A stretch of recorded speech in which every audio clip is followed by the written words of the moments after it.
You see, most people fail at dropshipping, not because they're lazy, but because they're using the wrong roadmap. This will be the only dropshipping video you need to watch in 2026.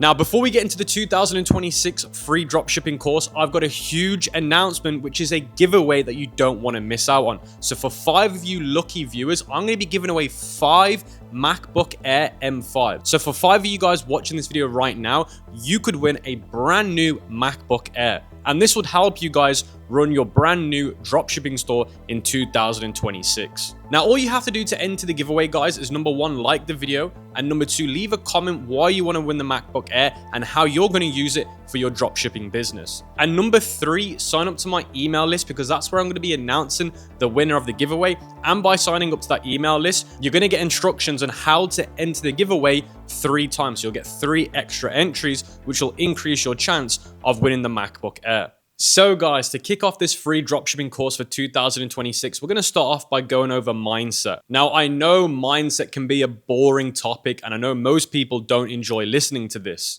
But the truth is, if you don't have the right mindset going into dropshipping, you will not succeed. Now, in this section of the free course, I'm not going to give you that generic mindset BS that all the other gurus talk about. I'm actually tailoring this to actual dropshipping. And the truth is, if you don't adopt this mindset and start using it straight away, you're going to decrease your chances of success long term. So with that being said, guys, make sure you buckle up and pay attention to the mindset section, because it is crucial to your success. And there's a reason why I put it at the start of the free course and not in the middle. Because if you can't do this right first, there's no point in you going into the other sections. So guys, welcome to the first module of the 2026 free dropshipping course. Now, the first thing that I want to cover is the winning dropshipping mindset. Now, this is what separates millionaires from the failures. Remember, your mindset determines your income. Master it first, and then the profits will follow. Now, you got to remember, guys, over the last 10 years of doing dropshipping and meeting some of the biggest dropshippers in the industry, I can tell you straight away, what makes them successful is the way they approach dropshipping and the mindset they have. Now, I know mindset is a boring topic, but it is crucial for your success. And within this module, guys, I'm not going to be going over the BS mindset tricks. I'm actually going to be going over real mindset strategies that you can use for dropshipping, not the generic BS ones that you hear all the time. Now, the reality check is, and I'm just being honest with you guys, and that's what separates me from everyone else in this industry, is 90% of people that start dropshipping fail. So the failure rate is 90%. Not because of the products, not because of the business model, but simply because of the mindset, expectations, and systems they have in place. Win the mental game first and then the market. Now, this 90% failure rate isn't because it's fixed at 90%. It's just, unfortunately, only 10% of people are able to conquer the mindset game. Now, if more people are able to conquer the mindset game, then this ratio would be a lot lower. It'd only be 60 or 70%. But remember, guys, if it was easy to be rich, everyone would be rich. Now, I don't want to show you this statistic and you be scared and be like, oh, I shouldn't even try dropshipping. The likelihood of me succeeding is only 10%. The way you should approach this is only 10% of people succeed. I'm going to be one out of those 10%. Now, the mindset fundamentals and the brutal truth is, and this is what most gurus won't tell you, and you must accept these 3 realities or you'll prepare yourself for failure. Number 1, there is no shortcut in this business. Dropshipping is a real business. It requires real work, and it's not a get-rich-quick scheme or there's a magic button. The way people advertise dropshipping online, in my opinion, is wrong. It's a legitimate business model. It's not some little side hustle. It's a business, requires professional skills and professional form of mindset towards it. The other thing that you got to understand is the growth loop. Success rarely is instant. You will test, you'll fail, you'll learn, and then you'll go all over again. And most importantly, you'll iterate. Every failure is simply market data. So what I want you guys to do is look at failure as a positive thing, not a negative. Because when you fail, you're there to get feedback and learn for the next go. You got to remember in life, all of these things that you've learned, whether it be riding a bike, learning how to swim, whatever it may be, You had to fail first. And it's the same thing here. Now, the next thing is the separator. Cash flow management, customer experience, and data discipline separates the winners from the quitters. Now, this is actually one of the most underrated things that gurus mention, which is customer experience, data discipline, and cash flow management. And that's what I'm going to be teaching you in this free course. Now, the fundamental shift, which is the old way, was product first. What can I sell to make money? Now, this is actually wrong, because what you should be doing, and this is what the millionaires do in dropshipping, is people first. Who is struggling and how can I help them? So if you're on the left-hand side, you need to switch to the right-hand side immediately. Chasing trends, selling fidget spinners 6 months late, random niches, testing everything with no focus, and guessing. Hoping marketing is based on gut feelings, which leads to failure. Remember, we're not here, guys, to guess. We're here to use data. Now, if you switch to the millionaire side, you're going to define the customer. Who exactly are we serving? Identify their pain problem so we know how to sell it to them, and then the profitable solution. What product is the vehicle for their value? This is what creates dropshipping empires. Now, this is the question that changes everything. Who is struggling? How can we help them profitably this week? That's the way you've got to look at dropshipping. You've got to identify a segment. Don't sell to everyone. Pick a specific person with a specific problem. Most gurus will try and teach you guys, try and sell something that you can sell to everyone. As a beginner, it's the worst thing you can do. The second thing is map pains. Understand their pains and desire outcomes better than they do. You need to know them more than they know themselves, because if you know them more than they know themselves, they're going to want to buy from you. The next thing is craft an offer. Create a solution, proof that it bridges the gap from their pain to their pleasure or solution. And then the next thing is test and iterate. Test small budgets, learn fast from the data, and iterate or kill quickly. So this is how the professionals operate. This framework shifts you from a gambler to a legitimate dropshipping business owner. Now, the millionaire traits is number 1, extreme resilience and mental toughness. The obstacle is the way. Expect 3 to 5 failed products before you even see your first real win. Detach the ego from outcomes and treat them as failure as data.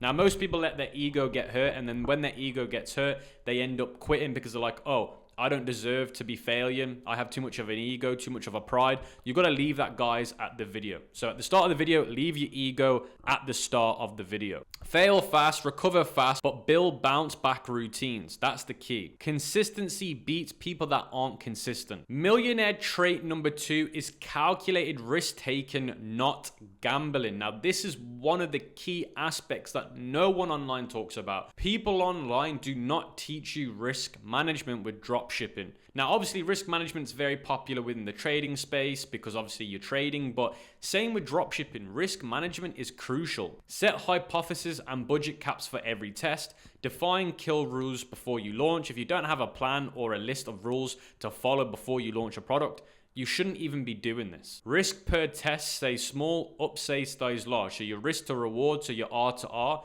what are you willing to risk? And what is the reward you're looking for? Iterate based on evidence, not emotion. Now, you need to put data over emotion. Most beginners fail because they can't manage their emotions. They're amateurs, they gamble, they're not professionals. They don't let the data do the talking. They don't let the data decide their actions. They let their emotions decide their actions. And their emotions will get them to break their plan. Your plan is everything. If you break it because of emotions, you've already failed. Even if it pays off, you still failed because the plan is there for risk management. Trait number 3 is obsessive learning and adaptation. Daily learning habits, so spend 30 to 60 minutes a day. Run postmortems, what worked, what didn't, and why. Build a swipe file for ads and offer pages, and close feedback loops quickly. Evolve or die is the biggest saying in this industry. The industry moves so fast, and if you haven't got the ability to learn new skills, then you're just going to be left behind. Trait number 4 is speed and execution over perfection. Most beginners try and perfect, and that's what stops you from winning. Ship fast, build a store within 48 hours. MVP, creatives, launch, refine. Automations, we'll go over that later with AI. Speed creates opportunities, perfection misses those opportunities. Done better is better than perfect because you'll miss the opportunity, and that's the key. With dropshipping, you don't have much time. When there's an opportunity in the market, you must execute it quickly or it's too late. Trait number 3 is customer-centric psychology. So experience everything, fast support, clear policy, solve problems, don't deflect, turn complaints into loyal moments, and measure NPS and CSAT, act on insights. People first and then profit follows. Dropshipping guys don't succeed because they don't understand LTV, long-term value customers, or should I say the value retention. If you can keep somebody with you as long as possible, you will succeed long-term. You're not here to make short-term money, you're here to make long-term wealth. Now, you've got to think logically. Now, those restaurants that you're loyal to in your area, the ones that you go to every month or every week, or that coffee shop that you go to every week, if they didn't have those loyal customers coming back to them every single month, every single week, they would go out of business because it costs more money to acquire a customer than it does to reactivate an existing customer. Now, when I look at it from my personal opinion, I go to the same coffee shop every day. I go to the same restaurants all the time. Now, if they lost loyal customers like me, they would go bankrupt. And you have to think logically about what you do and how you're loyal for other businesses. And imagine the effect on them if you didn't keep going back. Trait number 6 is data-driven decision making. Decide by numbers, not vibes. Track CPCs and CTRs and metrics like that. 3-day rules to kill or iterate based on thresholds, and live by dashboards. Go based on live data. Trust the data, not your emotions. Trait number 7 is long-term vision and patience. This is not a get-rich-quick scheme. It takes 12 to 24 months to build a durable brand. Reinvest intelligently and prioritize systems. Think about building a long-term brand and using dropshipping as a pillar to get you there. Patience compounds and builds real wealth. So let's go over some millionaire daily habits that you can do in the dropshipping space. Now, you'll be doing these later on, not right now, but I'm just giving you some examples. Morning rituals, KPI scans, review your ROAS, review your ads, review the metrics, competitor check. See what your competitors are doing. Are they running new creatives? Are they running new ads? How can I run them for my store? 30 minutes of learning each morning. So learn a new subject, AI video ads, whether it be creating a better landing page. Define the top 3 priorities that you need to do for the day. Now, operational excellence is test 3 to 5 products a week, kill and scale daily. Make sure the suppliers that you're using are synced to your store so that you've got the orders going out every day. And make sure you look at the cash flow and you review it on a daily basis. Now, some of this stuff, guys, will be later on in the course in terms of doing them, but I'm just giving you examples of how you should be operating a dropshipping store as a beginner. Now, these are the top 5 fatal mistakes that beginners make that stop them from succeeding and trap them every single time. And remember, for me doing this over the last 10 years, this is what I see every single year. Number 1, they give up way too soon. Quitting after spending $500 on ads without testing properly, expecting instant wins, and instead gathering data. So most people usually spend around about $500. This is the average for most beginners. And they end up losing that money on paid ads or influencers, and they straight away say, dropshipping's a scam, it doesn't work, I just lost $500 and it never made me money. Now, usually they end up losing that money down to their own stupidity, no risk management. Then if it genuinely is lost because they just had a bad product, they can't see beyond that and say, okay, you know what? Maybe the product wasn't the right one. I need to move on. You can't determine dropshipping success based on one product failure. Now, it's different if you get up to 10 or 15 products and you're still not making money, or you're not seeing breaking even, or you don't find at least one product. Then it's okay to start questioning the system. But the truth is, guys, dropshipping's been around a very, very long time, and it's proven every single year to make more and more revenue in the e-commerce world. Remember, dropshipping is just a form of fulfillment of the e-commerce industry, and the e-commerce industry in terms of market capitalization is crazy. And remember, dropshipping contributes around about 30 to 40% of that total market capitalization. The next thing is too many products. They lack focus, filling their store with random junk instead of mastering one niche and one product. The amount of beginners that I see just create a general store, 60 products on there, none of them are properly done in terms of landing pages. They've not identified the customers. They're not actually writing the ad copy or the product page to the desired audience, and that's why they fail. They're just a generic 50 load of products on their store and they wonder why they make no money. The next thing is poor supplier relationships. So they end up, some people even get success, but then when they find success, their suppliers break their business and then they end up losing all the money. Now remember, as a dropshipper, the most important thing is the person fulfilling your orders, which is your supply chain. Now, I'll be going over the best supplier for 2026 a little bit later on, but I can't explain how important your supplier is because it is the backbone of your business that you're not in control of. The next thing is sales and profit blindness. Celebrating revenue while ignoring and spend, cost of goods, fees, and running the business. A lot of people actually make revenue, but they're not profitable because they don't understand their metrics and they don't understand the data.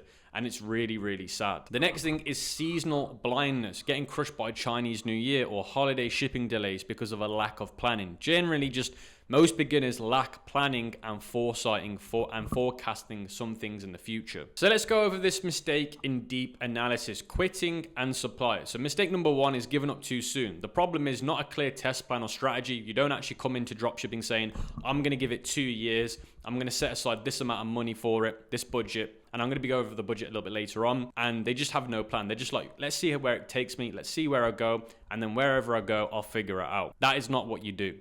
The next thing is lack budget, discipline, and expectations. Guys, remember, dropshipping is a business. You need cash flow. You need money.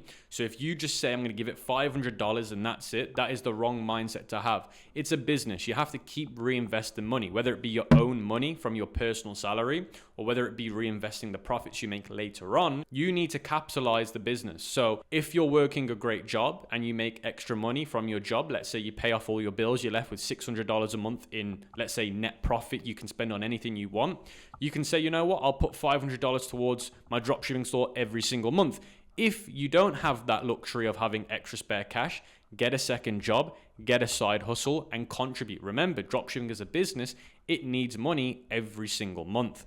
Now you have to ask yourself, how am I going to get that money? Am I going to work an extra job? Am I going to put more money towards the business instead of spending money on going out and getting dinners or going to the club or whatever it may be? But you can't just expect to say, I'm going to give it $500. It has to work within this budget, because that's not how you start a business. That's not how you run a business. Then the next thing is quitting before reaching statistical significance, which means basically you've tested one product instead of trying 10 products and given up on the first one. Again, if you get to 10 products, there's a lot of data to say, why did you fail? It's enough data to say, within reason, is it appropriate for me to fail? Now, the next one is suppliers. Now, I'm not going to go over this one too much, but you need to make sure that you're doing your vetting processes. You're making sure that your supplier can prove tracking numbers to show that they are meeting their shipping times and their processing times. But again, I can't go over how important suppliers are. A little bit of a story for you guys. When I started dropshipping, my first successful product in the summer was a fishing rod. And basically, I made a ton of money selling that product, but I had a lot of chargebacks and refunds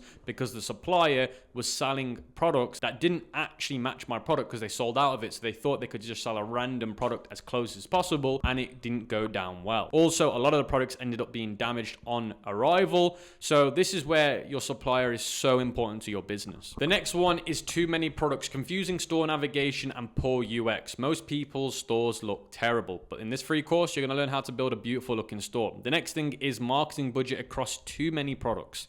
Stick to 5 products that you have confidence instead of 50 products. Lack of focus prevents optimization. The next thing is ignoring profits, obsessing over vanity revenue metrics. You'll see those flashy revenue numbers, but not the profit. Hidden fees and costs eating their margins. You don't track your costs properly. Spending more on ads than you actually earn. You need to know your COGS, guys. If you don't know your COGS, then yeah, you're going to be out of business very, very soon. Now, this is the proven strategic framework. Number 1, trend hijack and spot viral demand, launch fast and scale aggressive. Now let me move on to the realistic income timelines for dropshipping. Now, most people won't show you these numbers, but this, in my opinion, is roughly the realistic type of numbers that you can see in terms of timeline. So within 1 to 3 months, you're in the testing phase, guys. You're looking to make around about $0 to $2,000 a month. That is very achievable. You're learning the ad platforms, the setups. You're testing around about 20 to 30 products within a month to find signals. You're gathering data, but likely losing money initially. So even though you might be making that $2,000 a month or $1,000 a month,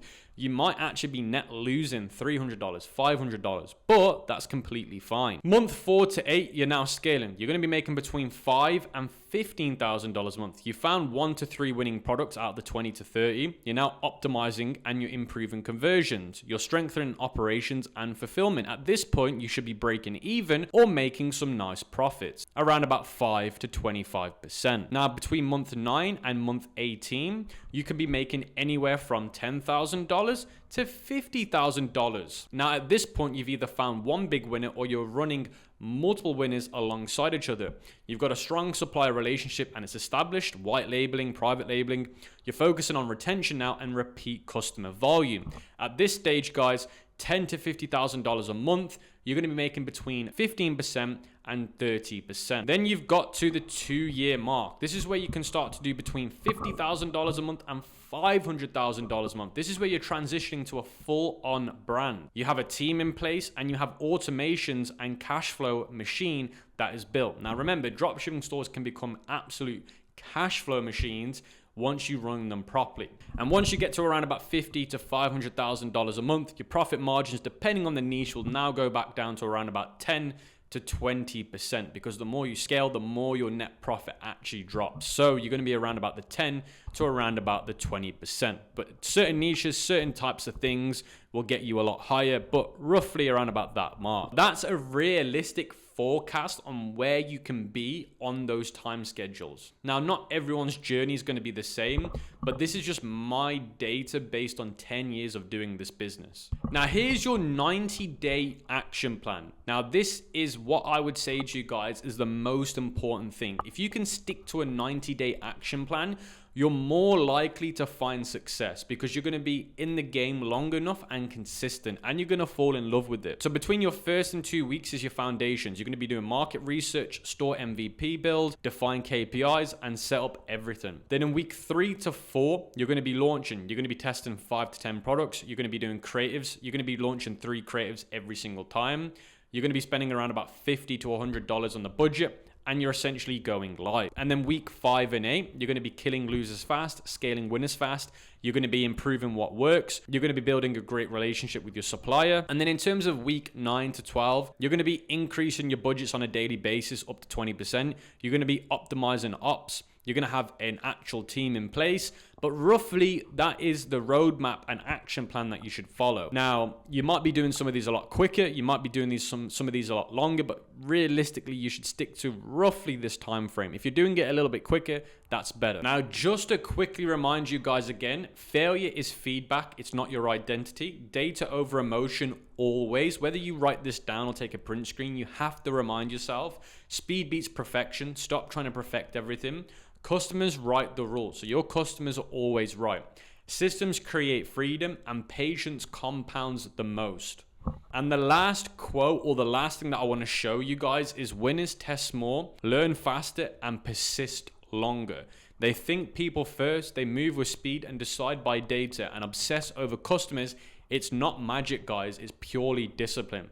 Mindset, behaviors, and systems equals income. Remember, guys, your mindset determines your income. Master it first and your profit will follow. So guys, section 2 for the free course is going to be the business setup. So I'm going to be talking a little bit about how dropshipping works, how the business model works, and the opportunity that you have within this business. Most people don't even know the opportunity that they have at their doorstep and how the opportunity can change your life just by succeeding with a small percent. And I'm also going to be covering things like, should you have a company set up? Should you be a sole trader? I'm going to be going over the full setup that you need and the budget you're also going to need to make your dropshipping store a good start. So guys, I now want to cover how does dropshipping work in 2026.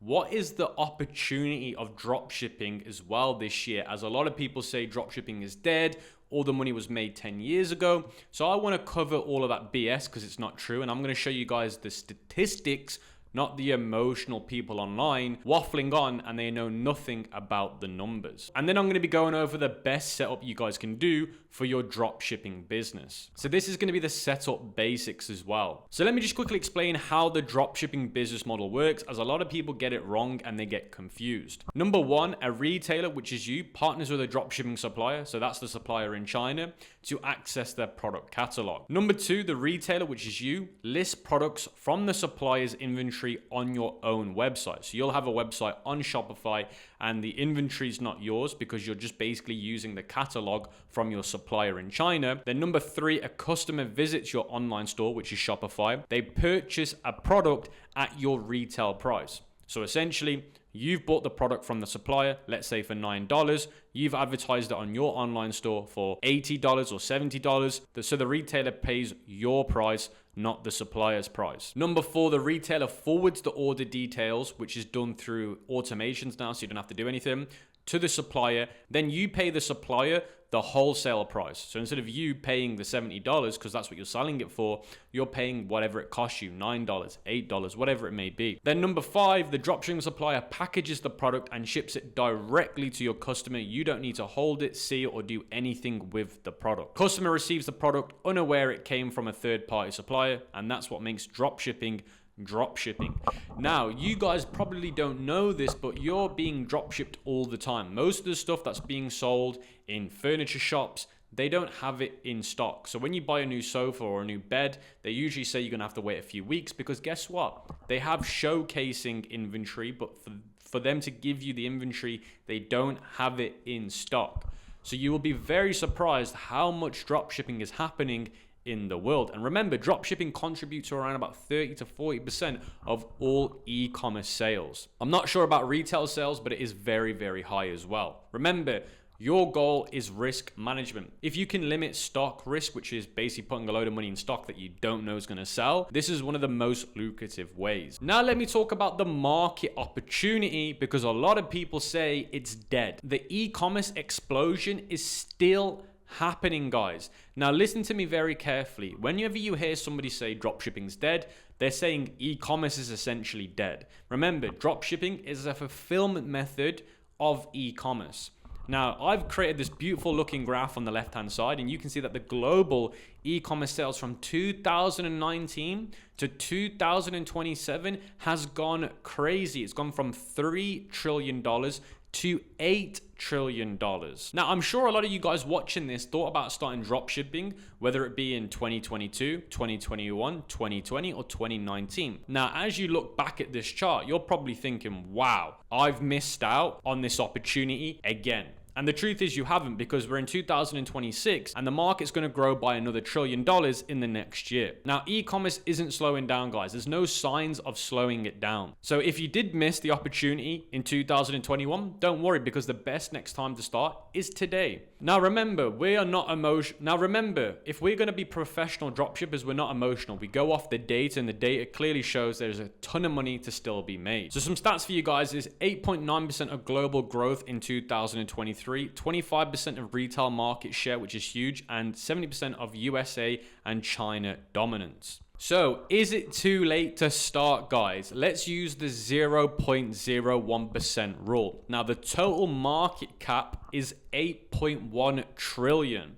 Now, if you were to take a tiny slice out of this, which is 0.01, even if you were to do 0.001, but we're going to go with 0.01 for now, you would have made around about $810,000 in revenue. You don't need to dominate the market. You just need a crumb to build a life-changing income. Because let's say, for example, only 20% of that was profit. You would have made $160,000. Again, guys, we go based off numbers, not our emotions. The beginner opportunity is bigger than ever. Here is the mathematical proof. The people that say it's too late is a myth, and it's complete BS. Saturation is just a buzzword for people that are afraid to start dropshipping. In the past 5 years, the industry has grown 145%.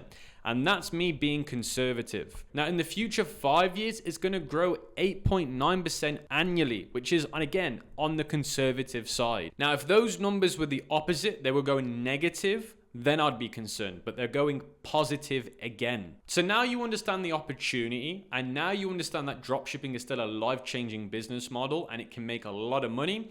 Let me explain how much you need to start this business model. Now, there's 3 categories. You got the lean setup, you got the realistic setup, and you got the premium setup. Now, these are 3 options. Now, I'm going to be very honest with you. The lean setup is my least favorite option, but the realistic option and the premium option are the 2 best if you want to have the best opportunity within this business. Now, for the lean setup, you got to remember your Shopify store is going to be around about $39. But the good news is, guys, if you use my exclusive link and it supports the channel, you're going to get 3 months for $3. So you're going to get $1 a month for 3 months, which equals $3. So you're going to be saving a lot of money if you use my link for Shopify. So make sure you use it because it also supports the channel. But after those 3 months, you're looking at around about $29 to $39 a month. Then your logo and branding, we're going to be using AI to do that. So it's going to cost you whatever your LLM costs are, let's say $20. Then you got supplier reserve, which means you need to keep some money in the bank just in case you get orders so you can actually fulfill them.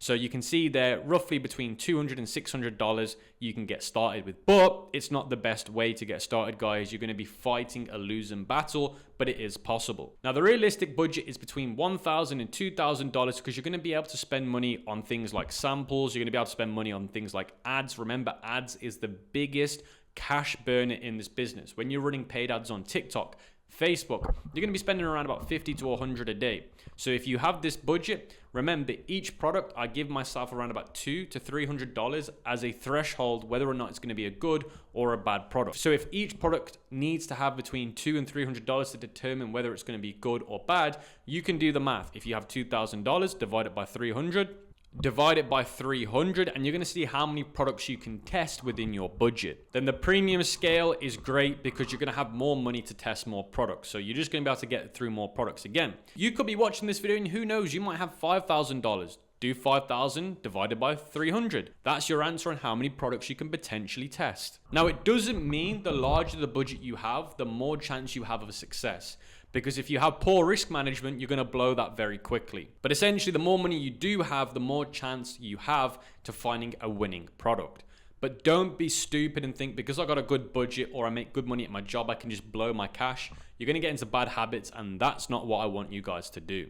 Now, the best business structure. This is one of the most important things that I want to go over because a lot of people ask me all the time, should I set up as a sole trader or should I set up as an LLC or an LTD? Now, if you're purely just going to be testing the waters and you want the easiest, cheapest, and immediate way with no complex paperwork, no file taxes to start with, and no liability protection, then be a sole trader. But if you're going into this dropshipping business seriously and you want to protect yourself, then go with an LLC or an LTD. And if you want to have the best payment gateways, the best banking partners, and you want to make sure that you can do everything you want, because the thing is with dropshipping is you're going to be using payment gateways, you're going to be using banking services, you're going to be using Facebook ads, and they prefer it if you have an LLC or an LTD. They just prefer it. Back in the day, they never used to care, but now they do. So if you want to minimize restrictions, go with a limited company or an LLC. Now, if you're in the US, LLC is obviously better for you.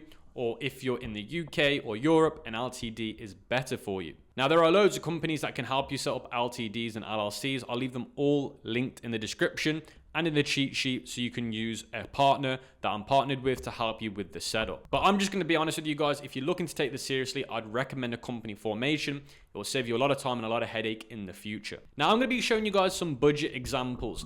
Now, I'm not even going to go over the lean example because I feel like it's just not worth it, but you can technically do it. So let's focus on the scale plan. So the platform and branding would cost you $60. Samples and pro creatives, like using AI to create creatives, $250. Paid ads, like let's say, for example, TikTok or Facebook, $1,400. Supplier reserve, so you can fulfill the orders, $200. And your emergency buffer is $90. So example, your product is a $50 retail product and it costs you $10. You've sold 100 units, your revenue is $5,000, then your gross margin is $2,600. Now let's go over the winning product formula. Now, this winning product formula has been getting refined over the last 10 years, but it stayed consistent for me and it has always done me proud. Don't guess winning products. You want to have these DNA traits in your product. Number one, it solves a real problem. It addresses a specific pain point that people actively actively feel every single day. That is the number one DNA, guys. You want to be solving problems that humans face on a daily basis because they'll pay for convenience and for peace of mind. Think logically about yourself. When have you ever bought something where you're like, I would rather just buy this because it will save me the hassle? It will save me the stress and the anxiety. That's exactly how you got to sell products. The second DNA trait is high perceived value. Now, this is extremely important because your profit margins are important when you're running paid ads. Now, you want to be making at least a 3 to 5x markup on your product. So for example, if I'm selling this Logitech mouse, I want to be making 3 to 5x minimum. Let's say it's costing me, let's say $20 to buy and ship. I want to make at least 3 to 5x. Now, the minimum I say to people is $30 profit is the minimum in today's world in 2016, because when you run paid ads, you're going to have to pay for your ads. Now, if you have $50 to play with in profit, let's say I'm buying the mouse for $20, I'm now selling it for $80, I have a large amount of profit to play with. So even if it costs me $30 to acquire a customer, cost per acquisition, I still have money left over to keep as profit. If you're working on razor thin margins, you're never going to make money. Then the next thing, is it logistic friendly? Is it easy to have my supplier ship the product without any issues? You also want to have a product that's hard to find locally. They don't sell it in Walmart. They don't sell it in Target. They have to go online to buy that product. Number 5, a wow factor. They see the product and they instantly think to themselves, I need that in my life. I want to know what it's like to have that product. Number 6, impulse pricing points. So making sure that your pricing is done correctly, like $84.99, $89.99. You want to make sure that it's highly visual, so can it be done and captured on camera very easily? Is the product solving point or is the product's benefits easily captured on camera? If it takes too much brain power to figure out the value of the product, it's not a good product. You want people to instantly see the value and be like, yep, that product can solve this problem. If you have to constantly over explain, it's not a good product. You also want to make sure that it's trend backed as a product in terms of, is there trends like Google Trends showing more Google shopping volume? Is it showing more on TikTok search volume? You want to make sure that you're going based on data and trends. Then you want to make sure that it's a broad enough audience. Now, it's not going to be fully broad, but broad enough to make money. You don't want to be selling a product to only 10,000 people because only 10,000 people want that product, because it's way too broad and hard to find them. And then you want a low return risk product. Is it going to be a low return risk product? Now, fashion is usually very high risk because of sizing, because of the way it fits. So it's usually higher risk. So you want a low return risk product. Now, because I'm showing you this DNA formula, it does not mean you have to have every single one of these DNAs. You need to have at least 3 of them. The 3 main ones is solves a problem, high perceived value, and highly visual. Those are usually the ones that I have to have for my products. Now, the more you have of these,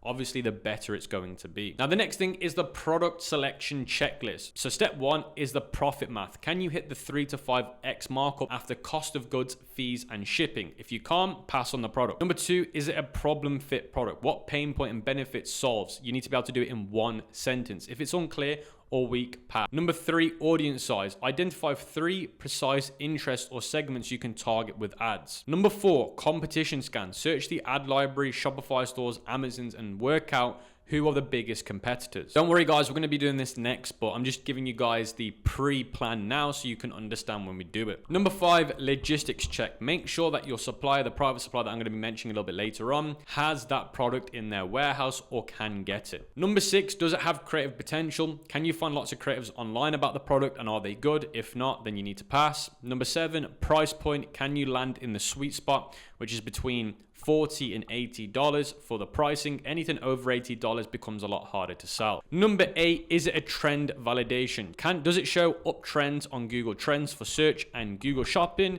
If not, then it's not a must, but it's important. Number 10, scale test. Can you add variants, bundles, or upsells to lift the AOV and the LTV? A lot of people think just about the product they're selling, but they don't think about the long-term upsells later, and that's where usually you make the crazy money. Now let me go over the best niches in 2026 based on data. Now, AI-powered gadgets are a huge one right now, so people want to buy products like speakers, robotic devices that are engineered with AI. There's a massive AI hype, and as soon as you put AI on anything, people want it. So look out for AI gadgets. Self-care and wellness like beauty tools, recovery tech, and mental wellness aiding is another huge niche and always will be.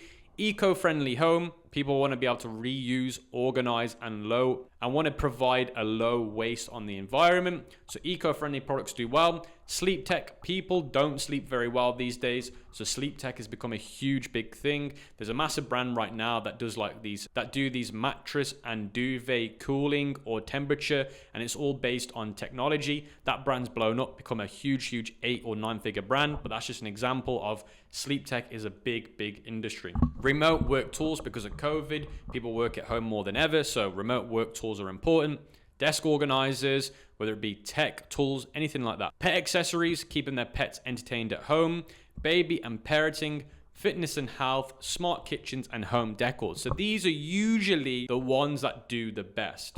So these are what I call the forever green hot niches that always do well. If you stick with one of these niches, you're more likely to do better long term. So guys, the third section of the free dropshipping course is the one that everyone wants, which is the product research. I'm going to be showing you guys exactly how I find winning products, like the winning product that I just showed you at the start of the free course, where I took a brand new store from 0 to 50K in the first month of January. So exactly how we found that product, I'm going to be teaching you now. I'm also going to be explaining what makes a winning product, what's the checklist, what you should avoid, what you need to make sure that you look out for when looking for a winning product. Now, if you mastered this part of the free course, it's going to increase your chances of finding winning products. It's not going to guarantee that the first product you're going to find is a winner, but it is going to increase the odds of you finding a winning product sooner than later. So guys, the first thing that I want to do is explain what makes a winning product going into 2026 in terms of the criteria and the fundamentals. Because if this doesn't make sense to you, then what I'm about to show you next, which is the untapped methods no one else has shared on YouTube,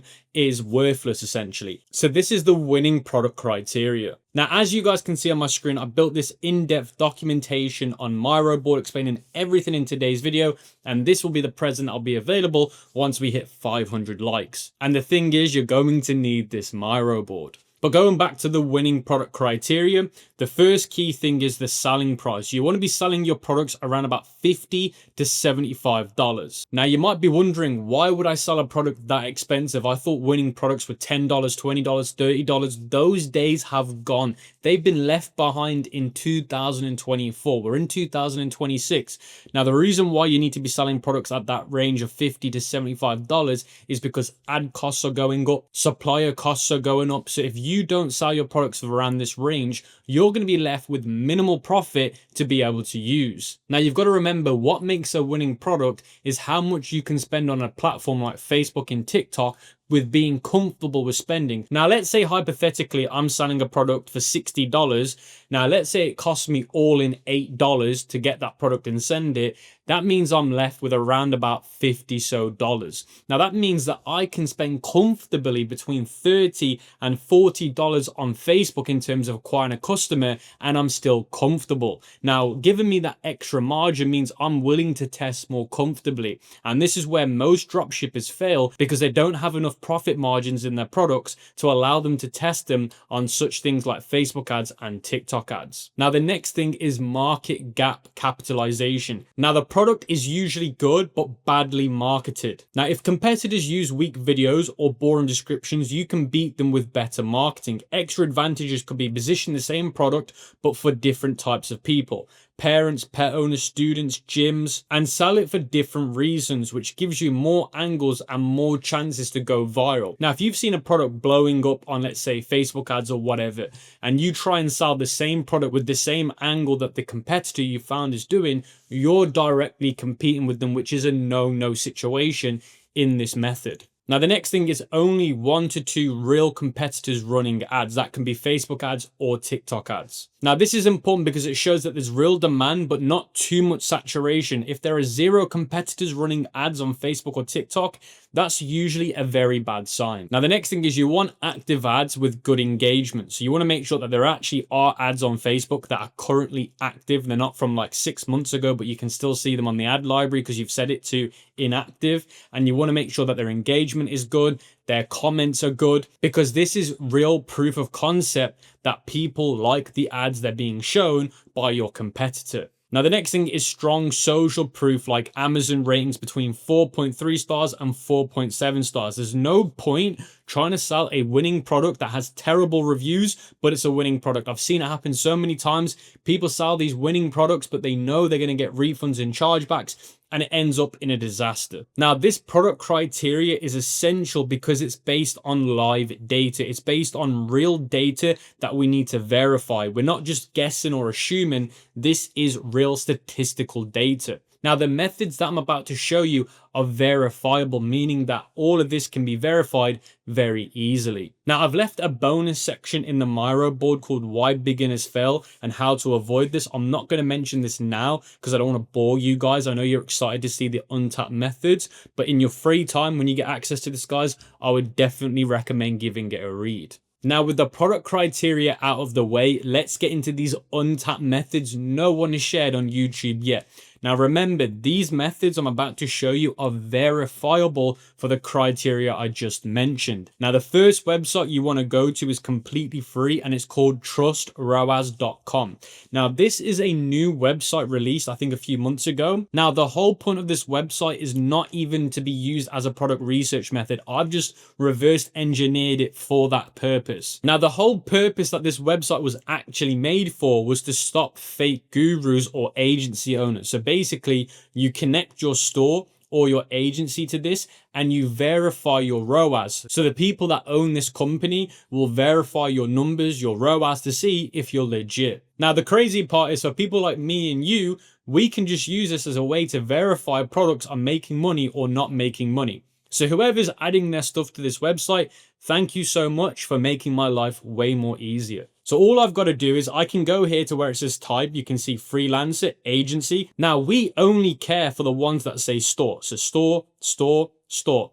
Now we want to make sure that the ones that show store actually have their names. So you can see here Vavcraft, Otter Silver. So these are essentially brands that we can actually find. So if I click on this brand here, you can see now it opens up this dashboard and it says verified. Ad spend verified with read-only Meta API. And you can see the total ad spend in the last 3 years is almost 3 million. And you can see that their ROAS is 1.8 right now in the last 30 days. So it essentially tells you that this brand makes money and it's been verified. And it also tells you their ROAS in the last 30 days. Now, the reason why that's crazy, guys, is because this is actual data. Like, this isn't guess data. This isn't estimates. This is legitimate data because this store owner is connected an API to this, which is insane.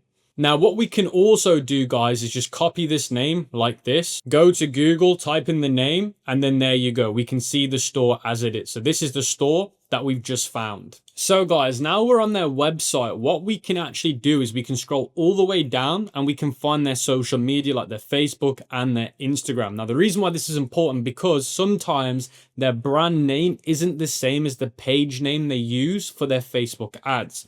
Now, once you find out what their Facebook page name is, you can go to the ad library for completely free and you can search for the brand name. You can filter it by active ads. Remember, active ads are the most important. And then you can scroll down and you can see which products they're currently running ads for. Now, based on what I can see, they're running most of their ads to the rings because if I go back to their website, they sell a lot of different jewelry products. Now, it's the rings that I'm guessing makes them the most money because looking at their ads, they're running the most ads to the rings. So I'm assuming that they make most of their money with their rings based on what I can see from their active ads. And the ring that I can see mostly used is this Star Ruby Blaze Silver ring. Now, this is the ring that I keep seeing in their ads. Now, what I can do is I can right click this and click search goods with AliExpress. Now, this will run a back search on AliExpress to see if we can find the same product or a very similar product. Now, I'm not going to assume that this is a drop shipping product, although it could be, and it looks like it possibly is. Now, this could be a unique e-commerce brand ring, but based on AliExpress, there are very, very similar versions that we can see here. Now, I'm not saying, like I said before, this is definitely a drop shipping product. So I don't want to disrespect this guy's store if it isn't, and it's legit his own products. But me as the drop shipper, I can find a very similar product right here that they're selling. Now, they're selling theirs for $149. I can see on AliExpress for $3.39. Now, although I can find a very similar product on AliExpress, it doesn't mean that I want to source it from AliExpress, because AliExpress, you don't know what you're going to get and the shipping times aren't always great.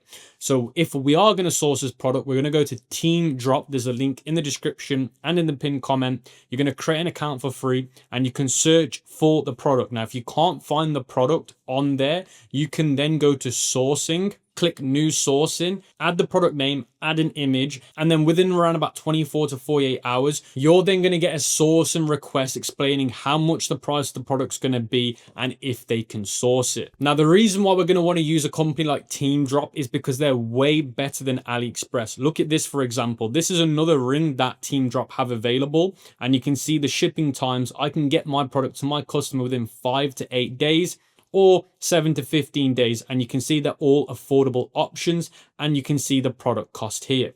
Now, they have the best shipping lines, they have the best warehousing, and they don't use any middlemen. So you're going to cut the middlemen out by using Team Drop. Now, AliExpress actually source their products from companies, so they're like the middlemen. By using Team Drop, you're going to get faster shipping, better quality products, and you're going to get the most variations in shipping lines. So make sure you guys use Team Drop for all of your drop shipping or e-commerce white labeling services. So we found a brand with proven ROAS selling that ring, and we can also source the product as a drop shipper.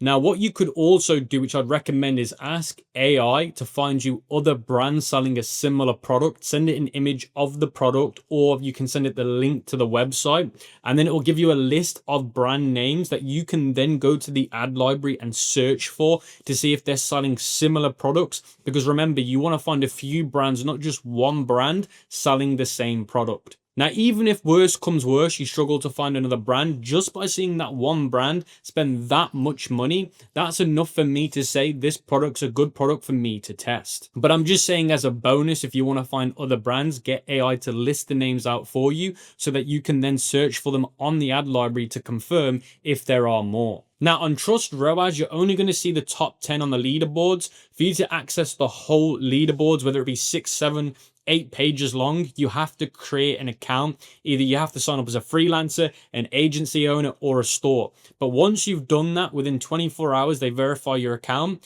You're then going to see the whole list of leaderboards. Now, in my opinion, guys, it's worth doing this because you're going to be able to see vetted, real life verified stores just by doing this. And it costs $0 to technically do it. So guys, the second method to finding proven winning products is going to this website here called app.practical.com. I think that's how I'm saying it. Now, I'm not affiliated or sponsored by any of these companies I'm mentioning. I came across it the other day through a friend who's doing some huge numbers, and essentially it is an insane platform for finding trends with products attached to them. So it's actually insane.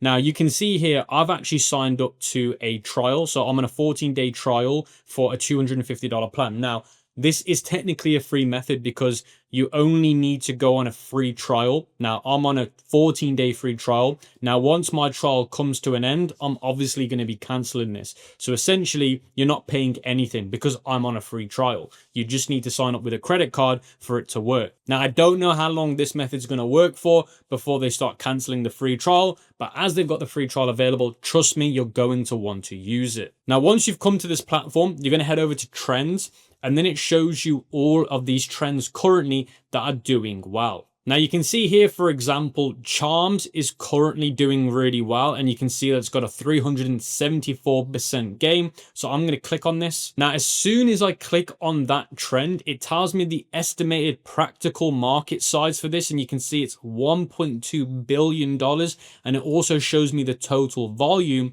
and it also shows me the trend over the year, which has basically been blown up, and it tells me which product types are doing well: gold charms, pendant charms, and then it shows me the top 25 products based on actual e-commerce brands selling these products. So this isn't just some kind of like guessing work. These guys tell you the brand, how much revenue that product's generated for them, and how much they're selling that product for. So this is like a steroid database of proving winning products for us. And honestly, this is a game changer. And you can see if I scroll down, it shows you the pricing range. It also shows you which brands take up the majority of the size of this market. And you can see this one here clearly is destroying the most of the market. You can see here clearly on the leaderboards, they're leading the market. Now, what I'm going to want to do is I'm going to want to investigate more about this brand. So if I click on the brand name, it opens up the whole database, whether it be the overview, the events, or what they've recently been doing in terms of advertisement strategy.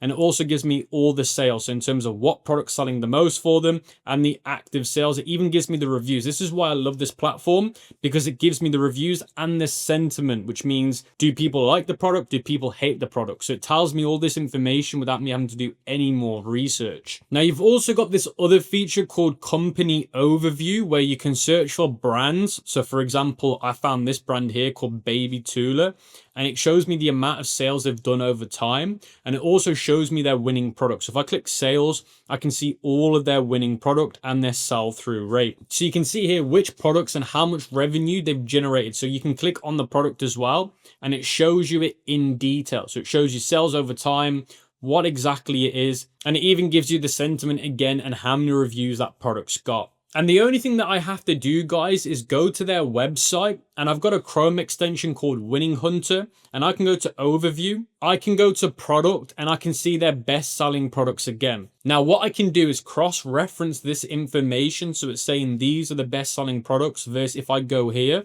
I can see here which is their best selling products. And I know it's the preschool ones that are their best selling products. So all of these here are their best selling products. You can see here, preschool carrier is their best seller. Now, all I have to do again, guys, is open up this image, click search with AliExpress, and I'm going to find an alternative. Now, the thing to understand is I'm very confident that this is an e-com brand, not a dropshipping store. So I'm just going to try and find myself something that is the similar idea in terms of functionality. Now, there's a few coming up here that look like they serve the same purpose. And you can see they've got 5 stars, 5 stars. So clearly, this is another winning product that I've just found. And the good thing with the Winning Hunter Chrome extension is I can click ads and it shows me all the ads that they're running right now. So instead of me having to go to the Facebook ad library like before, I can just look at all their ads in live time here. And by the looks of things, they're running all of their ads to the preschool or the toddler's carrier bag, which are these ones here. So I can confirm that is their winning product. The data tells me, and also their ads library also tells me the same thing. Now, the thing that you guys have to understand is I do believe that this platform's more for D2C brands like big e-commerce brands. But the thing you have to understand as a dropshipper is you can find dropshipping alternatives. Although these are huge brands making massive amounts of money, you can still find products that are dropshipping alternatives. And instead of you directly trying to compete with them, you can get AI like GenSpark, which I'm about to show you later, to find gaps in the market. You could send GenSpark the link to this website, say, look, this is a big e-commerce D2C brand selling it. I'm a dropshipper. How could I come into the market and find a gap? And GenSpark will use its AI analysis and find out gaps that you could use to sell it as a dropshipper. Because at the end of the day, guys, you don't want to be competing with these massive brands. They've got bigger ad budgets than you. They've got bigger teams than you. So you need to be smart and you need to find gaps in the market by using tools like GenSpark to identify them and then utilize them. So guys, that moves us on to the third and final method to finding untapped, winning, proven dropshipping products. Now you're going to want to go back to the Miro board because I've given you guys this prompt here. So as soon as you're in the Miro board, you can literally copy this prompt. Now what you guys are going to want to do is copy this prompt from the Miro board, put it into GenSpark. Now, GenSpark is an agentic AI agent, so it can go out there and actually perform real tasks for you. Now, the better the prompt is, the better results you get from things like GenSpark. Now, the good thing is, because I've done the prompt engineering for you, you're going to get really good results. But one thing to bear in mind is I've already given it a niche for you. Now, I've told it that this is for the dog niche. Now, if you want to, guys, you can change this to the beauty niche. You can change this to any niche you want. But for now, I've kept it as dog niche. But if you want to change it, you can do whatever you want. Now, as soon as you've copied this prompt, you're just going to click send. And you can see GenSpark has started to work. You can see I'll research the dog niche, problem solving products that meet your criteria. And you can see it's performing all these agentic tasks for us by using its own tool. So instead of us manually having to do this ourselves, the agent's doing it all for us. Now, once GenSparks complete the task, it's going to tell you that it's used an option. Now, in this case, it used option A, but if you read the Miro board, you want to tell it to use option B. So I said use option B, and you can see now, dog niche dropshipping product research, option B, 10 products meeting the most criteria, including more known products with marketing gaps. That's why we want to use option B. The product number 1 is the portable dog cleaner. And then it basically breaks down why this is a winning product. Now, these are the 3 products that GenSpark found for me. Now, the first one is the 6-speed dog nail grinder. Now, the reason why this product is so good is because the traditional ways of cutting dogs' nails is not great. Dogs get scared. It's not easy to do. But with this tool here, and by the way, the information I'm giving you is based on what GenSpark told me. This product here is designed to make it easier to cut dogs' nails, make it ease of use, no issues, the dogs don't mind it. So technically, cutting dogs' nails is a massive niche, but this product solves the problem of dogs being panicky, worried, or hard for pet owners to get them into the position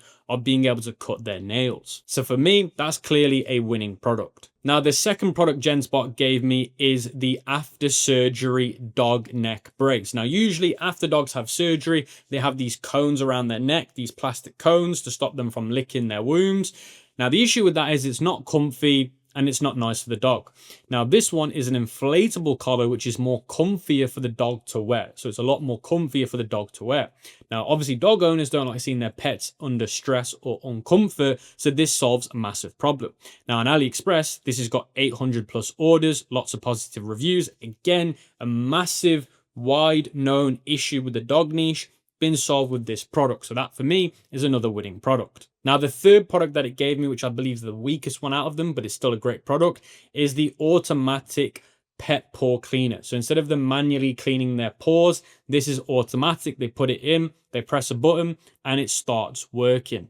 So after the dog walks or them going in the garden, this will clean it automatically. Now, I've done some extensive research, and this is the market validation summary that I've come up with based on what GenSpark gave me. Number 1, competitors are selling toward the same problem. We identified sellers are targeting the same core problem. We plan to solve dirty dog paws, but they're primarily selling supplements or alternative solutions, not the same type of physical product we are offering. That's a good sign. There is a clear existing demand for the solution, this problem, but no one is offering our specific product. Direct competitor identified, but with a different mechanism.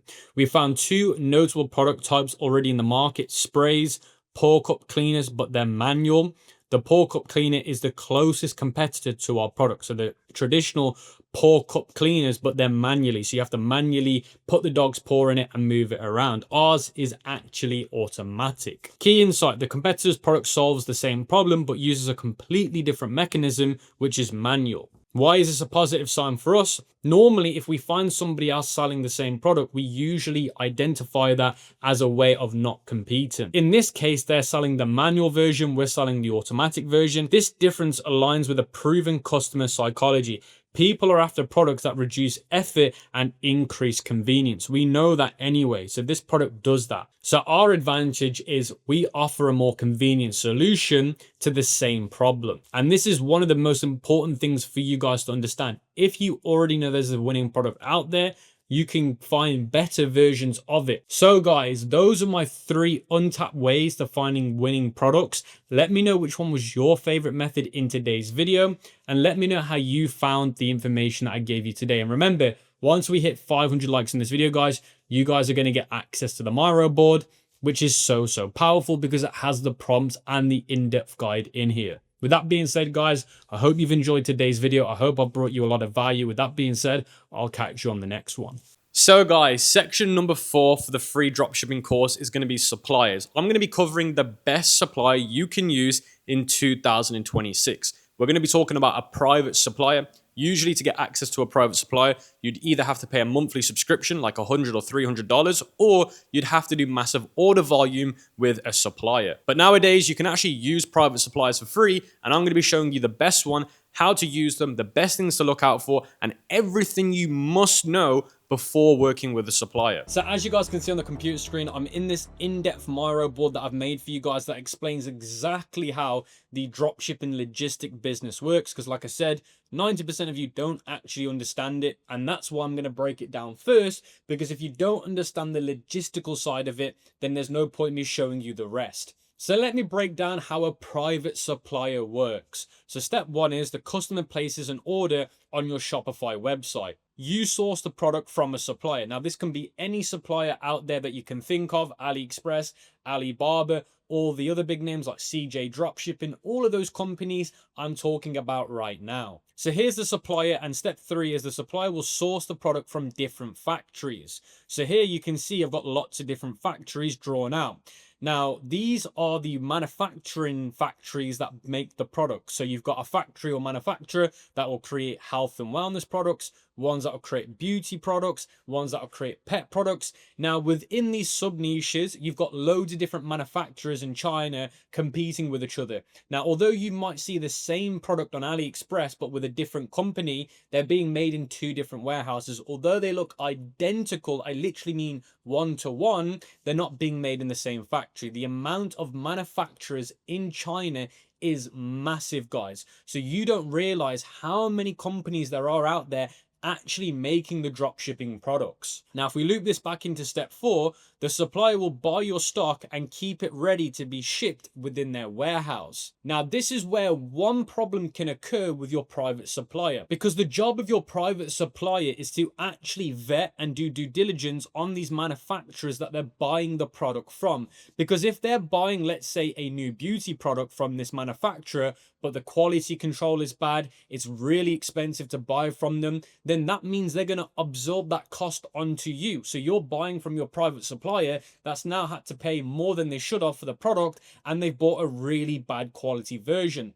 Now, the truth is, manufacturers that make the product don't want to supply the product. They just want to make the product, and that is simply it. They have zero interest in becoming a supplier. So these are two separate entities that work. You've got your manufacturers, then you've got your suppliers. And one does one and one does the other. They don't do the same thing. Now, you never see this process in manufacturing till later on in your journey when you're doing huge numbers. But as a beginner, your private supplier's job is to make sure that this process here is that they're buying the best quality version of your product at the best price so that you can get it for the best price and the best quality.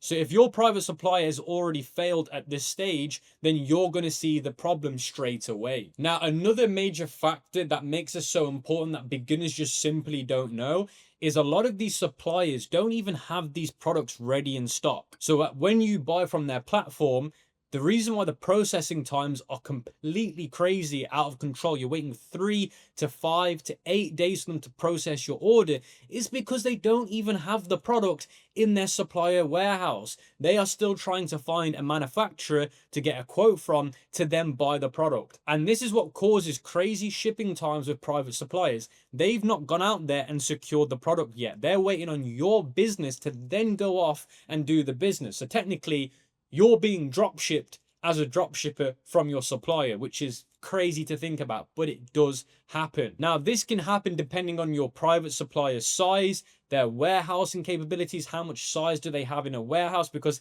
if they've only got small warehouses, guys, they can't have loads of products ready to ship. And this is what makes better private suppliers better than others. What are their facilities like? How big are their warehouses? What kind of money do they have in terms of funding? Because if they got limited budgets, they're not going to go and buy loads of products and stock them because they're worried that they're going to sit on them. Now, I want to quickly highlight why AliExpress dropshipping is dead. And I'm not even talking just about AliExpress. I'm talking about the main suppliers out there that we can think of. There are 5 major problems. Number 1, long shipping times. Most AliExpress sellers and other basic suppliers out there use China Post or ePacket, which takes 15 to 30 days. And in 2026, customers expect the product within 7 to 10 days. Anything longer than this, guys, you're going to get chargebacks, and then basically there's no point in running your business because you're going to get chargeback after chargeback, and then there's no point even having this business. Number two, no quality control. So when they buy from the manufacturers, no one's checking the quality because they can't expense it and afford to have people checking the quality as a business. So for their margins to be huge, they don't want to spend money doing any quality control. Number three, no real support. So when things go wrong, so like for example, the product's broken, the product doesn't match the description, you try and ask for a refund, you're not going to get it. Number four, no branding. So you're not going to be able to brand the product, put your logo on it, change the packaging. None of that will exist with most of these suppliers. And number five, inconsistent factories. So AliExpress sellers don't manufacture products themselves. They source it from different manufacturers. Now, what you technically want with a private supplier is your supplier goes to the same manufacturers consistently. They work with the same people because they've got long-term relationships with them and they can trust them. The worst thing that you want is a private supplier to keep constantly changing who they're buying the product from as a manufacturer. Think of it like a restaurant business selling food. Usually the suppliers they go to buy the meat are always the same every single year unless something crazy happens. Now let me talk about where the value is with good private suppliers, and don't worry, I'm going to show you in the next few minutes a free private supplier that everyone can use for completely free. Number one, they have quality control inspections. They've invested in the staff to be able to do this before they put the products in their own warehouses. Number two, they have speed. They can ship faster than AliExpress and major other suppliers because they've invested in the shipping lines that they're able to give you. So they have a vast amount of shipping lines from 10 to 15 days to 8 days to even 3 days. One of the most important parts right now is branding. They can add your logo to custom packaging and insert stickers. They can do all of that. Now, obviously, custom packaging will make it slightly more expensive, and I've also broken it down here that it's going to cost you extra, usually $0.5 to $2 per order. But when you're scaling, you find a winning product, this investment is definitely worth it. Then the most important thing, guys, with private suppliers that are good, you're going to get support, WhatsApp chats. You're going to be able to get refunds if things don't match the expectations. You're going to have a support team there for when things go wrong. Trust me, I've been there before where things have gone wrong with private suppliers that are bad. They disappear. They don't respond to my messages anymore, and they're nowhere to be seen. One of the most famous stories that I've told on this channel is that I used to sell fishing rods back in 2019 during the peak of the fishing season. And I was going crazy with this product. We're doing like 40K to 60K every 2 weeks. And those numbers were big back in 2019, by the way. And we had this winning product, the fishing rod, the telescopic fishing rod. And essentially we sold out of the product with a supplier. So they tried to replenish the stock with a product that wasn't the same. So although it wasn't the same, customers were expecting a certain product. Now, when the customers were receiving the product, they knew it wasn't the same one on the website. Also, products were getting delivered, damaged, or broken. We had over $20,000 worth of stock that was damaged or broken or didn't meet the description. As soon as I started asking that private supplier for help, guess what they said? They said it's not our fault. There's an issue on your side. And I had to absorb all the losses. That was one of the lowest moments in my journey. And I just wish it never happens to any of you guys. Now, before I move on to the best suppliers and my favorite private supplier at the moment, we've got to go over the 6 variables that decide supplier quality. Now, this is so crucial for you to understand. Number 1 is product quality consistency. Does the supplier inspect products before shipping? Do they return rate below 5%? Can they send samples before start selling? If the supplier can't show proof of quality control, I would walk away before I even start doing business. Now, the reason why consistency is important is because when you're starting to do lots of volume, remember, drop shipping is a game of volume. The more you sell, the more money you make. Now, if the consistency is not there, when you start playing the game of volume, this is where your business breaks. Because if the consistency isn't there over massive amounts of volume, you're now going to be liable for a lot of money. So that's why consistency is so important. And again, this is why I put this rule at number 1, because if they can't do this straight away, you simply walk away. Number 2 is cost of goods. How much do they charge you per unit? This is your cost of goods sold. So COGS, lower cost of goods sold, higher profit. Even a $1 to $2 difference per unit adds up fast, especially over 1,000 sales. That's $1,000 to $2,000 in extra profit. Again, a lot of dropshipping beginners think very small-winded. They don't think of the long-term game of volume. Volume is where all of this makes sense. Now, you won't know when your product becomes a winner. It might be a little bit too late where eventually you get 3 orders a day, 4, 5 orders a day, then you're at 30 orders a day. As soon as that switches, guys, you're now having to battle against this. And if you've got a bad setup, you're going to really regret not having these down to a T. The third thing is shipping speeds and shipping lines. How fast do they ship? What shipping lines do they offer? Do they offer tracking numbers that update every 48 hours or 24 hours? In 2026, it's important that your products can arrive in between 6 and 10 days. Anything longer than this is looked at unacceptable. And then number 4 is branding and packaging options. Can they add your logo to the packaging? Can they include thank you cards or inserts? Can they use plain packaging without Chinese labels? If you want to build a brand, branding isn't optional, it's required. So it's not an optional thing anymore. It's a requirement for you as the dropshipper. I remember the days where you'd click a button which would say when you fulfill the product, please remove your factory's warehouse on the packaging. That was like one of the OG moments. Can orders sync automatically, or do you have to manually forward them via WhatsApp? Now, this matters more at scale, because at scale, a lot of private suppliers don't have automations, which is an absolute nightmare because it's exporting CSV files, sending them to WhatsApp chats. And for me, that is a no-no. Number 6, customer support and dispute handling. If a package is lost, do they help? Do they respond in hours or days? Can they handle refunds or replacements? A supplier with bad support will leave you dealing with angry customers alone. That's a nightmare, because the way they look at it is as soon as that product's left their warehouse, it's a you problem from there on. And that's not what you want. You want to be in a position where these guys are your partners in business. They don't leave you as soon as it leaves their factory or warehouse. Now we move on to the best private suppliers in 2026. Now I've made this comparison table. A is being the worst, D is being the best. Now this might be back to front for some of you guys, but green essentially is the best. Red is the worst. Now you've got the OG AliExpress. I just see that as a no reason for anyone should be using them in 2026. I've also got CJ Dropshipping on here in the worst tier. Now I'd say CJ Dropshipping is between B and A. They used to be absolutely amazing back in the day when I used them back in the early 2020s. And then all of a sudden they got worse over time. My own experience with using them and doing huge numbers with them, by the way. I've experienced a lot of inconsistencies with them. I really do hope they get better, because I feel like as a brand they can do really, really well. When they do well, they do amazing. But for now, they're in the lower tier. Then you've got fulfillment in B and you've got ecom ops in B. Now, I've used both of these before and they're actually both legit companies that do really, really well. But in terms of the competition, I think they're in a B. Then you've got Dober, which I'll put in C.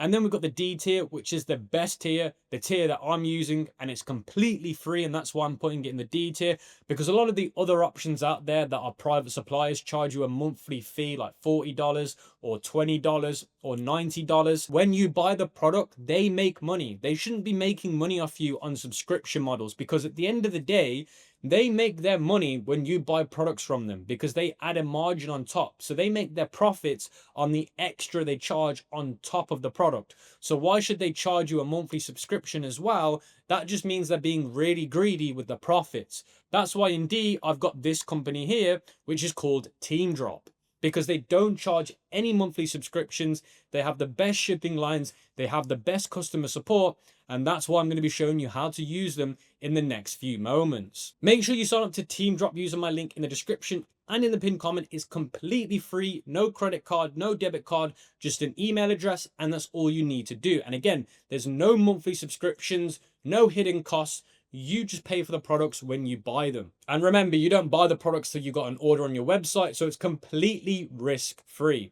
Now, this is a supplier that we've been using for the last 4 to 6 months, and we've had some really good experiences. Now, by using my link in the description to sign up, you're going to get the best benefits out of Team Drop. So that's why I'd recommend that you use my link, and it also helps support this channel by using my affiliate links. Now you can see here, Team Drop's got over 1 million users. They do about 100 million in sales annually. The most important part is, look at how big their warehouse space is, guys. This is what matters.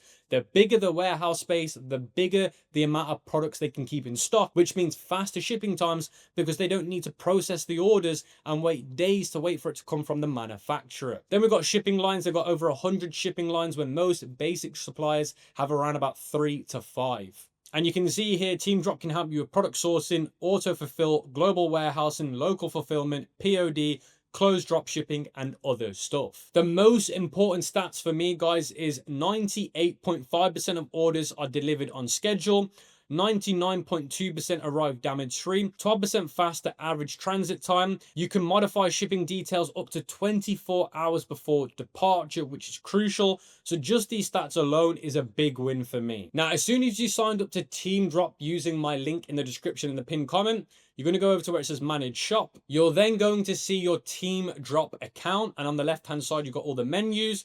What you're going to do is you're going to go to store management, authorize stores, go to your Shopify store, go to apps, download the Team Drop app, approve it. It's completely free.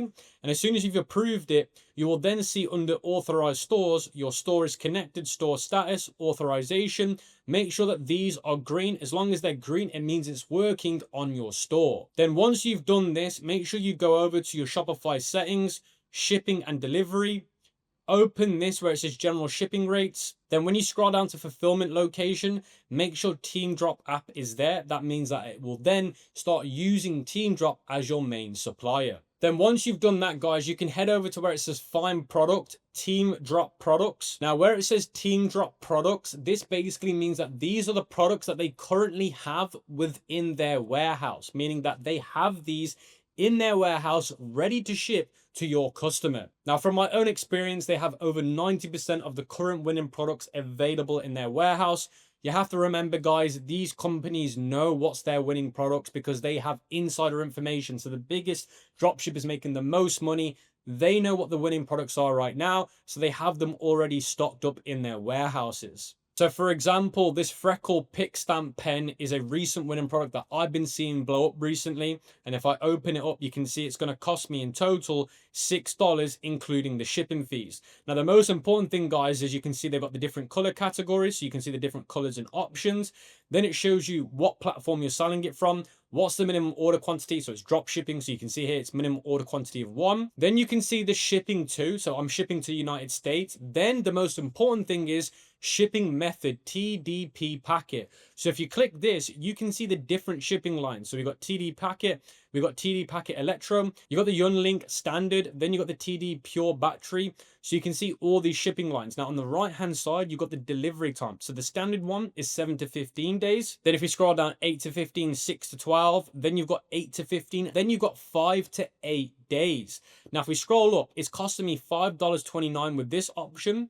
But if I scroll down to the faster option, you can see it's going to cost me $6.56. So it's going to cost me an extra dollar to get that product to my customer within 5 to 8 days. Now that might be a little bit overkill when you're starting out as a beginner. So I might go for this option here, which is 6 to 12 days. This one's going to cost me an extra 20 cents. So I can choose this option.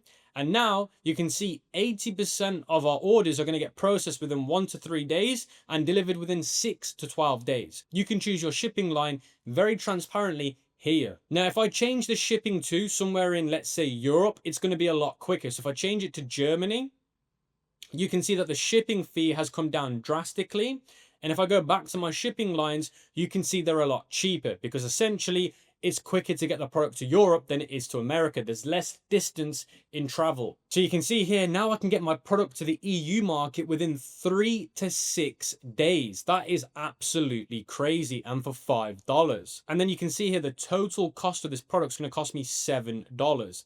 Now that's with their premium option. If I just go with the standard 6 to 10 day shipping, you can see it's now dropped to $5.95. Now the most important thing is your total cost. Now something else that I really like about Team Drop is you can buy a sample of the product straight away, so you can have it delivered to your house so that you can see if it's a good quality product and how it's arrived from Team Drop. And it also gives you a chance to test out their shipping times as well. Then it gives you the product description and all the images for the product. And then what you can do is you can click list the store. You can choose your store, product type. You can choose the product title, the variants, which variants do you want on your store, images and videos, and description. And then all you got to do, guys, is click list now and it will get sent to your Shopify store. So that's how the Team Drop products work. Then you've also got winning products. This is basically Team Drop showing you right now what are the products that they're sending out the most of.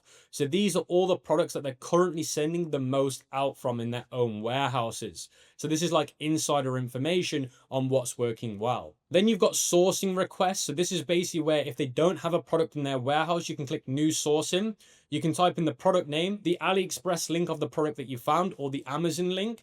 Then you can upload an image and then you can ask what you want. And then within 48 hours, you're going to get a quote. So what Team Drop does is they go to their manufacturers they've got a relationship with. They ask them how much it's going to cost, what's the shipping lines they can get, and then they get the product added to their warehouse if you agree to the offer they give you. Now, the great thing about this is you don't have to pay Team Drop to source the product. They're willing to source it for you. And this is what I like about Team Drop. They're willing to invest into their warehouse facilities in terms of stock that they don't already have. Then you've got packaging here, guys. So if you go to packaging products, you can see here, you can choose the different packaging that your products get delivered in for your customers. You can see all the different types of packaging and product box examples of what you can get for your customers. So you can choose how you want it to arrive. And then if you come over to orders and purchase order, this is where you can manage your whole purchasing system. So you're gonna see awaiting payment, processing payment, invalid orders, all pending, awaiting collection, shipped, delivered, completed, and canceled. So they've got this whole interface showing you your whole inventory and what's currently going on in the business. Then if you head over in the top right, you're going to see your profile icon and then you're going to see your balance. So you can see I've got $500 on this account. If you click top up, you can basically top up your account so that you can process orders. Remember, you don't pay till you get an order, so it's risk-free, and then you can top up your account. Now, if you go back to your profile icon and you go over here to where it says address book, you're going to see your billing address. You can add your billing address, and then you're going to also see your account manager. So you're already given an account manager from the very beginning. So all you got to do to contact your account manager is all done through WhatsApp. You basically click the number here or here, and you've already got an account manager ready to help you with all your things. It doesn't matter if you've already got an order, if you're not sure about something, your account manager is there to help you no matter what position you're in the business. Now, with a lot of private suppliers, you actually have to be on a paid membership to get an account manager. You have to pay a monthly subscription. With this, it comes with the free account. Not just that, but they don't prejudge you based on how much you're already making, how much business do you do with them. They treat you fairly regardless of what you're doing. I've seen it before where suppliers will treat you a certain way depending on how much volume you do with them. Then if you head over to logistics priority, you can set up your logistics settings. So do you want it to be priced low to high? You use the shipping line based on the cheapest, and then you can click here, action and edit. So you can choose fastest. So if you want to use the fastest option, then use the fastest option or the cheapest. Then you've got primary and secondary, so you can set up the shipping methods. Then you've got tracking info, send an email when the tracking numbers are generated. On Shopify, you can use TD Packet, 17 track or other TD Packet. Then you've got your virtual phone number, you can turn that on as well. And if you get to a stage where you're scaling and you want to buy in bulk to get the better pricing, because obviously the dropshipping model works really, really well as a beginner, but when you start to do volume, dropping the price per product by a few dollars will make a massive difference in the future. So they also offer the option to buy in bulk and then fill it in their warehouses so that you have the fulfillment there. They offer the all-in-one solution. So they can cover you as a beginner and they can also cover you as a professional doing large numbers. Now, if I head back over into the Miro board, there are a few things that I haven't covered just now, but you can cover it in your own time, where I break down each supplier in pros and cons. So I show you the top 4 suppliers and I break them down in pros and cons in depth. And I've also gone over chargebacks here. So one of the biggest issues with dropshipping businesses is chargebacks. And I've also given you guys an option here on how to deal with chargebacks, because that is one of the biggest issues right now. So I've left that there as a bonus section. So there's loads of different bonus sections that I've added in the Miro board that I won't cover in the video. I want you guys to read this in your own spare time, but you can see here I've gone into branding in even more detail there, guys, so you can go over it. But with that being said, guys, that pretty much wraps up the video on what is the best supplier, the private supplier to use in 2026 for dropshipping. So guys, section 5 for the free dropshipping course is about building your Shopify store so that it looks like a brand. So when somebody comes to your store, they're not going to think you're a dropshipper, they're going to think you're a fully fledged brand. And I'm going to be showing you how you can use the power of AI to speed up the process and actually convert your Shopify store into looking like a big D2C brand. Even though you're going to be a beginner, your store is going to look like it's a professional brand making hundreds of thousands of dollars, and we're going to be leveraging the power of AI correctly. I'm going to be showing you guys how to make product imagery. I'm going to be showing you guys how to make custom sections. I'm going to be showing you guys absolutely everything. And the truth is, if your store doesn't look as good as the one that I'm going to show you in the free course in the next few minutes, then you're doing it wrong. So guys, welcome to the Shopify store section of the free course. So in this section, guys, I'm going to be teaching you from A to Z how to build a branded looking dropshipping store on Shopify. Now we're going to be leveraging the power of AI to do most of the work for us. So actually creating a dropshipping store has never been easier on Shopify with the power of AI. Now, just to be honest and transparent with you guys, I am going to be using a paid option, and I'm also going to be showing you a free option as well, but the paid option is going to be a lot easier for you. But I'm going to be showing you both either way. Now, the first thing that you're going to want to do is create a Shopify store. Now, to do that, you can head over and use my exclusive Shopify link, and you can sign up here. You can see my handsome face here, guys, and all you need to do is add your email address and click start free trial. Now, if you use my link, you're going to get a 3-day free trial, and then you're going to get 3 months for $1 each month. So over the 3 months, the maximum you'll spend is $3. $1 for each month, and then after the 3 months of $1 each, you will then go on to the basic plan of $29. So you are saving a lot of money by using this link, and you're supporting the YouTube channel by using my link, because I will earn an affiliate commission if you do use this link. So if you want to support the free course or show your appreciation, this is one of the best ways to do it. So with that being said, guys, I'm going to add my email address and click start free trial. Now, once you've done that, guys, you're then going to be shown this screen where you start your free trial for $1. And then after that, guys, like I said, it's 3 months of $1. So $1 for each month equals $3. If you don't add your credit card and start a free trial, your store will be limited to basic features. A lot of people think you can just skip this section. You can't. If you don't put your card details and activate the free trial, then you will not get all the features you need, and you need those to be able to build the store. So make sure you add a valid card, and once you've done that, you can subscribe. Then you'll be greeted with this screen, guys. You can just click skip on all of these. And then once we've done that, guys, we need to add our supplier to the store so the product is integrated. So you can head over to apps. You can go over to the Shopify App Store. You can type in Team Drop here. Because if you guys remember from the supplier section of the free course, I recommend using Team Drop as a private supplier. Now, if you haven't already got an account with Team Drop, make sure you use the link in the free course to create an account, because you will get extra bonuses. And as long as you've already got an account, you can just simply log in through it, which is really easy. I'm going to click install. And just like that, guys, all of my other stores have now shown up because I'm already logged into Team Drop. So if I head back over to Shopify and refresh the screen, you can see now under apps, I've got Team Drop here. And you just want to make sure that in the settings that it has been authorized. So the authorization status should be normal. Now my store is the one here at the bottom. It's unpublished at the moment because it's a new store. So let's just make sure that this is published later on, but we can come back to this. For now, at least we've got the supplier added. So now we can go to find product, Team Drop products, and we can add the product we want to sell. So this is the product that I'm looking to sell, guys, which is the pet cooling mat. So what I can simply do is I can go over to where it says list store. I can select the store. I can then choose the product type. I can choose the vendor. You can see all the variants here, guys. So if I want all the variants, I can. All the variations are coming up here. Then you've got images and videos of the images we've got. Then we've got the description. So we can go to products and click list now. Now, once you've done that, guys, you can click list now. You can click list now again. Now, when it comes to the pricing section, guys, you can just click apply RRP. And then click list now. We can change all of this later in Shopify. We just need to get the product imported to our store.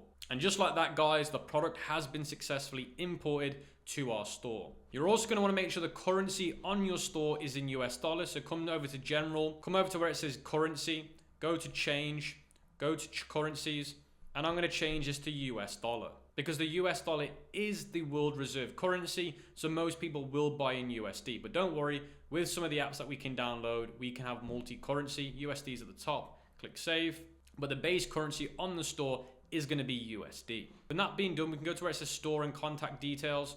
We can add the proper store name. Now, if you already have a brand name, you can put it here. Now, I'm guessing a lot of you won't, so you can just call it name of store and come back to it. That's what I've done because we're going to get AI to come up with my store name, but this is essentially where we change it. And once we've done that, guys, we can head over to products. We should now see our product added to the store. So we can click on this and we can see all the variants have been added, and we can see the pricing has also been added and the images and the description. Now, we don't need to worry about this for now, guys. We can come back to it a little bit later on. This honestly doesn't matter for now. This is the last thing that we're going to change. So guys, how we're going to build the store with AI is I'm going to be using Scopic AI Page Builder to do this. There's loads of page builders out there. Scopic AI is one of the best ones you can use, and we're also going to be using a free method, but I'm going to be showing you the free method in a little bit. But for now, I'm going to be using Scopic AI to save a lot of time. So you can create an account for free, but it is a paid option. It's like $49 to create AI pages. I'm going to go over to AI stores, and then you're going to see generate page, and then it's going to say what your product is. Now, mine's essentially a pet calling mat, guys. That's literally what my product is. So I'm going to click suggest names, and just like that, it's given me some options. So we've got chill pad, pet oasis, cool snug, frostbunk, and ice den. Now, I like ice den a lot. I like the sky blue color. And then I need to upload some images of the product. You want to head over to Amazon, guys. So you can see here all the listings. And I'm going to want to find the best listing for this product. Now, when I say the best listing, I mean the listing that gives you the most options of the product. This is important, guys, because this is what the AI is going to use to clone the product. So I'm going to take a print screen of this. I'm then going to take a print screen of it in this angle as well. Now, remember, guys, these images is what the AI is going to use to clone the product. So it needs to be good. So now we've done that, guys, we can go back over to Scopic AI and I can upload those print screens of the product. And you can see now it says analyzing photos with AI. And you can see now it says here honeycomb pattern, uniform, circular indents, smooth edges, and the color of the product is light blue. So that's all correct. So now I can click next. I can enter either the store URL or the Amazon link. For now, I'm just going to add the Amazon link. So I'm going to come over here, click copy. I'm going to go back to Scopic. I'm going to paste the Amazon link in here, and you can see Amazon product page is found. It will tell you, and you can see it has been found. And then I can click generate. You can use other links. You can use, for example, competitor Shopify links, but for now I'm using Amazon, and click generate. And just like that, you're then going to be showing a UI like this that will take you through the process of Scopic AI building it. Now, this page builder usually takes around about 3 to 7 minutes because it's now going to build the whole page for us. Our product page copy, our images, is going to create the whole thing for us. Now, whilst I'm waiting for Scopic AI to create the page, I'm going to show you guys the free option to do this as well. So you can head over to something like GenSpark. Now, GenSpark is technically free to use, but after a certain amount of time, you do need to upgrade, but it is a great option. And it is the alternative option to Scopic, but it is, in my opinion, the second best option. Now, once you create an account on GenSpark, you're going to want to take the link of the product again. You're going to want to send it to GenSpark. But before you send it to GenSpark, you're actually going to type this prompt. You're going to put, I need a brand name ideas for the product. You're going to put the Amazon link or the other competitor's link, and you're going to be saying, I will be selling this product on Shopify, and then you can click send. Now, GenSpark is an agentic agent. It's more powerful than OpenAI. It's more powerful than Gemini. It can do more agentic tasks. So it can actually go to the link and preview it and understand all the information. So as you guys can see, GenSpark's come up with some naming options. You got Chiller Paws, Frost Pet, Arctic Comfort, Cool Heaven. So you can see all of the names. Now, for me personally, if I was to go down this route, I like Chiller Paws. This is a really good name. So what I can do is I can then go back to GenSpark and say, I like Chiller Paws as the brand name. Come up with a brand kit idea, fonts, colors, logos. Here is a competitor of mine we can use as a reference. Now, this works really well if you want the best quality in terms of brand kit. So what I would say is it's always good to find a competitor's website. So here's an example of a really good one, because then at least it's going to use it as a reference point. So you're going to want to copy this. Now, to find competitors' websites, you're going to go on Google and you're going to type in the product name plus myshopify.com. That's the quickest way to find competitors. Again, go onto Google, type in the name of the product, pet calling mat, pet mat, and then plus myshopify.com. You'll find a list in the Google search. This is one of the ones that I found. So now I can go back to the AI. I can give it this reference point and I can click send. And now the agent will go out there. It knows that I like the brand name Chiller Paws. It will come up with a brand kit idea, fonts, colors, logo ideas, so that now I should have that all in one go. And just like that, guys, we've got 80% of our Shopify page ready to go with Scopic AI. Now, don't worry, guys, if you're not going to be using Scopic AI, I will be showing you how you can recreate all of this very quickly with Sidekick, but it will take a little bit more time and effort, but I am going to show you. I use Scopic AI just to handle 80% of the work so it can be quick and easy for me to do. Now, before we can export this page, we actually need to go back. We then need to go to our account. We need to go to settings. We need to go to integrations. And then you're going to see here, Shopify store management. So we need to go to add store. So we need to add our store name. So we can go back to Shopify. We can go to settings. Our store name right now is name of store, but we can actually change this now because we know what our store is called. It's called IceDen. So IceDen. So we can save that now. So we can come back and change it. Go back to Scopic, type in IceDen. We can get our URL here, guys. You can see the URL there. We can paste it in there. And then we need to get our client ID and our secret key. So this is easy to do. All we've got to do is go to Shopify apps, go to where it says all recommended apps, developer apps, go to build apps and development dashboard. Now, depending on the time that you watch this, guys, by the way, make this very big disclaimer, there might already be an app for Scopic AI on the App Store, but for now, you're having to do it through developer app. But again, at the time you watch this, there might already be a Shopify app you can just download on Shopify. You'll know the latest integration method for Scopic based on when you go to the Shopify connection. It will tell you the step-by-step. You can see here, it's showing me step-by-step how to connect the store. So what I'm saying is, depending on the time that you watch this, there might already be a Shopify app on Shopify. There might be a Scopic app for Shopify, so you can easily do it. But for now, we have to do it like this. So under the dev dashboard, make sure your store is correct in the top right. And then you're going to want to go to create app. You're then going to call the app name Scopic AI. And then you're going to click create. You're then going to come to the tutorial where it says page 11, because this is where we can quickly copy and paste everything. You're then going to see app URL. You can see here on Scopic, here it says app URL. We can just copy it. We can replace this one.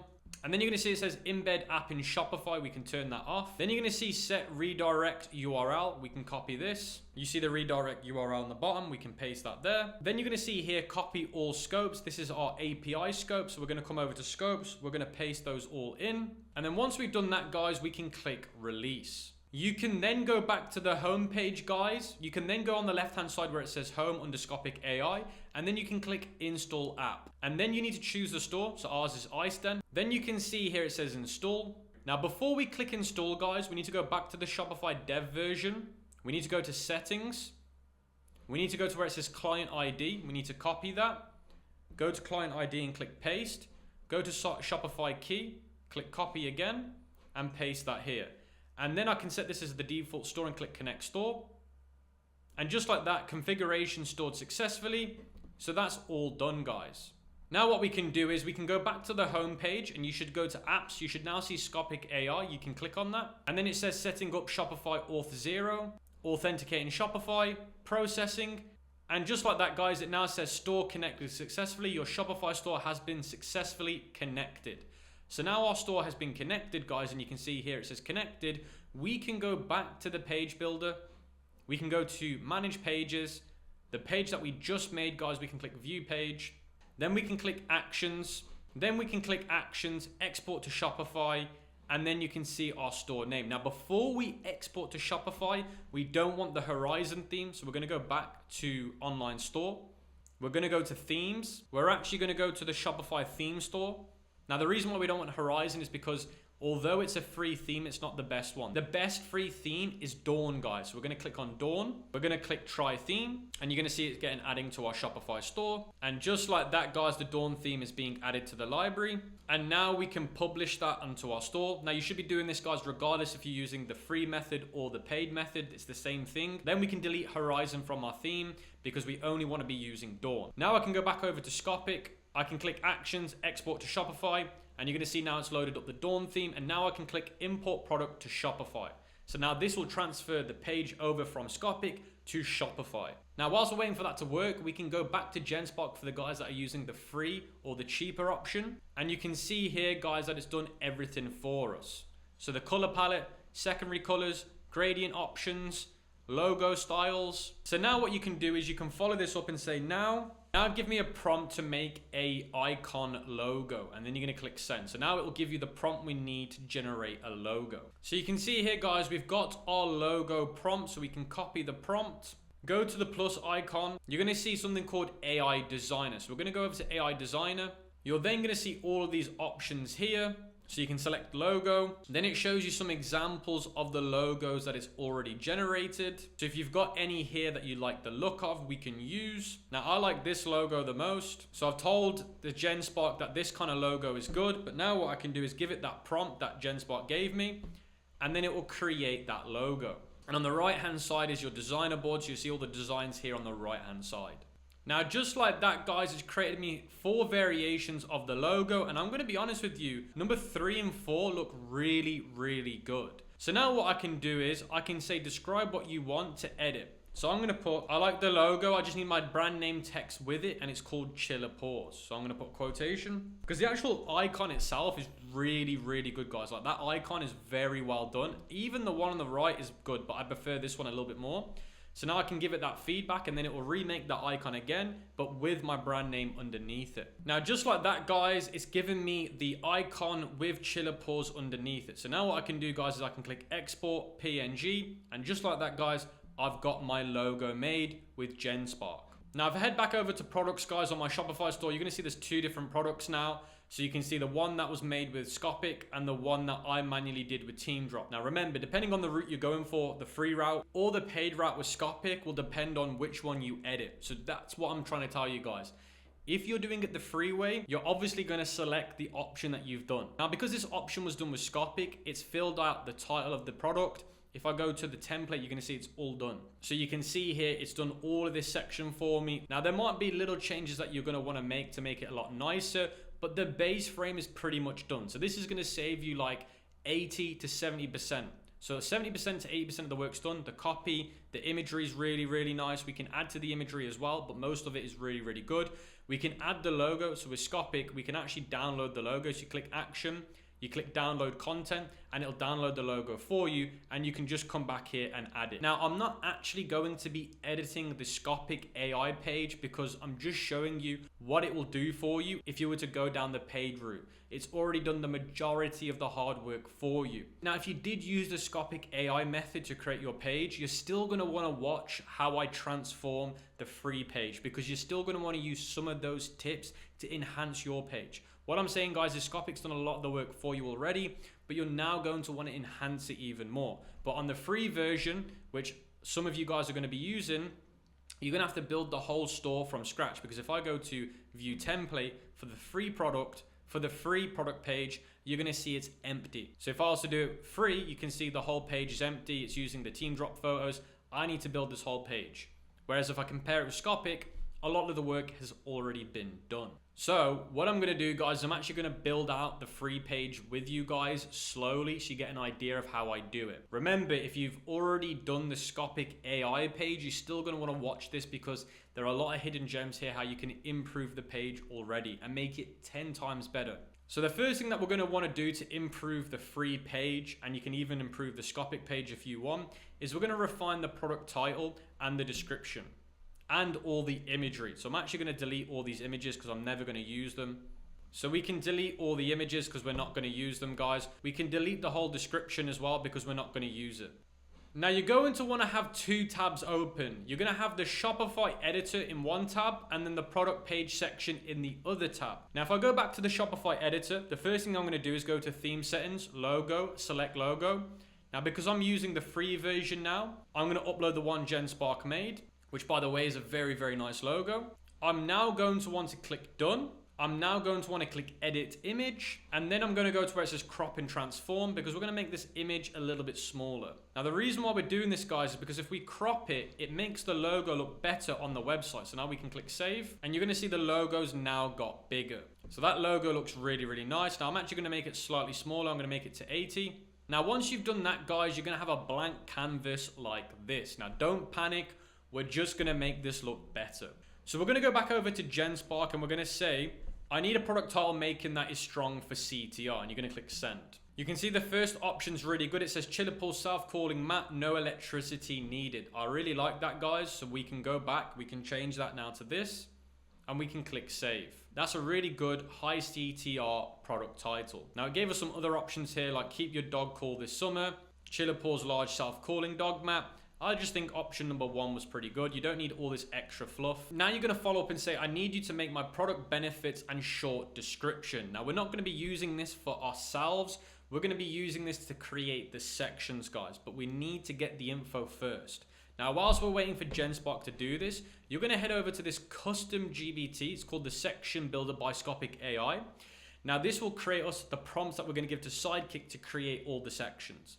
Now you're gonna go to where it says build me a custom Shopify section. Now it's gonna ask you what your product name is, what does your product do, what is your brand colors, so we need to provide it with that information. The good news is we know what our product title is because we got it right here.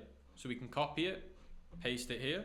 Then we can add the details, like the product description. Then we can scroll up because we already know what our brand color kit is. So you can see here it says color scheme, so you can paste it in there. We can then go back to GenSpark. It's now given us our product information. So product benefits, we can copy all of this. We can copy all of this, guys. We can go back to GBT, paste that in and click send. Now this is training the OpenAI to understand what our product is, our brand kit, our color codes, so that it can create us amazing looking sections. Now ignore what it's telling us now. This is us just passing the info along. We're not doing anything with this answer. This is just purely OpenAI understanding what our product is, our color codes, our brand names. The next one we're going to upload is where it's going to help us. Now you're also going to get access to this Google Doc called Shopify Sidekick prompts for custom sections. So we're going to scroll all the way down and you're going to see create a full width scrolling announcement bar. So we're going to actually use this, guys. So we're going to copy this prompt. We're going to go to Shopify. We're going to go to where it says add section, generate, and then you're going to see Sidekick in the top right. You're going to paste that prompt and then you're going to click send. Now this is Sidekick AI, Shopify's AI, that will create the custom code for our sections. We're just giving it prompts. Now the first prompt we gave it, we don't need to give this to OpenAI because it's a generic prompt. We just need to change the colors and the wording for ourselves. When we move on a little bit later, we are going to need to use OpenAI to change these. Just like that, guys, you can see the announcement bar has just been created. So we've got ourselves an animated announcement bar ready to use. Now what I'm going to do, guys, is I'm just going to drag this above. So you can see we've got our beautiful looking announcement bar. So we can change the color of this as well, guys. So we can select it. We can change the color to match our brand kit. Click the little pen icon, grab our color. And just like that, it's now in the brand color. We can also change the text. So it says Black Friday sale. We can just do free US shipping. We can put 30% off.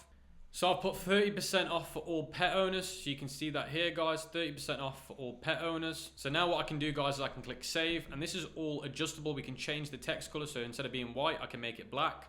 That way it's a bit more visible, and I can click save. And then we can go back to the prompt here and it says universal hero section. So we can copy all of this, guys. We can go back to the GBT prompt. We can paste it in here and click send. You're going to see it says, I don't write code, I only generate Sidekick prompts. That's what you're going to want. You're then going to copy where it says right column all the way up to where it says prompt. We're going to copy that. Go back to Shopify. We're going to go here, guys, where it says add section. We're going to click generate. We're going to paste that new prompt in here and click send. So now we're going to start to build the template of the website. Now don't worry about the product section yet. We're going to come back to that a little bit later on. We're just building out the full template first. Now, whilst we're waiting for this to generate, guys, we're going to want to create some images. We need images desperately for this to look good. You're going to then head over to the Scopic AI custom GBT for image prompt generator. So there's an image prompt generator here, guys, that we're going to be using. You're going to click make me an AI image add prompt. So this is to create the images now for our landing page. And it's going to ask for the same things again, guys, which is what is your brand name, product name, hex codes, benefits. We're going to go back to the original GBT, and guess what we're going to do, guys? We're going to copy the same prompt here, and we're just going to paste it here. Now, the only thing this custom GBT now needs is inspiration images. So all we've got to do is upload inspiration images of the product. Now, we don't have to just upload inspiration photos where it's of the exact same product. I'm going to show you what I mean. So you can see I've just uploaded an image of an ad that's got nothing to do with a pet calling map. Yeah, I can use it as an inspo image. So I'm going to send it this and put here is the inspo. Now you can see guys, I've got the prompt back to use. Now I'm going to be using it from where it says final composition. So I'm going to copy all of this guys. And then I'm going to be using something called Arca ads. We're going to be using Arca ads to create video ads as well, by the way. So we're also going to be using it to create images as well. So once you create an account on Arca ads using my link in the pinned comment and in the description below, you can then create a new project. We're going to call it rename. We're going to be using this again guys for images and videos. So it's important that you have it. We're going to be calling it Ice Den, as that's the name of my store. Well, actually, that's the one that Scopic AI made. So let me change it to Chiller Pause. So Chiller Pause is the one we're doing for free. Then I can go to images. I can go to settings. I can change it to Google Banana Pro. We're going to be doing one-to-one as it is on a Shopify store. You're going to upload the reference image. The reference image is of your product. You need to make sure you add the reference image. We're then going to paste the prompt and we're then going to click create. And then what we should have guys is an inspo ad that we used here guys. As you can see, this is going to be nothing to do with our pet calling mat yet. The AI will be able to recreate it for our product. Now let's see how Shopify is getting on. You can see it's created that section beautifully. Look at how nice that custom section is that we've just generated. Now where it says related products guys, we can actually delete this. So let's delete it or let's hide it. Don't worry, we're going to fill out the custom. We're going to fill out the product page section a little bit later on. But this custom section guys, look at how nice that looks. Summer pet relief. The only thing I need to change is to hit this where AI constantly puts these weird dashes. So we're going to change that. Summer relief powered by Chiller Pause, instant call and comfort, no electricity, no freezing, no fuss. Trusted by 10,000 UK pet owners, by UK pet parents. You can see it all here. The thing is, if you're targeting a certain country, you might want to change this from UK to let's say US. Just make sure you double check everything and then click save. The colors are done correctly. The section looks amazing. Once we add the image as well, it's going to look even better. Just like that guys, look at the images that it's been able to create. This is crazy. This is one of the images that it just created guys. How insane. So now what we can do is we can click download in HD. This is the other one that it made. So these are the two that it made. Now, personally, I think I prefer this one slightly more. It looks a little bit cleaner. So I'm actually going to download this one. Now I can go back to Shopify where the image preview is and click select image. I can go to add files, downloads, and I can upload the image. Now that's that done, so I can click done. And now that beautiful looking image has also been added, guys. So look at how nice that section now looks. And what I can do, guys, if we look at this on mobile, this is what it's going to look like for the user on mobile, which looks even nicer. You're always going to want to check on mobile versus desktop. Now on the mobile version, you can see the logo is a little bit big. So I'm going to go to where it says bottom padding. I'm going to make this smaller. You can see how this looks like on mobile, which is amazing, guys. Really impressed with that. And now we can build the next section. Now this is where things get interesting. If you like things from other websites, so for example, I found this website selling a dog product and I really like this little banner here. So what I can do is I can actually print screen this. Go back to the section builder from Scopic AI. It's now going to recreate the section, but for my store, because I found another store. I really like this section. I think it looks really nice. And I think it would look better under here than this straight away. So I'm just going to copy and make it. So you can see it's now giving me, guys, the 4 icon reassurance row. So now I can go back here. I can go to where it says add section, generate with Sidekick. I can then copy the prompt here, go back to Sidekick and paste this in and click send. And then it's going to create me that section. And this is the really powerful thing with Shopify Sidekick. You can create any section from any website that you've got inspiration from, which is what makes it super powerful, guys. Now I'm going to create some more images. So that's that image done. So let me now give the Scopic AI image prompt another image to make. So I really like that image here, guys. This is more of a benefit image. So you can see it's the benefits and then it's got an image on the side. So I've uploaded here and I can now put here is more inspo. And then the AI agent will give me the next prompt to create this image. Now what I'm going to do is I'm going to keep the reference image the same. I'm just going to delete all of this. I've now got my new prompt, guys. So I can copy all of this, guys.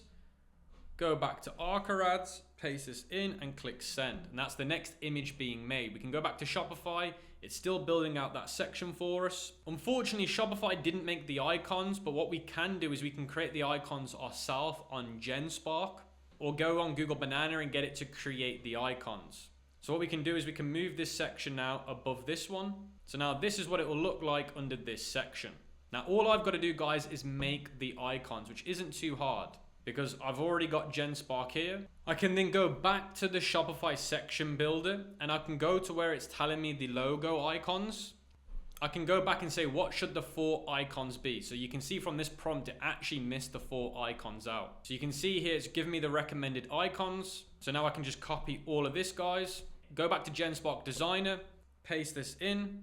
I've put I need these 4 icons and click send. So now what it'll do is it'll create these 4 icons. And then once it's created them, I can just download them and add them in. If we go back to Ads, it's created the next batch of images. Look at how good these look, guys. Honestly, guys, Google Banana Pro is just crazy. The images it's able to make is just such a game changer. Now this one honestly is better, so I can download this one. And what I can do is I can go back to the Shopify product page and I can start uploading these new images, guys. So I can go back to downloads and I can start using these new images. And now what I can do, guys, is I can click save. And now when I refresh this page, guys, we're gonna see that the page is now gonna load in the images as well for the product. So now it doesn't look as weird. So just like that, guys, now we've got the images there and we're starting to build the store nicely. So you can see how much better this already looks. Now GenSpark's made the icons, guys. So look, check this out. All the icons have been made. So what I can do is I can click export, PNG, export, PNG, export, PNG, export, PNG. And now I can go back to Shopify, click this section, click item 1, upload file. All of them there. I can do a bulk upload. I can do the car one first. That's that icon done.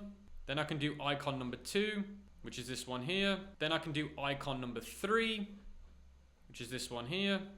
And then I can do icon number 4. And just like that, guys, we've now got all of our icons added in nicely. And look at how much nicer that looks, guys. This looks really, really nice and professional. So this section's starting to come across really well. Now there's some things that I want to change here. Look at the UI that when you hover over the icons, they float. That's really, really nice.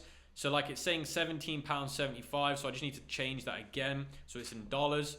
But that's essentially that section also done. Now what I would like to do is clean up this product variant section. So you can see pink, you can see light gray, you can see blue, and you can see brown. So what I'm actually going to do is I'm going to click this. I'm actually going to delete all of these but the blue one.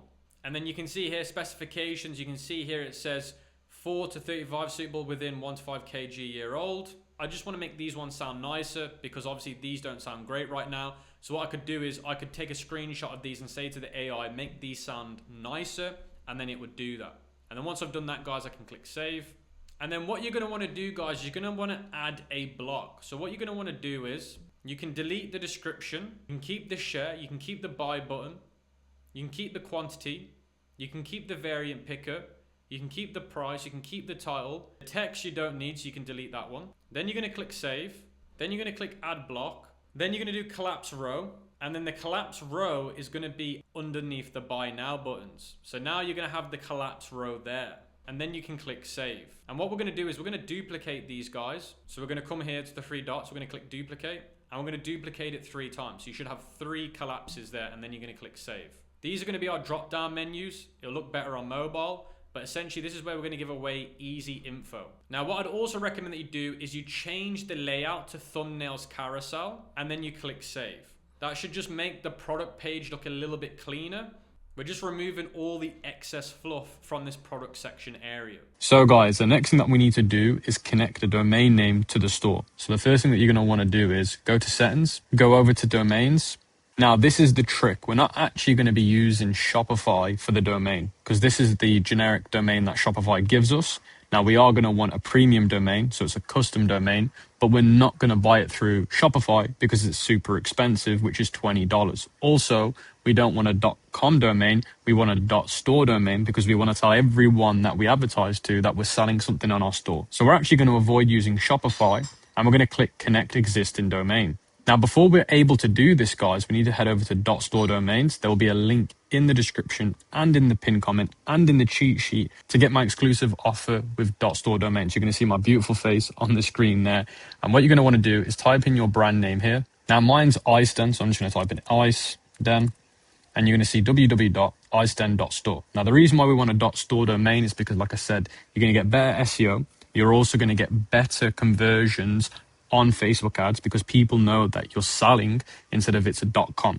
.store domains perform a lot better for e-commerce and dropshipping stores. So once we've done that, you're going to click search, and you're going to see here iceden.store is available. And you can see it's going to be around about $4.99 for the first year. So instead of paying $20, it's actually only going to cost us $5.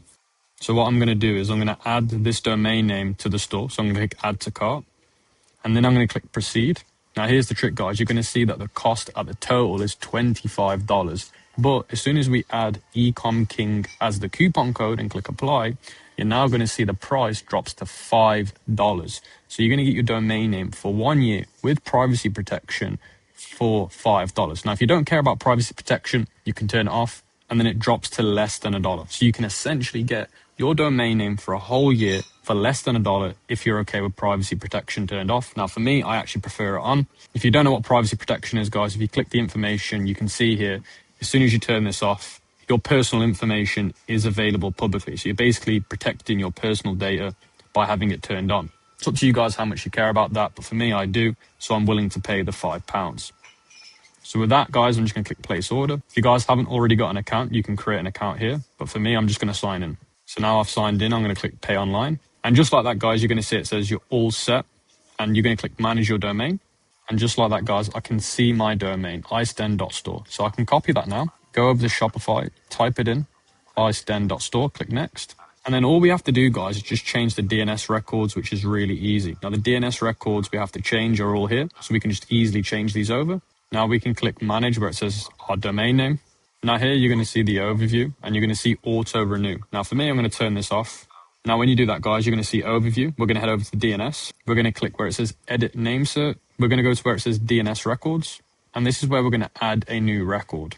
And then it's going to say record type. We need a record. Then you can see the information on Shopify is there. We just need to copy it over. So the name is @ and then the destination is there on Shopify. Now, bearing in mind, guys, everyone's destination will be different, so don't just copy mine. Yours will be unique. And then TTL, you can set that on auto and click save. Then you need to do add new record again. This one's going to be a CNAME. The host name is going to be www. The value, again, you're going to grab that off Shopify. You're going to paste this in. And then the TTL, you're going to leave that on auto and click save. And then we can click done. And then once you've done that, guys, you're going to see under A records, the new one we just added. And under CNAME records, the new one we've added as well. And once we've done that, guys, we can click I updated my DNS records. Now, whilst you're doing this, guys, you're going to see this loading screen and it will recheck it every 10 seconds. Now, do bear in mind, this can take up to 30 minutes and sometimes it can even take up to a few hours. So my best recommendation is leave this tab open. It's completely fine as long as you've copied the values over correctly, like I've just shown you. You can check them underneath A records and CNAME records. You've got nothing to worry about. You've just got to wait for Shopify to approve it. And like I said, it might take around about 20 minutes to an hour. But just leave this one open, guys, and eventually when you come back to it, it'll be all working. So guys, after around about 20 minutes, the domain name has now successfully been connected. So once the DNS record has successfully been sent over to Shopify, your screen should look like mine. It should say connected, and it should all show this green banner. Now, once this is done, guys, your store is now using your brand new custom domain name .store. So that's ready to go. So basically, when you click off here, guys, and you click the preview icon to your store, you're actually going to see now the domain name says your domain.store instead of the pre-made Shopify one, which means that we're ready and we've got our domain name. So guys, the next section that we're going to want to add to our Shopify store, if you go back to the doc sheet, which is the prompt sheet, is the comparison table. Now, you guys don't have to do it in this order. I'm just doing it in this order because I think it looks better on the store. So where it says comparison table, I'm just going to grab all of this. And then I'm going to go back to the Shopify section builder on GBT. I'm going to paste this in. And because this GBT already knows everything about our brand, our colors. It's going to remember it from the prior message. So now it's actually going to add it all in. Now, I'm actually glad that it messed this up, guys. It actually has messed this all up because the chat has forgot some of the memory, which is very strange. So if it does forget the memory, you can see here it's basically destroyed the response. We can just go all the way back up to the top of the chat, copy the prompt that we sent it before about what our brand is and what it means, and then just resend it. So now I can just resend it this. And now you can see, guys, that it's redone the section again, the comparison section, and it's fixed it. It's actually using the brand identity now. So if you ever have it where it gives you a prompt back and it's just completely bland and it doesn't match the brand information, just resend it that original prompt and it will fix it. So now we've got that prompt, guys. We can literally just grab this to where it says design rules, and we're going to go all the way back up to where it says prompt. I'm going to go back to Shopify, guys, on the editor. We're going to go to add section, generate section. We're going to put the prompt in here, guys, and we are going to create it. Now, whilst we're doing this again, guys, we're going to go back to Ads and make some more images for our website. So I just like to do this side by side. Whilst I'm creating sections, I like to then also create images. So I like to run them alongside each other. I just think it works way better. It's more time efficient. So now I can go back up here, guys. So now I can go back to the image generation prompt and give it the next image idea. So we're going to go add files. Here's another image that I like as the inspiration, which is this one here, guys. Again, all these will be available in the cheat sheet. I'm going to click send. And we've got our next prompt, guys. So you're going to see where it says generate an image.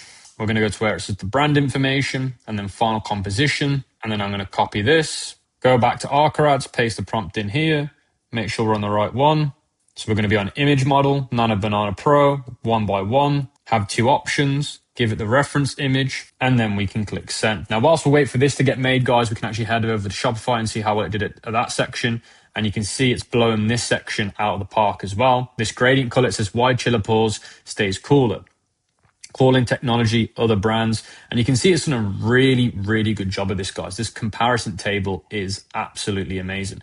Now we can actually click on this, and if we don't like the emojis, sometimes some companies don't like using emojis. Some brands, you don't want to be using emojis. So if you don't want the emojis, guys, we can just delete them here. Now I'm personally actually not going to use the emojis because I think it looks a little bit cheap for this brand.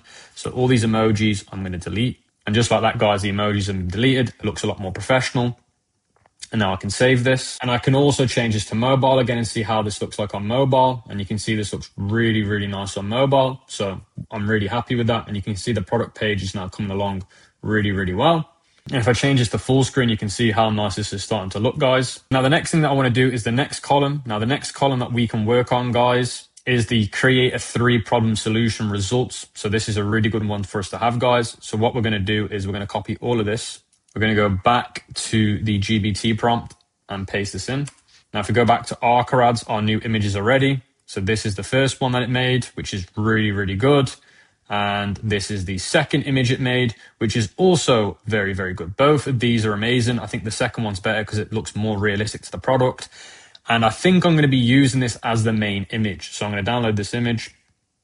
This is what I'm going to call the main image. So the image that's going to be on the product page will be that one. So we're going to go back to products. We're going to go back to the product listing and we're going to upload that new image. So let's go to add media, downloads, and I'm going to use this as what we call the winning or the header image, because this is going to be the image that people see on the first time they visit the website. So by me wanting that there, I just have to move it in there. Now, the heading image, the winning image should always be the one that stands out the most. And that, in my opinion, is the one. So like, for example, if I refresh the screen now, you're going to see that this image is going to stand out the most. So you can see this image is a lot more appealing and it's a lot more aggressive than the other one. So that really grabs the viewer's attention. And again, if I make this full screen, you're going to see this grabs the attention more than the other images.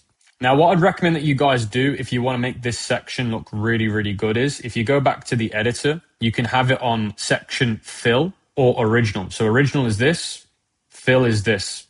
So it's up to you guys what you want to do, but I actually think fill looks better.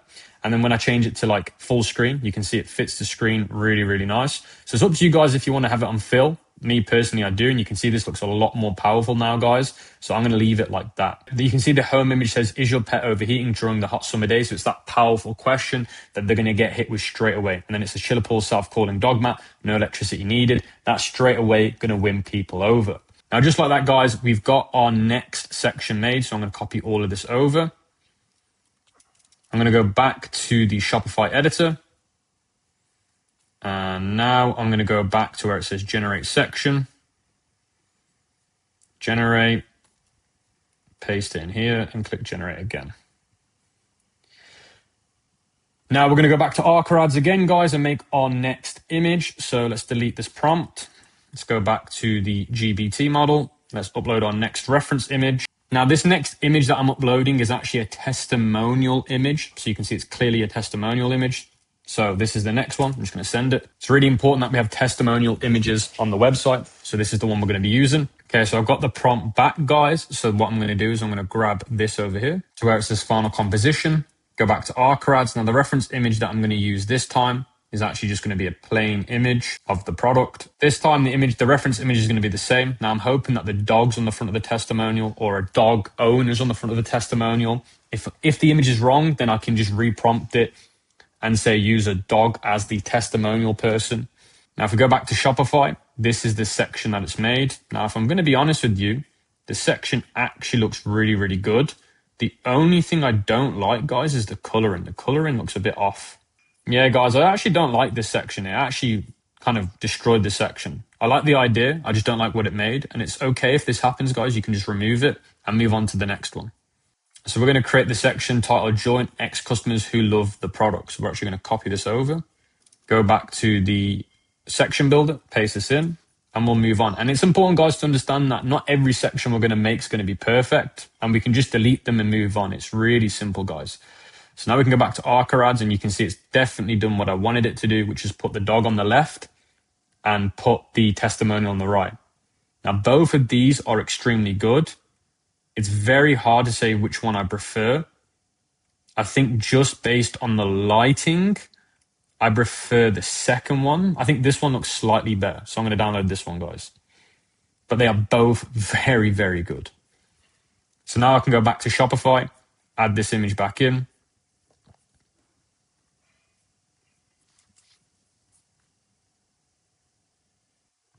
Click done.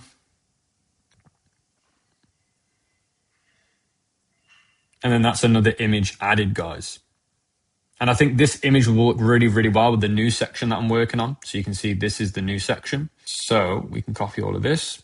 So we can add all of this, add section, generate, and try that prompt. And again, this one might not be perfect, guys, but I'm assuming it should be fine. And if it is, that image we just made would be perfect for it. But again, we're going to create another image, guys. The more images we have, the better. And every image we've done so far has been very, very good. So let's upload the next image for the image prompt. For those that are wondering how many images we need around about 5 to 10. 5 to 10 is like the sweet spot. Now, this is the next image that I'm going to be using, guys. Now, you can always go through the chat if you're not sure which images you've already used, and you can see which ones you've already uploaded. But this is the next one that I'm going to be using. We can go back to Shopify, see how that section's getting on. Still creating it. Now we've got our image prompt back first. So we're going to go back and use this, guys. So where it says brand, we're going to go all the way down to where it says final composition again. And there we go. We're going to add this in, guys. And boom. See if Shopify's done. Looks like it's about to be done in a minute. All right, guys, we got the image back. Now they're both very good. I'd say this one's better, but it's not got the matte like correct. This one looks more realistic to the matte. Now you guys can obviously perfect the image generation. Obviously I would want it to look correct to what the matte looks like. So it's got like these little circles on it. This one doesn't, but this image actually looks better. But I'm only going to use it for the sake of the free course. You guys need to make sure every image you use is realistic to your product. It can't be different, because if you're selling a product that looks like this, but then you're using images that look like that in terms of no like little circles on it, then it's not fair, because like every image, it should look the same. That way people believe the product is real. But just to save a little bit of time on the free course, I'm just going to use that image anyway, because it's a very, very good image. And I don't want to waste another 10 minutes re-prompting it. Now for this section here, guys, the video testimonials, just to save a little bit of time, you guys can generate the second version yourself. There's 2 versions in the doc, so it's just based on which style you prefer. But essentially what you would do here is you'd create AI testimonials, so like a UGC character explaining a testimonial of the product. But when we go on to the video ad section about me teaching you how to create video ads using AI, you can recreate testimonials. So the same method that I'm going to be teaching you a little bit later on into the course, where I teach you how to create video ads, you're going to create testimonials. Now, when you learn the methods, you'll learn how to create testimonials. You'll come back here and you'll upload the video. So look here on the section, you can see here, when you click on this section, you're going to see thumbnail and the video URL. So you can upload these from YouTube. So you get a YouTube video link. So you upload the video on YouTube unlisted, or you can upload it on Vimeo. And then what you do is you'd paste in the URL here. Now you can upload a thumbnail as well. So you can actually go on Google Banana Pro and say, based on this testimonial, make me a thumbnail. I'm going to do that with you guys in a minute, just to show you how to do the thumbnails. But essentially, that's what you're going to be doing. So that's the first testimonial there, guys. Now let's add the second thumbnail, which would be this one. Let's add the third testimonial, which is going to be this one. Now, once you've actually imported the videos in, the play button will show. So once you've added the videos in, the play button will appear so that people know they can watch them. But just like that, guys, we've added the thumbnails in. I'm going to show you how much of a difference this makes on the page. So let me move me over here. So you can see if we go back to the top of the page. Remember, we're not done yet, guys. If we scroll down, this is starting to look really, really good. Like really, really, really good. Now we can maneuver the sections around. So like we can really play with the page a little bit later on.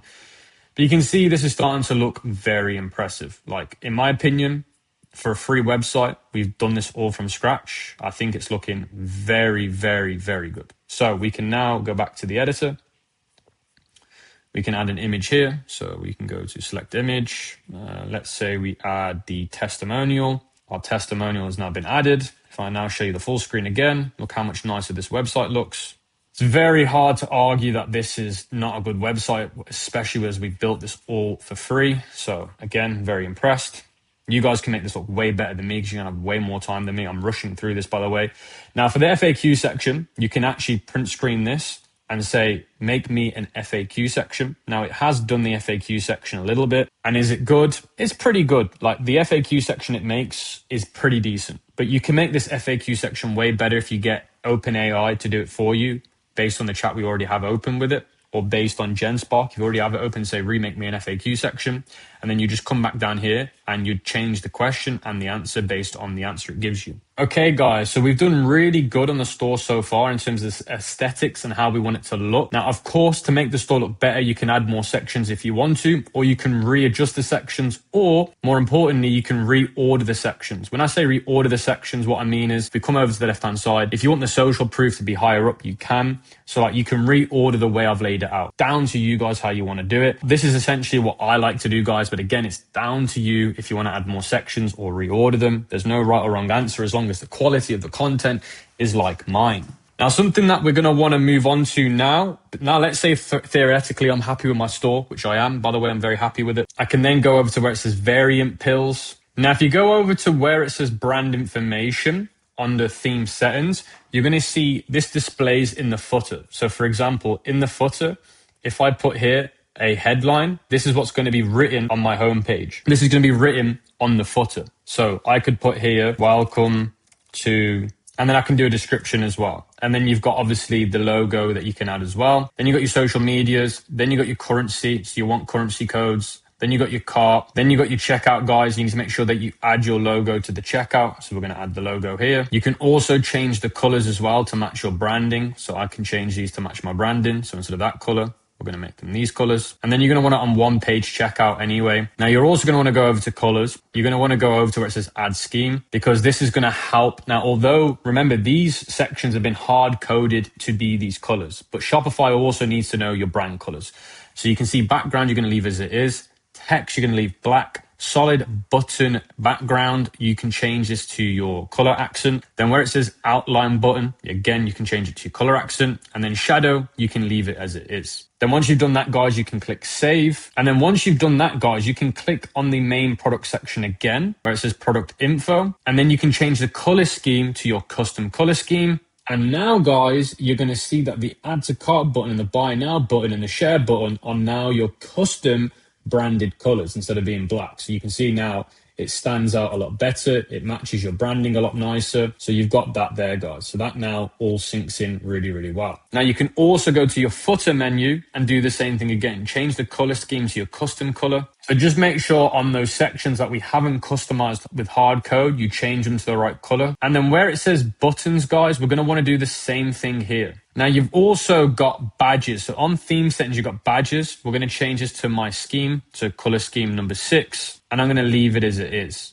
Then that will update everything else so that it's the right colors. Then you've got something called search behavior. I'm going to turn search suggestions off because mine's a one product store, so I can turn this off. If yours isn't a one product store, you can leave it on. Then where it says favicon, you're going to want to upload your logo here as well, because the favicon is the little logo in the toolbar.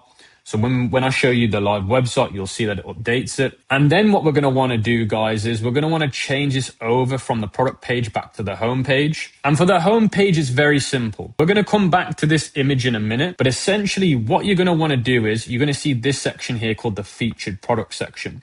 Now, if yours is a niche store, you're going to change this into a collection page. Instead of featured products, it's going to be a collection page. But for me, what I'm going to do is I'm going to delete this and click add section. Mine's going to be a featured product because again, mine's a one product store. And guess what the product's going to be that I want it to be? The product is going to be the product that I've just created and generated. So now this is going to be what the viewers see, this product here on the homepage. And I can change the color scheme to my custom colors.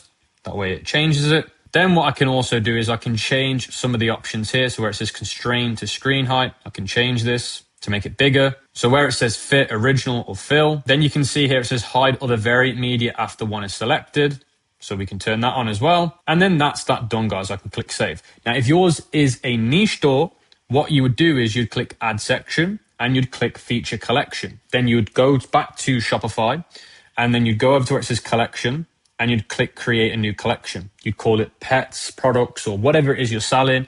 And then once you've done that and you've added all the products to that collection, you would then add it here. But as mine's a one product store, guys, like I just said, I can leave it as it is. Now, what I'd also recommend that you do is on the home page, go to add section. And if you scroll all the way down, guys, guess what you can see? You can see all the sections that you've generated with AI. So instead of you having to recreate them again, I can go over to where it says FAQ section. I can add that in. And just like that, guys, from the product page, I've got the FAQ section. I can click add section again. I can scroll down. I can add the 8 reasons to buy from us. So I can add that in as well. And then I can go to add section again. And this time I can add the announcement bar in. So what I'm trying to say is you don't want to add all the sections from the product page. The ones that I usually add from the product page to the home page are these ones. So now I can click select image. It's going to be the testimonial image. And just like that, we're done. We've got the testimonial image. And then this banner here, guys, I'm going to change the color of it from black to blue. And then the text, we can change this to black. Again, we can change this to be custom. Again, we're trying to build trust. So we can do 30-day money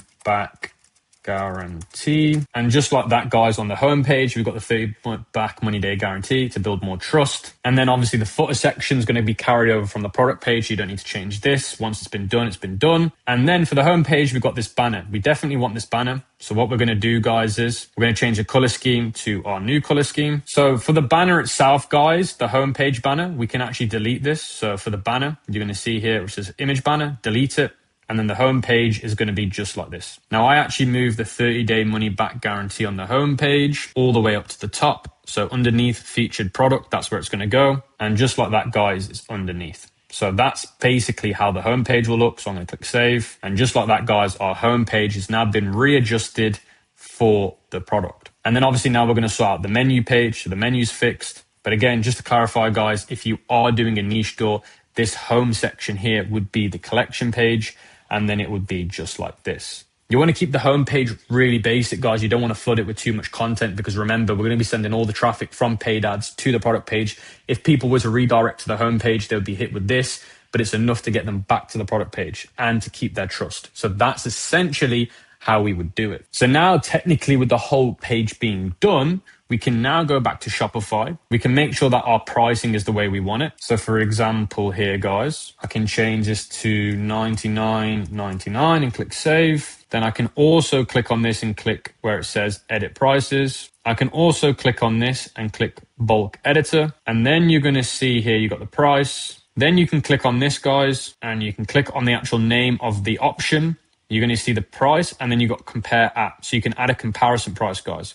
So you have to do this one by one, and the comparison price, this would be, so let's say $59.99, and the comparison price would be, let's say, for example, $79.99, and then you can do this for all of them. So once you've done that, guys, you can click save. Make sure you do it for all of them. Look, I can see all the other variants here, 1, 2, 3, 4. So you'd have to do it to all of them. So then you'd see the comparison price on the product page. So now if I go back to the product page and reload it, you're going to see now with that option chosen, you can see that it shows the sale price now. So it gives it more reason for people to want to buy. Now, what I can also do, guys, which is really, really important, is I can go to online store, I can go to pages, and then I can create the pages that we're going to need. So we're going to need a few different pages. So we need to create them here, and then we can add them to the menu bar, which is really, really important. So guys, the next thing that we're going to do is add the pages to the store. So you're going to go to online store. You're then going to see pages, and then you're going to see the contact option here. We can leave that as it is. Then what you're going to want to do is you're going to want to go to where it says add page, and we're going to call this one about us, and then you can click create view. So you can come up to the top right, guys, and click add page. Then you're going to call this page about us. And then what you're going to do is, we don't need to manually fill this out. We can go back to that conversation we had with GenSpark. Now, if you use Gemini or OpenAI to do all of this, guys, just go back to that prior chat that has all the knowledge about the brand. And you can just say, I need an about us page.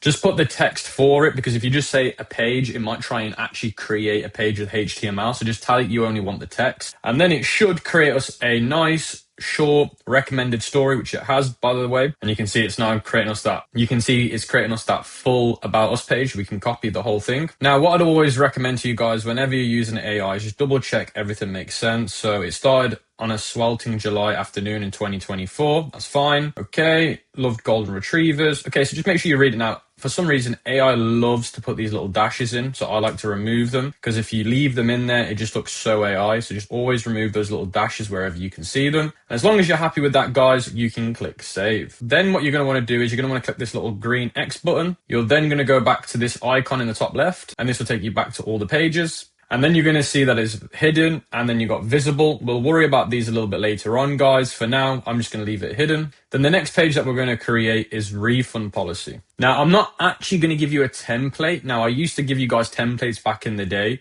for the free course. But in 2026 with AI, you don't need templates. Now, the reason why is because everybody's product's going to be different. Some of you guys are going to be selling electronics. Some of you guys are going to be selling different types of products, which means the return or the refund policy will be very, very different depending on the use case. So you need to make sure that yours is around that product. So I might want to go back to GenSpark and say, I now need a refund policy, but it needs to be fair to my product, meaning that the refund policy can't over exaggerate the consumer's point of view so that they have all the power, because it's not fair. It needs to be an equal way of doing a refund. So you can see it says here, our 31-day happiness guarantee. It says here, your pet doesn't use the mat. That one shouldn't be in there. The mat doesn't meet your expectations. Again, that can be easily argued. You're not satisfied with the calling performance. The product arrived damaged or defective. Your order was the wrong size. So now I know that these aren't good. So what I would say is these two need to go. Then the other one is you're not satisfied with the performance, needs proof. And then the product was damaged or defective, wrong side. And then if the quality for the refund is fine. So yeah, these are all fine. Yes, these are actually fine. So it's just those three that need adjusting.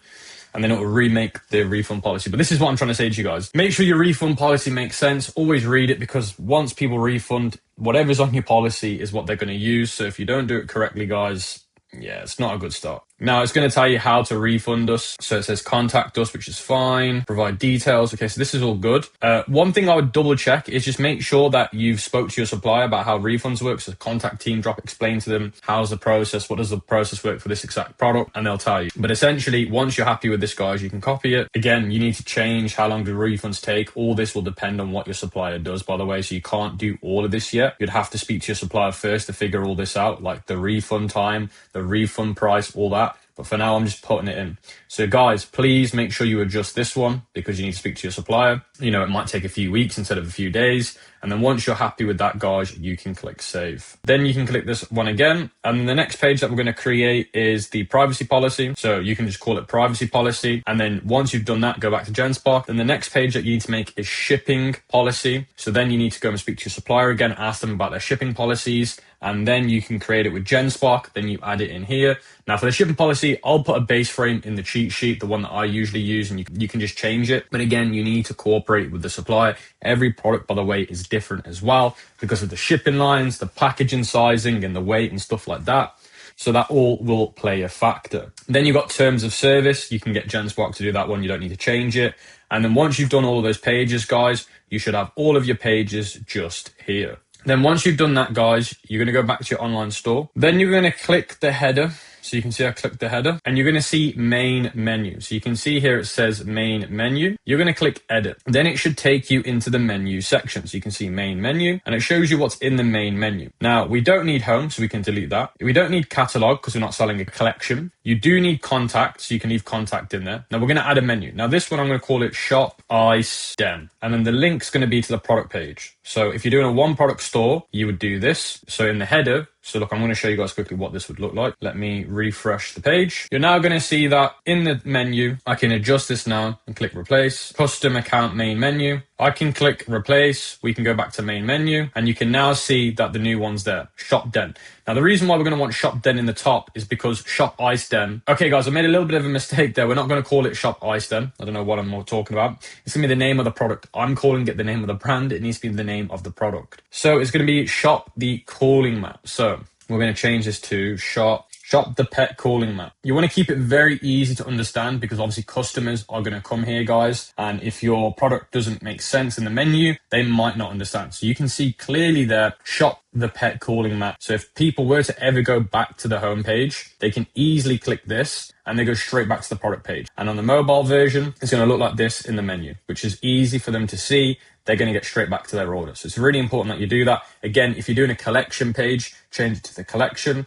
Now, the other one that you're going to want to do is track your order. So you're going to call this one track order. Now, the one you're going to do is where it says contact, I actually change this to contact us. Just sounds a little bit better to me. So there we go. So that one's then done, guys. So we don't need to do anything here. We're all good. So this is the one that we're going to use for the menu. Then you're going to use the footer one. So you're going to now see, if you go back to the menus, you're going to see footer. Now, if you don't know where menus are, guys, go to contact on the left and you're going to see under meta objects, files, menus. We're now going to use the footer menu. We don't need search. We can delete that one. Add menu item. This one's going to be the about us. And then you can select the page that we made. Now for this to work, guys, you do need to make the pages not hidden. You need to make them all visible. So that one's now visible. Then I can click save. Go back to here, guys. Go to this one. Make sure it's visible. Click save. Now, if I go back to the menu pages, guys, and refresh it, and I go back here and I add a menu, you're actually going to see now under pages that should show up. So there we go. So we're going to add the about us. Now, when you're doing this, guys, if you choose the page first, it will auto-fill the actual label. So you don't need to type them twice.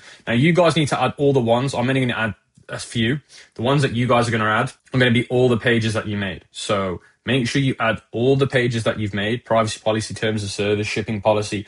All of those should be added into the menu. So once you've done that, you're going to click save. Then once you've done that, guys, you can then refresh the editor. Now, it's up to you guys, by the way. You can add about us on the header menu as well. I personally don't, but it's up to you. You can scroll all the way down. You can now come here to the footer menu. So on the footer area, you're going to see footer. What you guys are going to do is you're actually going to add a section. So you're actually going to come down and click add a block. Then you're going to click add menu. And now you can see you can choose footer menu. So now our footer is there. Now, I don't know why Shopify's done it like this. I prefer the older way where you just click footer and it's all there. To manage the footer, guys, you click add block. You can see brand info. You can add that. And now your logo appears. So the way you do it, guys, is you just do it like this. I just prefer to do it all at once. That way it's just quicker for me. And then once you've done that, guys, we can look at it in full screen. And now your footer menu has been done and it's starting to look a lot better.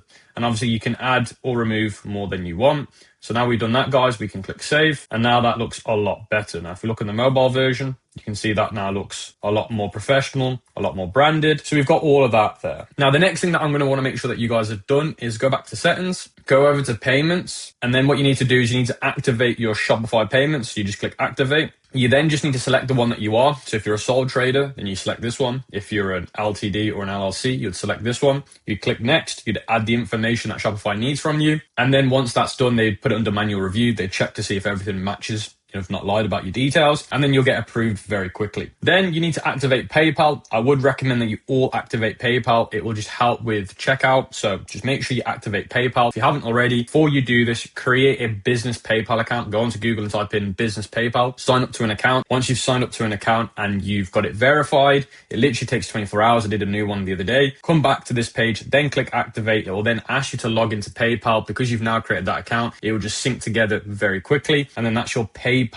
done. Now, as I'm talking about payment options, guys, Shopify payments is a great option for local currencies. So if you're selling in the USA or you're only selling in the UK, but if you plan on doing international payments, Air Wallets is the best option. Let me repeat that again. If you are doing international payments, Air Wallets is the best option. So let's say my main audience that I'm selling to is in the USA, but then I'm now selling into Europe, some parts of Asia, some parts of the Middle East.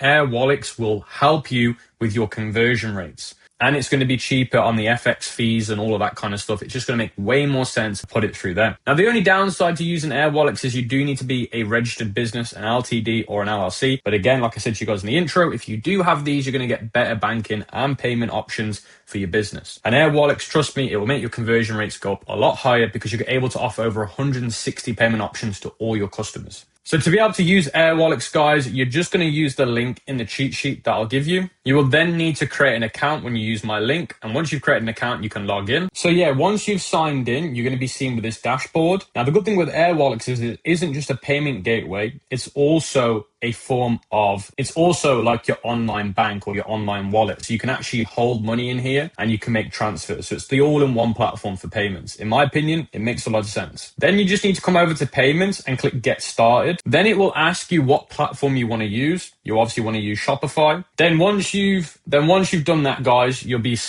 asked to go back to Shopify. It will connect the app to Shopify, and then you can just adjust the payments for international payments to be done through Air Wallets. Again, if you're going to be selling internationally, guys, Air Wallets is your best option for conversion rates to allow people to pay in their own native payment methods and payment gateways. Now, once you've done all this, guys, you're ready to go. You can leave everything as it is. And then the next one is checkout, guys. So here you're going to see on checkout, phone and number or email. That's fine. So then where it says full name, require first and last name. I always make sure you do that. Company name, you can put as optional. Shipping address, phone number, you can put optional. Because at the end of the day, why would you not want to be collecting phone numbers if you could? So that's why I do it.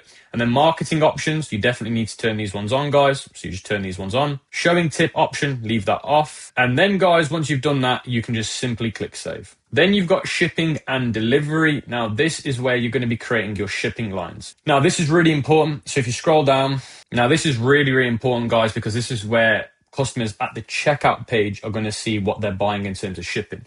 You're going to want to click on general shipping. You're then going to see all the products that are qualifying for these shipping methods, which these are the two products. One was made with Scopic, one was made with the free AI that I just did. Then you're going to see fulfillment locations. So you're going to see that there's this one here, which is the United Arab Emirates. I can delete this one. So you can put here, this location will no longer ship the products in this profile. Click done. So then Team Drop is the only one that's option.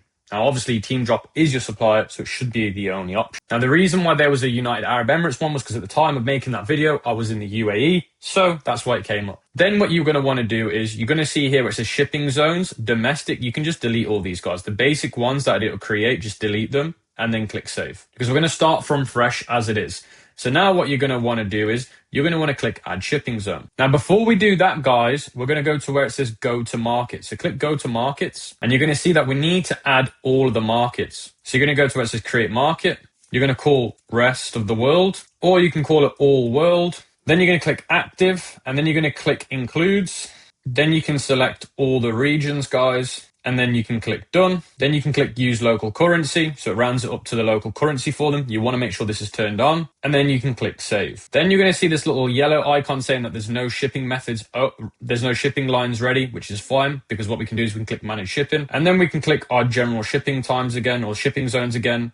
Then you can now go to where it says add shipping zone. And now you're going to see all the countries appear. So before we only saw one, but now we're going to see all the countries. So now what you can do is you can select all of these countries, all of Asia, all of Europe, all of North America, all of the Oceania, all of South America, and then we can click done. And then we're going to call this one all a world, and then we can click done. And then we need to add the custom rate. So you're going to add the rate. You're going to use a flat rate. You're going to use custom, and you're going to call this one free track shipping, because the shipping's for free, by the way. The shipping will be for free, by the way. Now where it says custom delivery description, you can see it says there you can add something like ships next day, and you can see under there. Now I would recommend that you do put the estimated shipping time here, guys. So if you're using Team Drop and you're using a shipping line that takes 5 days, that takes around about 5 to 7 days. You put ships 5 to 7 days. You do it like that. You're better off being transparent about your shipping times than trying to hide them. 5 to 7 days is fine, guys. It's not a big deal. It works. But if you try and hide these shipping times because you're worried it's going to kill conversion, you're going to just get refunds later on. So it's best to be transparent about it now. Now we're going to add this one. Now, we're also going to add another shipping line called premium shipping. So you're going to go down to where it says custom rate, and you're going to call this premium track shipping. Then we're going to do ships. Now this will depend, because it depends on our Team Drop pricing and shipping lines. Now, when I showed you Team Drop, you can choose many options for shipping, like shipping lines. The free one is the cheapest one we're going to use. So the cheapest and the tracked one that Team Drop offers, let's say it's $6.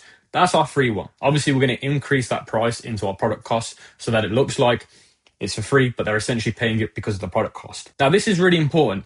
This one will be the next tier up. So this might get to my customer between, 3 and 5 days, or let's say 6 and 12 days, whatever it may be. So this one is going to be a little bit more premium. So this one, I'm going to do ships 3 to 5 days. Now this one, because it's going to cost me out of my own pocket, let's say $10. Let's say this one costs me out of my own pocket. Let's say this one costs me out of my own pocket an extra $8. I'm going to charge them $10. And then you can click done. Then you can add another one, and you can call this one express tracked shipping. And then you can do ships 1 to 5 days. And let's say this one's costing me $15.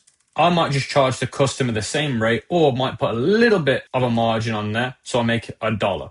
So I click done. Now, guys, this is where with Team Drop, you can do this. You offer customers free track shipping as always an option. But if they want it quicker and they're willing to pay for it, you can still make a little bit of money off this, maybe $2 or $1, and they're going to be happy at the end of the day. So make sure you offer those options, and then you click save. Team Drop give you the option, guys, to have amazing shipping lines. Use them, but just charge your customers for it. And then once you've done that, guys, your shipping zones should all be working. So now if we go to our Shopify store, we refresh it, we do a test order. So let me do a test order. We go to checkout. You can see I can check out now. Now, if I open up the domain itself, guys, and open it up in a private window, which I've just done, mine's still got the password on it, guys. So what you're going to want to do is go to online store, go to preferences, and you're going to see password here. So just make sure you turn the password off. You're going to see you can turn the password off here. So just turn it off. And then once you've done that, guys, and now we're going to do a test order. So we're going to add that to the store. We're going to click buy now. Now, what you're going to want to do is you're going to want to come back to the payments option, guys, and you're going to want to search for test. So in the sidebar,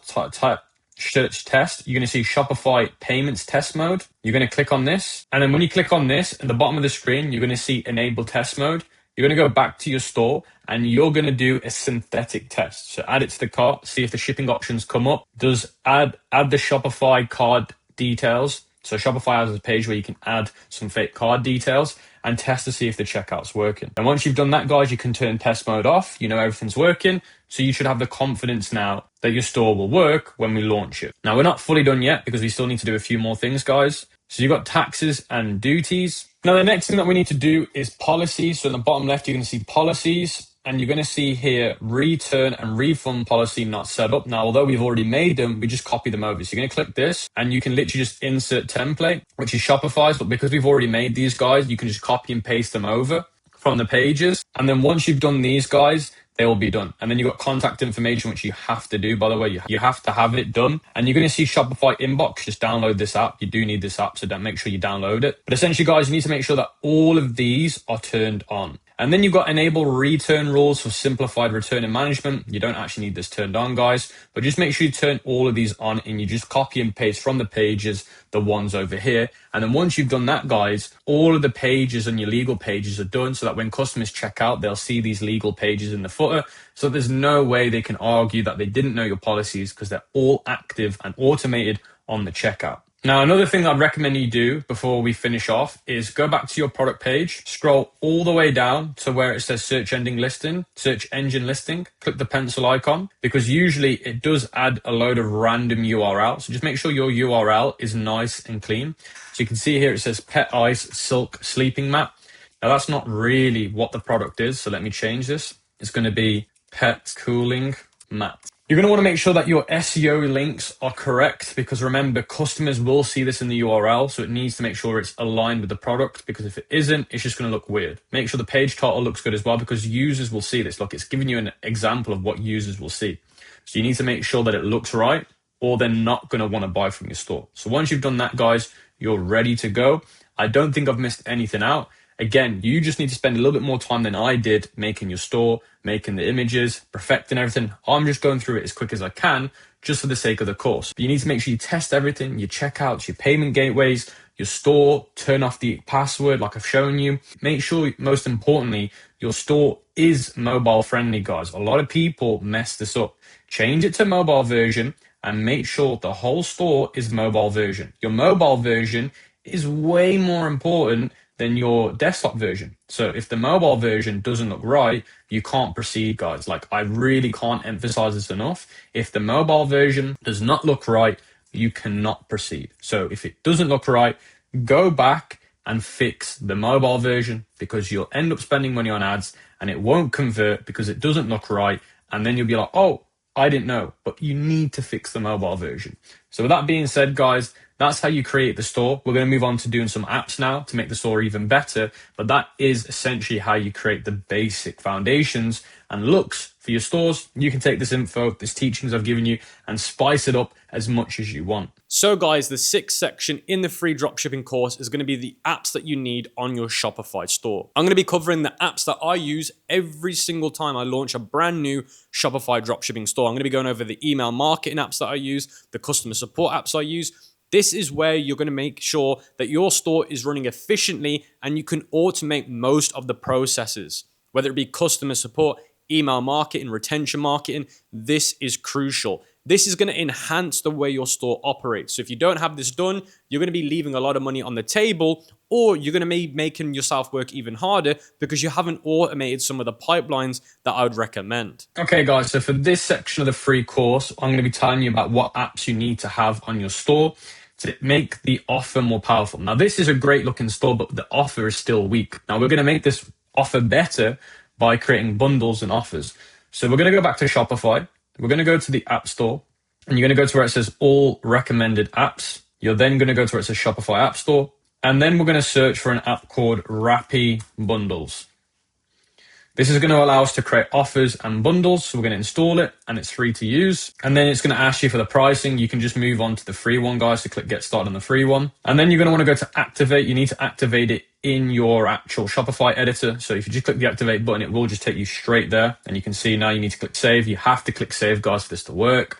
Now I can go back to the App Store. So I can just open up this tab, go to apps, go to Rappi Bundles. And now you're going to see that this should now show as activated. Okay, it's activated. Now it says activate in the checkout extension. We can click that as well. And then you're going to see Rappi. You can click save. Now this is for post-purchase, guys. So we might not be using this straight away. We might be using it a little bit later on, but it's good to have it ready. Post-purchase means that after somebody buys the product on the checkout page, when they get the order confirmation, you can upsell them even more stuff at the end, which makes a lot of money, but you need to have your top of funnel doing well first. So it's a bit complicated, but basically till we start doing traffic and making some good money, essentially, guys, you don't need to be worrying about that. But it's just good to have it turned on anyway, just in case in the future we future-proof ourselves. And then we can go to create your first bundle offer. So we can click create first bundle offer. Now, we're not going to be doing subscriptions. So you can see it says here subscriptions. We're not going to be doing any of this. We are going to be doing the free gift. So bundle plus free gift. So this is essentially what we're going to be using, guys. You're going to want to use the bundle builder. So this is the one we're going to want to use. So where it says bundle builder, this is the one we're going to use. So click choose. Now where it says bundle name, just call this offer 1. And then visibility, all products, choose your offer. We're going to come back to this later on, guys. Don't worry about it for now. And then where it says type of look, you can change it from prestige to light to block to then royal to then prestige. I'm just going to leave it on prestige, guys. And then I'm actually going to click specific products. And then I'm going to choose my actual product, which is this one here. And then you can change the color to your branding, guys. So if we actually open up our Shopify editor and we click settings, colors, click this one, we can get our color code from here. Go to Rappy Bundles, click custom. We can just put it in here. And just like that, guys, we've now got our custom colors. Then you're going to want to go to where it says offers. And this is important, guys. For the offer, we're going to do offer 1. So offer 2, you can delete offer 2. We only need offer 1, but because you're on the free plan, you have to do it this way for it to work. So offer 1 is what we're going to do. You're going to change the title to free gift. Free gift. And then where it says quantity, you're going to have 1. And then it's going to save as. You can just delete all this, guys. Free gift, you can put as a subtitle. Now, for this to work, guys, we do need to find a free gift. By the way, I'm just getting it as good as I can without figuring out what the free gift's going to be.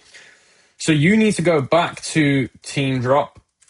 You need to go and open up AliExpress, and then we're going to go to Team Drop. I just use AliExpress to find the product. So then we're on AliExpress. You're going to type in whatever niche you're in. So for example, I'm going to type in dogs. I'm going to type in pets. And I'm going to try and find a really cheap upsell that I'm going to be giving away for free. Now, mine's a pet calling mat, so it needs to be complimentary, but it needs to be extremely cheap. So this neon LED dog collar looks like a great option. There's a lot of people buying them, so there's demand for it. People like them. So we can use this as our free upsell. So I'm going to be using this neon LED light as my free gift so that people see the offer is more attractive. Because when people come to this page, this offer is basic. Now, if I give them a free offer, they're going to want to buy the product more because they're getting something for free. And it's only costing us $1. You should make sure that, this only costs you a couple of dollars, because essentially you're doing this to build a reason for people to want to, get your product more. It's like another incentive to want them to get it. So now I know what the product is. I can go over to Team Drop and I can see if I can source it. So I've gone to Team Drop. I just need to confirm that that product is available. If it's not, find another one. For me, it is available. So now I can use this as my upsell. Now what I do need to do, guys, is I do need to take a print screen of the product because I need to create a custom image for this. So I do need to take an image. And now it's going to be called the Neon LED Pet Collar. So we're going to come over here. We're going to come here and say, where it says free gift, we're actually going to change this now to Neon LED Pet Collar. We're going to get rid of dog. We're just going to call it pet collar. And then where it says subtitle, we can put $19.99. And then you can put the $ just in front of it. So it usually is $19. They're getting it for free. Now, what you're going to want to do is you're going to want to save this. You're going to go back to where it says block. And where it says choose your offer, you're going to put claim. It needs to be obvious that it's a free gift. So claim free gift. And then you could actually put neon LED. You could put the name of this product again. And then we can go back to where it says offers. You can add an image. It's optional. But over here, you can do here where it says default. So under this, you're going to see where it says default. You're going to change this to amount off. Now you can change this to fixed price. Now the fixed price should be the price of the product that you're selling it for. So let's say $59.99. So this needs to match whatever it is. So again, guys, this needs to match whatever you're selling this for. So I'm selling this for $59.99. The offer needs to be $59.99 because they have to just select the option. They just have to select it. And as soon as they've selected it, they're getting the free gift. As long as they select it, they get the free gift. So it needs to be the same. It can't be different or it won't make sense. Then you're going to go to where it says add an image. Now you're going to see where it says upload custom image. This is what we're going to do. Now for this to work, we're going to go back to the AI chat and you're going to see add AI add image prompt. We're going to use this conversation. We're going to upload the image that we took of the product. I need to turn this image into a high CTR offer image as I am giving away. I'm giving away an LED pet collar with all orders. Click send. And because it already knows about how image ads, because this chat already knows how to make really, really good images, then it will take the basic image and make it better. Because it already knows how to make really good images now, because you've given it so many examples, it should give you a really, really good prompt. So what we can do now is we can copy that whole prompt. We can go back to Arca ads. We can go back to our project. We can go over here to images, filter, change it to 1:1, put the prompt in here, give it the reference image that we took of the product and click send. Because at the end of the day, we want the image to be really, really powerful as well. Now, whilst I'm waiting for this image to be made, guys, you don't have to use Rappi bundles to do this. You can use free, there's an app called Free Gift as well, which is probably a little bit easier to use, but I just prefer you get more settings with this. It is a little bit more complicated, but you do get more settings. Now, Arca Ads has just created this, guys. So check this out. It's created that beautiful image that we want. I think this one looks better, so I can take this one out, click download. Perfect, guys. So now we can go back to the Rappi bundles. We can go to add image. We can go to upload custom image. We can go to downloads. We can add this one. And you can see you can make the image size as big as you want. Image radius as well. You want it full and click apply. We can come back and change this later if we don't like it. And now we can click publish. And now the bundle blocks have been published. If we go back to our offer page, we should now see it. There we go, guys. So look like that. Look at that, guys. On our landing page now, it has the free gift. Claim your free gift. The LED pet collar is already selected. So basically, all they've got to do is select this and they get the free gift. Now, what you can also do, guys, is you can actually add, if we go back to the product page, we can actually add the image to the listing as well.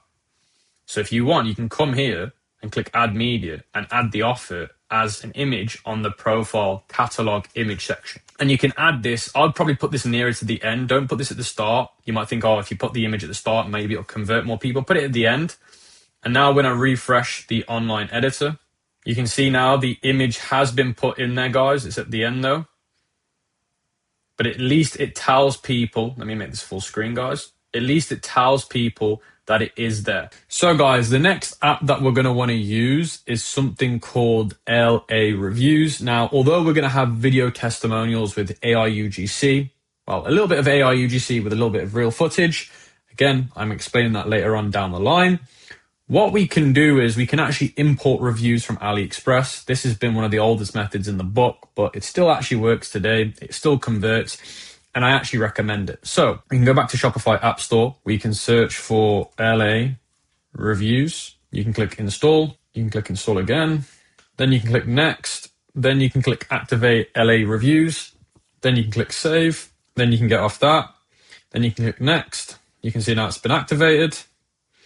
Then you want to click add product review section. So what we're going to do, guys, is we're going to scroll all the way down and you can see now it's added that section perfectly at the bottom. So this is where we want our reviews. So they're all here. And what we can do is we can go back here and we can import the reviews. So we're going to click finish, add product section. We can get off this, guys. We can click skip anyway. And then we can click import reviews, AliExpress, select product. It's going to be this one here. AliExpress link. So we're going to go to AliExpress. We're going to type in pet calling mat. You want the one with the most orders. So this one's got 10,000 orders. So this one should have a lot of reviews. So we can select this one, copy the link, go back to LAI Reviews, paste this one in, contains photos. Then we click import. Now we're going to want to read these ones. We're not going to import reviews that have 3 stars. So this one here, I haven't tried it yet, but it arrived well. Really fresh. My beloved dog also liked this. So yeah, we can select this one. We don't have to do 5 stars only. It's good to have 4 and 5 stars. So just make sure you read them. This one's probably the best one out of them all. It shows the dog on it. So yeah, these ones are good. So we can click import reviews. Now they've been imported. So now if we go back to LA Reviews, you can see the reviews have been added. Now we can actually go over to widget and you can change the way you want this to look. So we've got the widget star. So if we go over to customize, we can actually change the way we want this to look. So you got the default layout, you got the centered layout, you got the rating layout, you got the compact layout, you got the full layout. I think compact looks the best, so I'm going to use compact. Now you can also change the design. Now primary text is fine. Icon color, I want that as my brand color. So let's go back to settings, colors, and let me get my branding color from here. Yeah, okay, so we can change this here to the right color. Click save. Then what we can do, guys, is we can go to the secondary color and do the exact same thing again. We're going to paste this one in. And then we can click save. And then if we go back to our editor and click save and refresh the page, they should all be added in. We just got to double check. So yeah, those reviews have now been added in and it's in that compact design that I want. So that's exactly the way I want it. So now if I go on to the mobile version as well, we have a look at this. You can see the reviews have been added in nicely there. Now it's up to you guys if you want to move the reviews a little bit higher up. But again, like I said, it's always down to you guys if you want to do that. I just prefer the way that one looks. I think that one looks perfectly fine to me. So I can also go back to the editor because there might be a few other things that I'm going to want to do. So I can get out of this and I can do star rating. Now star rating, I definitely recommend that you guys have set up. So show star rating, turn this on. Where it says star rating color, leave it gold in my opinion. So now guys, we are on the product page. We're going to want to make sure the star reviews have been added. So what you're going to do, guys, is you're going to go to where it says product info. So you're going to open up where it says product info and you're going to click add block apps and you're going to use star rating. And then you're going to see it appear here. Now make sure that you add the star rating above the product title, or you can actually do it below the product title. It's down to you guys where you're going to want to put it, either below the product title or above the product title. For me, I'm going to leave it above. And once you guys have done that, you can simply click save, change it to the mobile version, and you can see now you've got those star reviews. And if they click the stars, it'll take them to the reviews at the bottom of the page that we've imported in. But that just makes the page look a lot more trustworthy. It adds a lot more trust when people see star reviews because it feels like they can go off the reviews that are legitimate. So just make sure you guys do that because it will help increase your conversion rate. And with the reviews at the bottom as well, it's just going to help the page have more trust. So make sure you guys do this. It's completely free. So it would be stupid not to do it. And then your page would look a lot more trustworthy and people are more likely to buy from you because of those trust factors. So guys, the next app that we're going to have on our store because it's free to have and it makes a lot of sense is Tidio Live Chat. Now this is an AI chatbot that will be on your website so that when customers ask questions like, where is my order? Or they ask things like, can I have a discount code? Or they feel like they need to ask you something. This is an automated bot. You can manually use it as well and manually type back replies to customers. This essentially is going to help your customers feel like they have somebody to speak to if they're not sure about something. So again, this is going to increase trust because people know there's somewhere to speak to. It's also going to allow you to convert customers because you can send them coupon codes, you can send them links to help upsell them. All you need to do to be able to set this up for your own dropshipping store is go over to my Tidio live chat link in the description and in the pinned comment. You want to use that link to then download the app for your Shopify store. And once you've downloaded the app, you just need to create an account with your email address and password. It will then synchronize it to your Shopify store, and then you'll be inside of your dashboard that looks like this. Now, once you're inside of your dashboard, you just want to head over to the settings option in the bottom left. Then you can change what the UI interface looks like for when a user chats with the chatbot. So you can see background color, action color, what the home pop-up UI widget looks like, what the chat widget looks like, what a pre-chat survey would look like, and also what it looks like minimized. So you just want to make sure that these are the way you want them and fits your branding. You also have the option to enable conversation starters, which I actually recommend, because by enabling these guys, it makes people more likely to interact with the chatbot. Now, you want people to interact with this more because it's designed to convert them and to upsell to them. So if you get them interacting with it, the chatbot and the AI agent Lyro will do the magic. Now, once you've finished off setting up your branding and appearance, you then want to go over here to where it says flows. You want to go over here on the left-hand side where it says strategies, sales flows, lead flows, or support flows.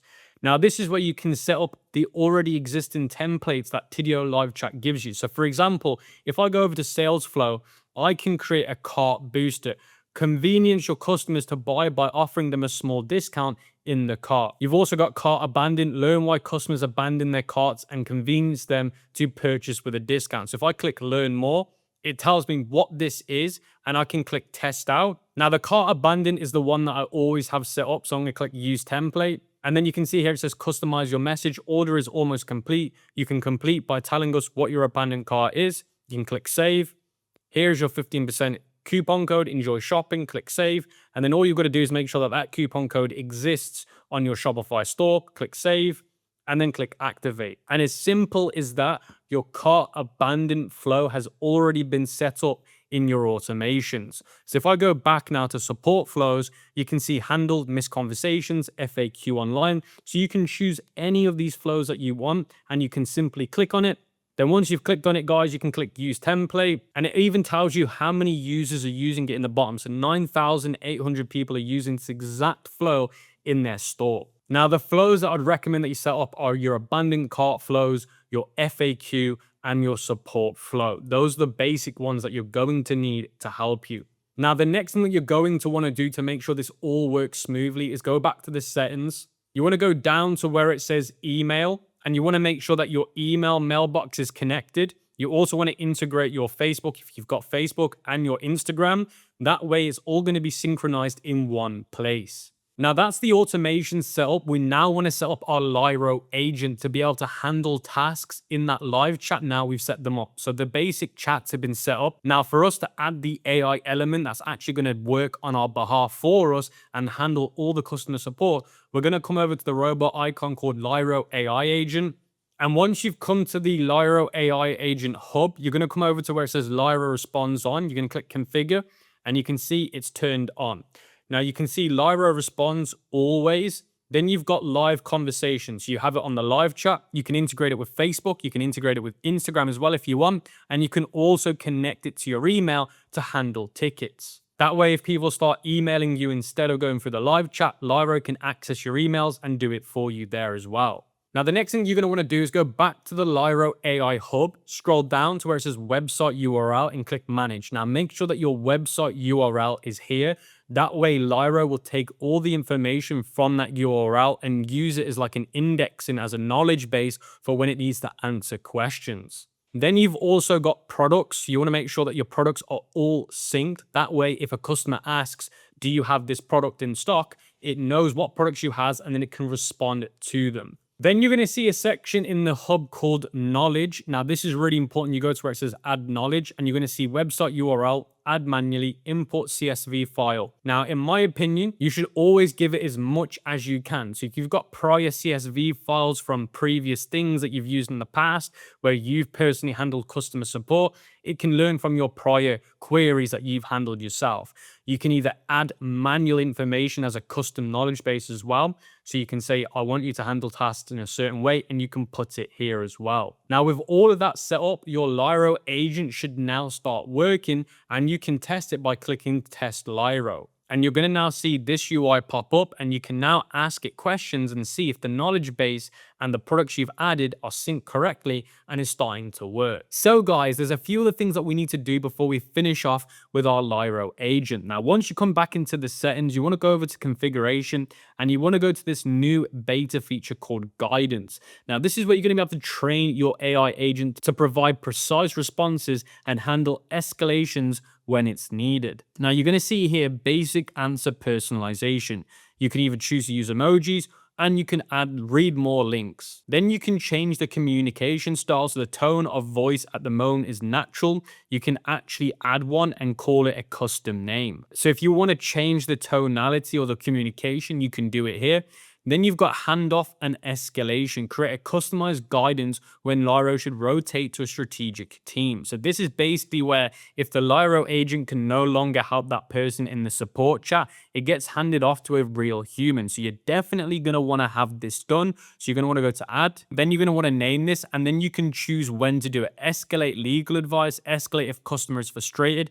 I always have the one if the customer is frustrated, and I click activated. Now, the reason why it's important to have that one turned on is because let's say you're speaking to an agent. Have you ever had it in your life before where you're speaking to an online agent? It's definitely AI, and you're going around in a circle waiting for a human. That's going to make sure that that works correctly and a human's there if they get frustrated. Now, the next thing that you're going to want to do is this new feature called actions. Now, these are what we call smart actions where the AI works like your team would. Now, what you can do is you can click create action and you can go to where it says create from scratch. Now, this is a little bit more of an advanced thing to set up, but it's a great option to have and to use if you feel like your store currently needs it. Now, the good news is Tidio's actually made an in-depth video explaining how you can set these up. Now, in my opinion, these are better off when you're operating with volume already to set these up. If you're a complete beginner, in my opinion, it's probably not needed. But if you're doing volume, then you definitely need something like this set up. Now, the good news is you can either watch the video and learn how to do it, or they can build it for you if you're on one of their premium plans. But essentially, by setting this up, you're just making the Lyro agent more smarter and being able to handle things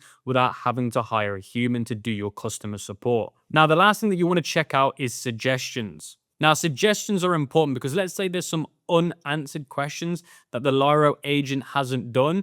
You can suggest how to respond to it so that in the future, it actually knows how to respond to that question it wasn't able to answer to the customer because you gave it the suggestion when it wasn't able to answer it the first time round. So they're going to show up here, and it's definitely recommending to do that. That way in the future, you're not going to have any issues with those kind of questions. So this is just going to make sure that in the future, your Lyro agent is the most productive in your store. So guys, section number 7 in the free dropshipping course is going to be over creatives. I'm going to be showing you guys how to make the most realistic looking video AI ads, and these are UGC AI video ads using the latest and greatest models in AI. I'm going to be teaching you the models that I use, the tools that I use, and the way I get them to look so real. And I'm also going to be showing you guys how to make AI image ads. So this whole section's all about AI video ads and AI image ads that are going to help you promote your dropshipping products. Now, I can't explain how important this section is because your creatives are the most important thing when you're running your product. So guys, the first thing that I want to do is show you the product that I'm going to be using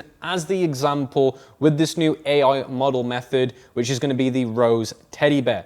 Now, this product I've chosen because it's one of the most recognizable products in the industry. And number 2, it's almost Valentine's Day, so I thought it matches quite nicely. And the color's pink in the background, so I thought it all goes together very nicely. Now, the other reason why I chose this product is because this Rose Teddy Bear has a lot of unique details that the AI will struggle to recreate. So the more complex your product is, the harder it is for AI to recreate it. But the reason why I chose this is to show you with this new AI model method, it can simply recreate these products without any problems and keep product consistency, which we all know that the 3 major issues is product consistency, character consistency, and the real skin tones with AI video ads. So at this point of the video, guys, it would be helpful if you have your product ready in mind and you take a screenshot of the product. So what I've done, guys, is I've simply took a print screen of my product like this so that I can give it to the AI to recreate. So you just need a simple image of the product on a white background like this. If you can also take another print screen of the product in a different angle,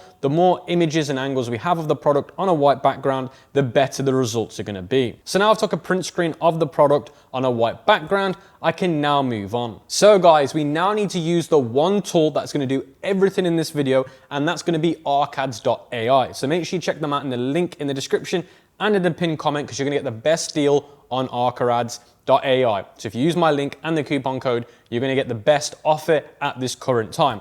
Now, arcads.ai will allow us to create images, videos, and absolutely everything, so we can stick to one tool, which makes life a lot more effective. So now you've created an account on Arcads, all you're gonna wanna do is click New Project, rename the project to whatever your product name is, and then once you've done that, you're gonna see these options, talking, actor, video, and image. We're gonna wanna select this to image first. We're gonna click the filters icon, and we're gonna change it to Nana Banana Pro 9:16. Now at this current time, guys, we're not using the new AI model that's gonna make this magical. I'm gonna explain what that new AI model is in a minute, but for now, we need to get the image of our person holding the product. So now we need to describe the image. Now the simple prompt I've used is an attractive woman in her 20s holding this rose teddy bear standing in her bedroom. So it's a very simple prompt. The reason why I've chose this prompt is because it's a woman that's gonna be gifted this product. She's gonna be roughly in her 20s, and she's gonna be holding this rose teddy bear in her hands because she's been given it as a gift,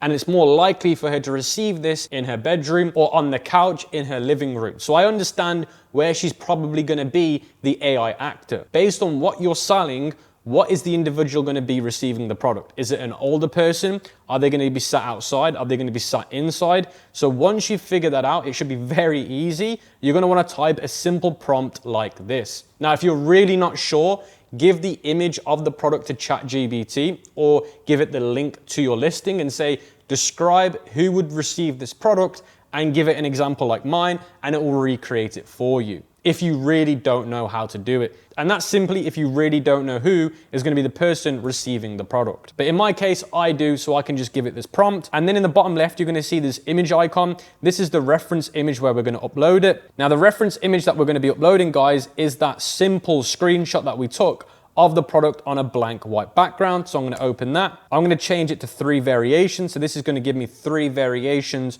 of the person holding the teddy bear. And then I'm going to click send. So guys, I've received my 3 images. Now this is the first image of the lady holding the rose teddy bear.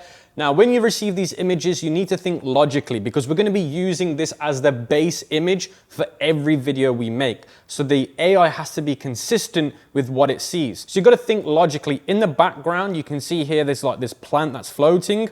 This is going to be hard for the AI to recreate every time, so I'm going to avoid this image, and I don't like the way she's positioned in the frame, so I'm actually going to avoid this image. This image here is a lot easier because the background is easier for the AI to recreate. So this image is very good, and she stood in the middle and center. So in my opinion, based on this image, like what she's wearing, it should be very easy for the AI to recreate this into a video. The third image it made is also very good, but I don't like the bed being scruffy in the background, so I'm gonna forget about it. Now, out of those 3 images that you made, if you feel like there's something that's missing, either re-prompt it or just regenerate another 3 images. Now, in my case, guys, I regenerated some more images, and I've now got this image here. So this is the image I like because she's smiling.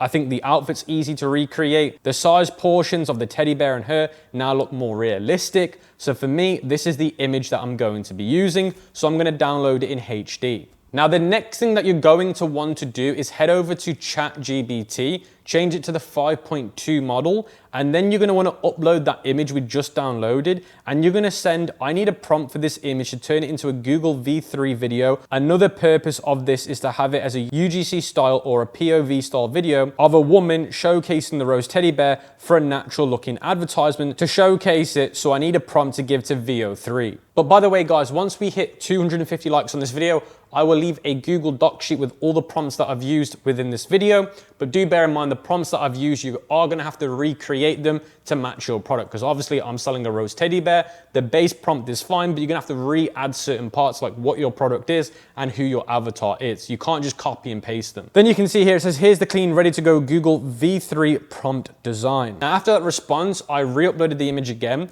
I actually sent it a prompt with the link of the product on AliExpress. I then said, give me some Photoshop ideas that I can turn this into videos of the rose teddy bear. So for example, I'm making an advertisement, a TikTok video ad. So what other poses can we put her in? Maybe her sitting on the bed, maybe her with her boyfriend. I'm not sure what we could do. I want you to come up with the ideas that you think would work for an ad. Now, the reason why we're not just going off the base question we gave at first is because we're training the AI GPT to understand what we're selling and the reason why. So the follow-up prompt will then give us the better result. So now you can see here, it goes over high converting Photoshop plus video ideas. Again, we're still training the AI guys, and now the last prompt we're gonna give it is, I need you to give me Google Banana Pro prompt to turn it into images, and then I need to give me a Google VO3 prompts to turn those images into a video. Now, essentially what we're doing, guys, is we're getting the AI to give us new Google Banana Pro prompts to create new images that we will then turn into videos. But the reason why we have to turn them into images first is because that's how we're gonna keep character consistency and then product consistency. Now, this is where we get the gold that we needed. So you can see here now, it's giving me the prompt for the Google Banana Pro, and then underneath it is giving us our Google VO3, which then turns it from an image into a video. So essentially, we just need to go through all of these prompts one by one. So what I'm gonna do, guys, is I'm gonna take the first one here, which is sitting on the bed, cozy gift moment. So I'm literally just gonna copy this prompt. I'm gonna go back to Arca Ads. I'm now gonna change the reference image, guys, to the image that we just downloaded, which is the first image. So you can see now the new reference image is the image that we just had previously.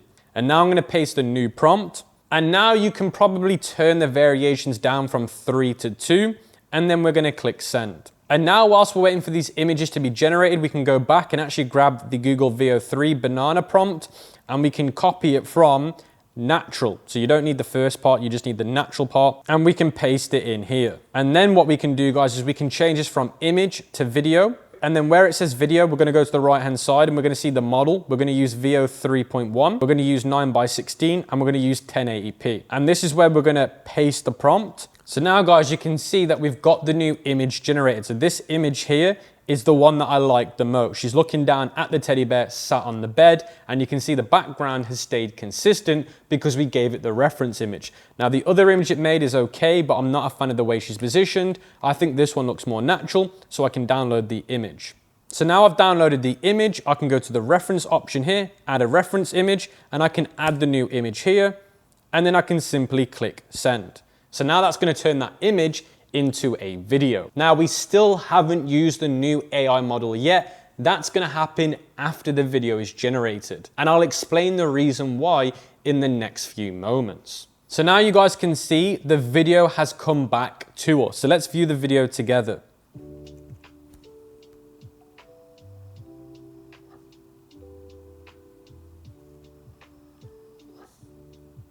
So as you guys just saw there, the video actually looks really good that VO3 made. Now you might be wondering, why did we get Google VO3 to make a video if we're not going to be using this as the main model? And the reason why is because at the beginning I said to you, you've got two options. You can either create the motion yourself, which is the advanced version, or you can simply get AI to create the motion. So essentially what we're doing here is we're getting Google VO3 to create the motion, and now we're going to give it to the new AI model called Kling 2.6 to then recreate. So now what we're going to do, guys, is we're going to download this video, and then we're going to go over to where it says see more, and then you're going to see this new one here, guys, called Kling 2.6 motion control. So this is the new AI model that allows you to create any motion and edit to any image that you want. So now you're going to see upload character image. This is going to be the character image that we created with Google Banana. And then the reference video is going to be the Google VO3 that we just created. So we've given it the base image, and then we're going to give it the motion video. So this video here is basically the motion. We're going to get Kling 2.6 to add to the video. And essentially Kling 2.6 is the industry leading motion for video. So this should create a video now where it's going to be a lot more accurate of the AI avatar doing that scene. Because if you watch the Google Veo 3 one slowly, you can see that you can tell it's AI, because the way she's holding the teddy bear and bringing it to herself, it doesn't look natural, and the teddy bear changes size. So you can slightly tell that it isn't real. And that is the main issue right now with video models. There are times you can tell it's not real because of the motion that they do. The motion does not look natural. And this is where Kling 2.6 fixes that issue. And this is where you guys have the choice whether you want to get the AI to create the motion, like I got Google Veo 3 to do it, or you just simply get your phone and you record yourself with a product in your hand or anything in your hand that can replicate the product, and you create the emotion. Image, you can see that she sat on a bed with the teddy in her hand. So I can now sit on a bed or a sofa in a similar position and then recreate the motion. So let's pretend this here is the teddy. I can look down like she is, and I can pretend to do this motion, which is her bringing the teddy to hug it. So it's completely up to you guys whether you get the AI to do it or you simply get your phone and create the motion yourself. Now, in my opinion, if I was to say which one's better than the other, I think sometimes the AI does better. Sometimes if you were to do it yourself, it's better. Now, the only downside of you doing it yourself is it takes a little bit more time and you have more control. But essentially, the reason why we're using Kling is because it's going to improve the realism of the motion of the image to video. So it's going to look more natural. And I'm going to put a side-by-side comparison on the screen showing you this here, which is the Google Veo 3 version. And you can see here, this is the video. Then I'm going to be showing you what the Kling AI motion does, so you can see side by side which one looks more realistic. And I just want to quickly say this, if you were to do the motion yourself, you are going to get better results. And when I say better results, I mean around about 30 to 40% better quality on the end result. But if you really don't want to be getting your phone out and doing it yourself, then this is a better alternative. Now, I do also want to say that the Kling motion does take around about 5 to 10 minutes, sometimes more, to create the video. But what I would say to you guys is, whilst you're waiting for this Kling video to be made, I would move on to the next prompt. So we're going to go back to ChatGPT. We're now going to move on to the boyfriend POV. So now we're going to do this one, guys. So we're going to grab this prompt here, because there's no point in you just sitting there waiting for the video. You might as well start getting on with the next one. So we're going to go back to archives. We're going to go to image. We're going to upload the reference image, which is the original image. Only upload the original image every time. So when you guys create the next images, you need to make sure the reference image is the same one at the very start. Don't make the mistake of taking the second image you made and using that as the reference image. The reason why we've got to keep the reference image as this one is because the lady is looking directly at the camera, so the AI knows what she looks like on both sides of her face, so that it keeps the bedroom the same and it keeps her face the same. If I then go and take this image and use it as the reference, you cannot see her face clearly, so the AI will change her face, which means the character consistency won't be there. So now, guys, what I can do is I can change this prompt over. I can then make sure that we're on the right settings, which is Google Banana 9:16, and I can click send. I would definitely recommend that you guys make sure that you're doing these alongside of each other.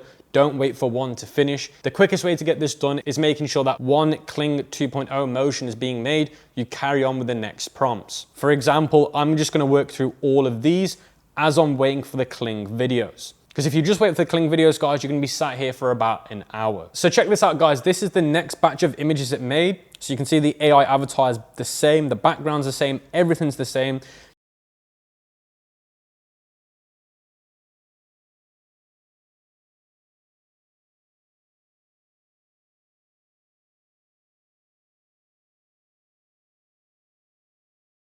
Actually use this image, so I'm going to download it. I'm then going to go over to video. I'm then going to change it to Veo 3.1 9:16. I'm going to upload the new reference image, which is going to be the image I just downloaded. I'm then going to go to the prompt, POV UGC, come back here, guys, and click paste, and then we're going to click send. And the thing is, whilst I'm waiting for this video to be made, I might as well move on to the next image, because even the Google 3.1 videos can take a couple of minutes, so I might as well move on to the next image. Just make sure that if you're doing this quite proactive like I am, you don't get mixed up with the prompts, because if you're going at quite a fast speed like I am, you might accidentally mix them up. So guys, I've just received the first Kling 2.6 motion video back, so let's go and view it together. So you can see the first change is the teddy bear starts not in her hands, it starts out of her hands, and let's see it together. I usually tell that these motion videos are around about 1 time slower than they should be. So I actually speed these up in the editor, but if you speed this up in the editor, it looks a lot better. But generally, you can see that the overall realism looks a lot better. The proportions, the motion, the hand gestures look a lot more real.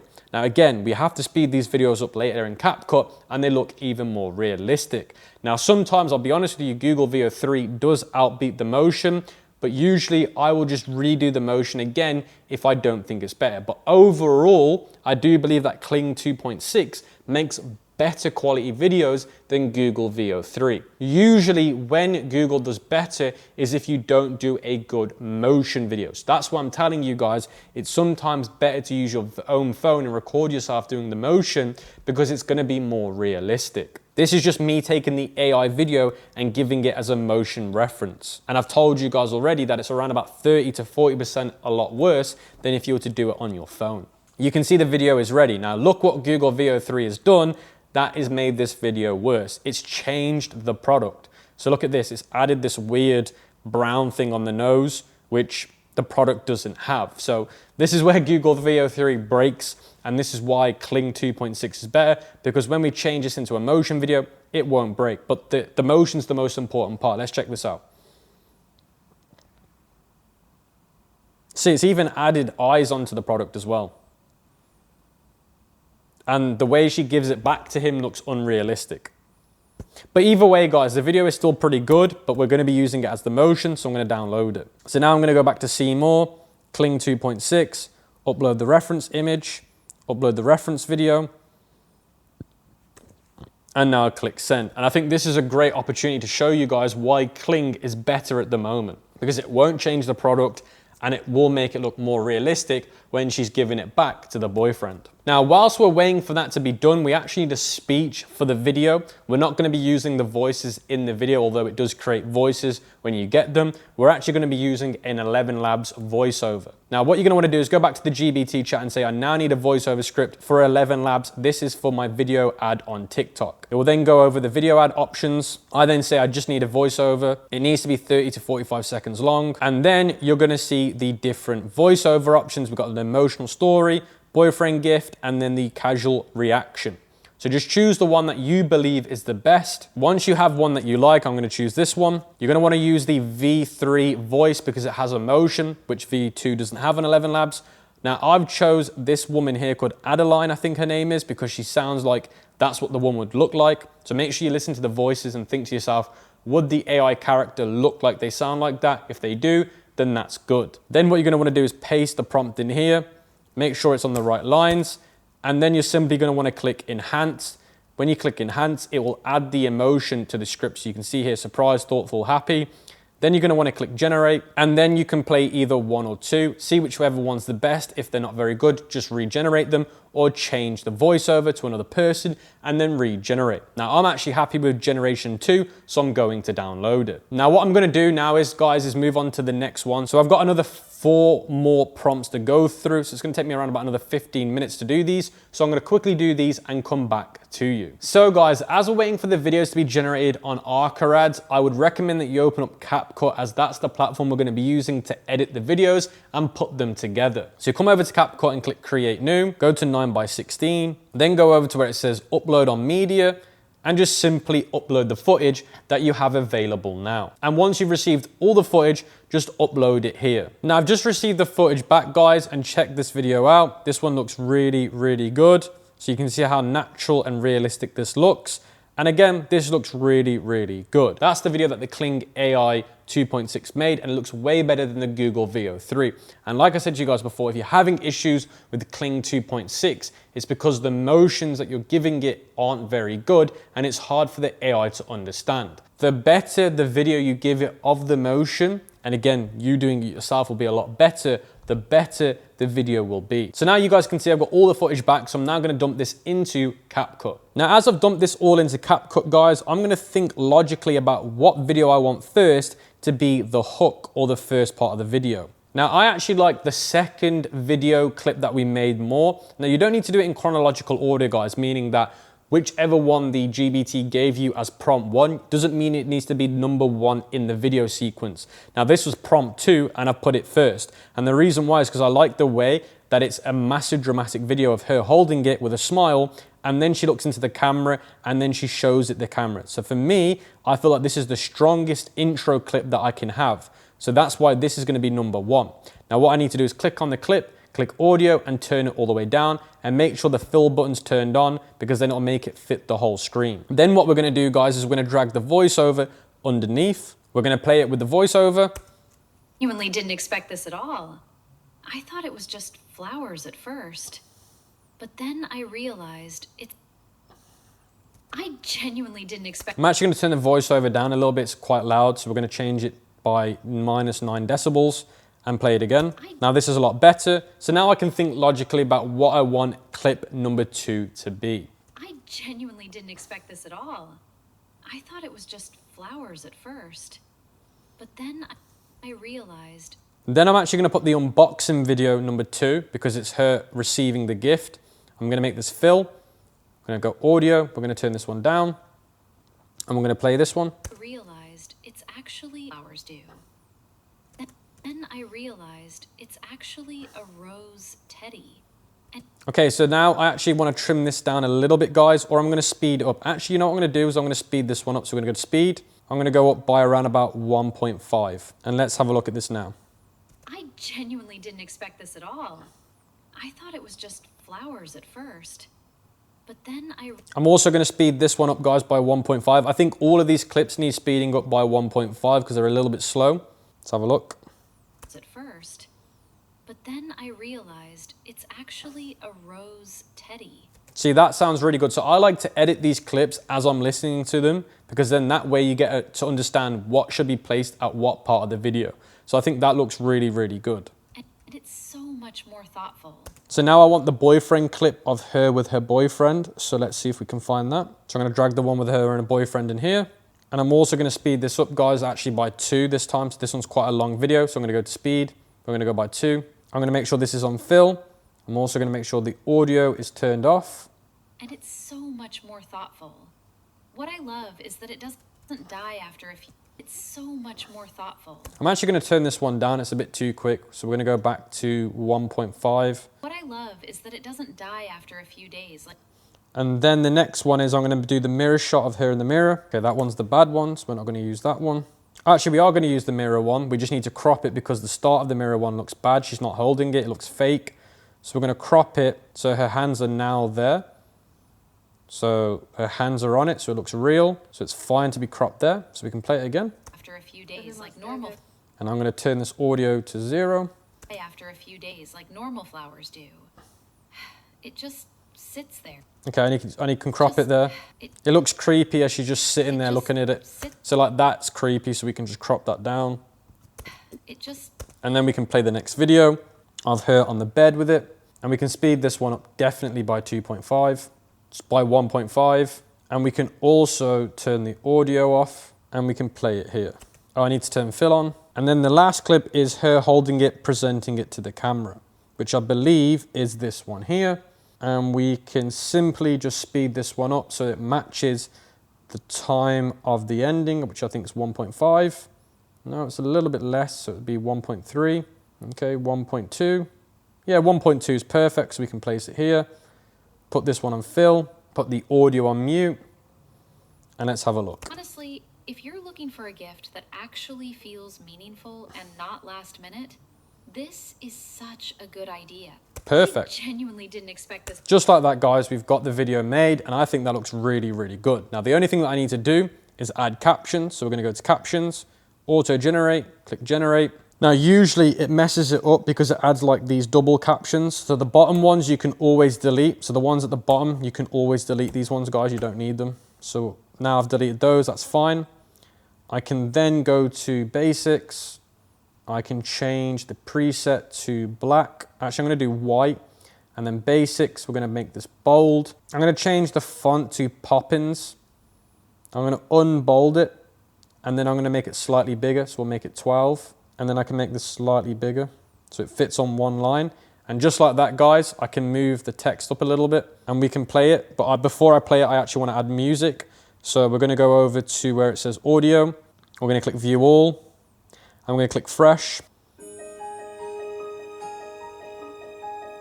This one, actually funny enough, although it's the first one I chose, it sounds perfect for the video. It's got like that romantic feel to it. So we're gonna drag this underneath. We're gonna quickly play it, but before I play it, I'm gonna turn it down slightly. So let's turn it down by 10. I genuinely didn't expect this at all. I thought it was just flowers. Perfect, guys. I don't need to do anything. All I need to do now is just blade this here. Let's put the pointer here. Let's click on this, click split, click delete. And now we can view the whole ad. So let's make this full screen. I genuinely didn't expect this at all. I thought it was just flowers at first. But then I realized it's actually a rose teddy. And it's so much more thoughtful. What I love is that it doesn't die after a few days like normal flowers do.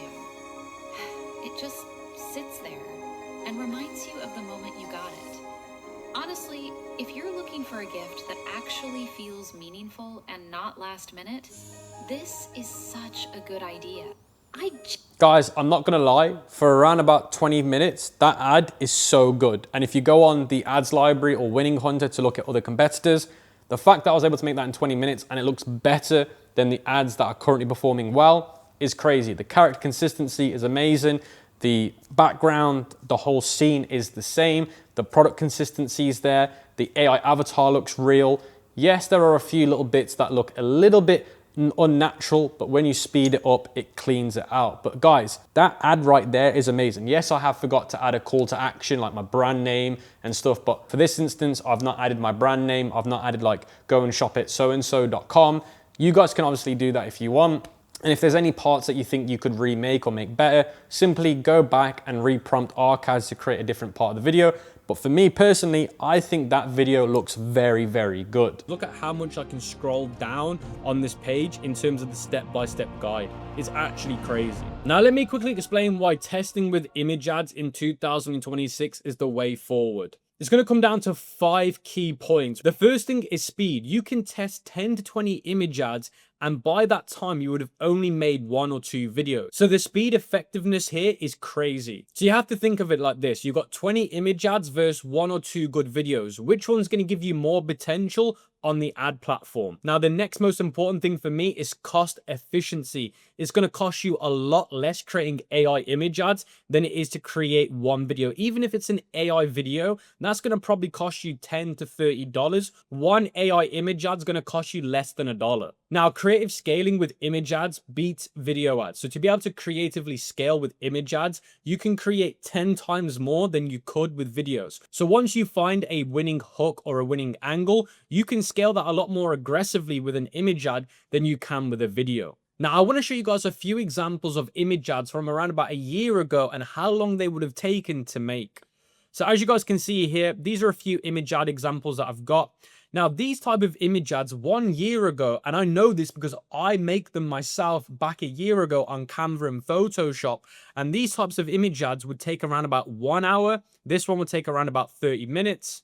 This one would take between 60 and 90 minutes with the layering and the backgrounds. Now, to be able to create image ads like this a year ago, you would have had to have some really good creative skills on Canva and on Photoshop. Like, for example, objects like creating backgrounds and shadows, text, colors. This is a job and a profession in its own. People literally get paid thousands of dollars a month, if not $10,000 a month, to create image ads like this for some of the biggest brands in the world.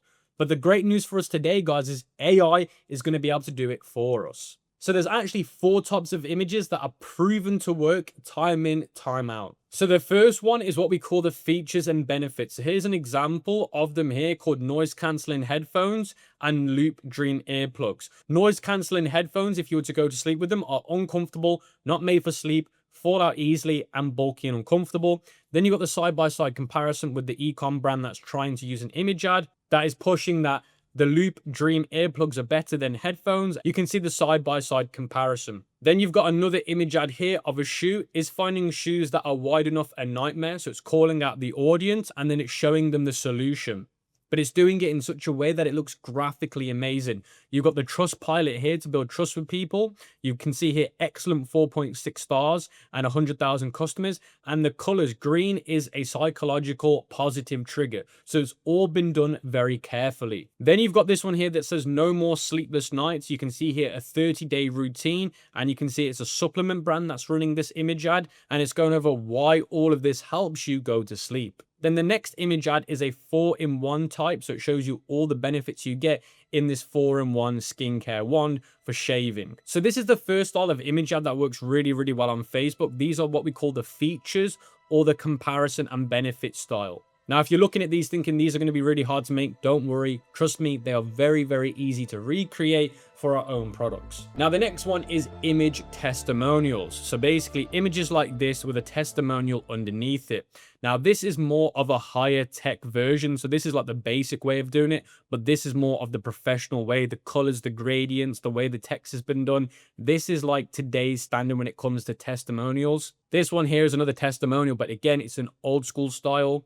This one is more of a new style, but if I was to go through any of them, this is the kind of one that you want to make now that's proven to do well on the Facebook ads. Now, the next type of image ads that work really well are bundle style image ads, where you're showing that you're not just going to receive the main product they want to buy, they're also going to get gifts or a bundle included in the initial offer. So get up to $109 worth of stuff, and it shows you what you get in that bundle. No bloating guarantee, free shipping, and it shows you what you're getting as a bundle inside of the packaging. So you can see here, it's been a while, come back for only $5, get more razors for your razor blade for just $5. Now, what you're going to notice with these type of image ads are the colors, the fonts, and the way that it's symmetrically called out. So you can see here, this one's a really good example of the colors, the symbols, the fonts, and the way it's all been constructed to grab your attention. Now, the next style that works really well is the before and after style one. So before versus after, and it's showcasing drastic results people are getting before and after. And it's very simply done, but they work really, really effective. Again, this is more of the old school way of doing it, and this is more of the new way in terms of the graphics and the colors. This is what's working really, really well in 2026. So guys, before we get into creating these AI image ads for our dropshipping stores and e-commerce brands, let me show you the example product that I'm going to be using throughout the video so it all makes sense when I go through the step-by-step guide. So I'm going to be using this new 3-in-1 back massager that's a heat for back pain. So it's a heat relief back pain product. So this is the one that I'm going to be using as the example throughout the video. And the reason why I've chosen this product is it's actually very hard to make image ads for this because the product isn't easy to recreate with AI. But I thought I'd get the hardest style of product to use for this video just to show you that this can work for no matter what product you have, as I'm using a very hard product as an example in this video. Now, the first thing that we need to do is find reference ads that we can use for our own product. Now, we're not here to try and recreate something new. We're looking to recreate what already works for another product or another brand, but bring it into our store. So we're looking for reference ads that are already proven to make money. Now, it doesn't matter if that ad's got something that's not relevant to our product because we're going to switch it out later on. We're just looking for ads that are proven to work. Now, the best way to do this is by using something like Winning Hunter because you can actually see the revenue that it's generating. Now, you can use the Facebook ads library and filter it by image, but you don't know which ones are making a lot of money versus the ones that aren't. So in my case, I like to go on what actually is working with statistical data. So I'm going to be using Winning Hunter. And if you want to get access to Winning Hunter with a good discount code, then check out Winning Hunter in the description below because you are going to get a discount code when you sign up. So now I'm on Winning Hunter, guys. What I can do is I can filter the language by English. I can change the website to Shopify. I can change it by ad spend. That way it's showing me what's being spent the most on. And then I can also filter it by media type images. Then I can click apply. I've just found an image ad here that matches the criteria that I mentioned before. Look what it's trying to promote. Bundle discount, new registration, instant discount. So this style here is what I've already mentioned works. So for example, I could use that as a reference image ad. This one here, which goes over a discount, is another reason as one I could use. Now, what I've done is I've right-clicked this image and saved it. So now I've got this image as one reference that I can use.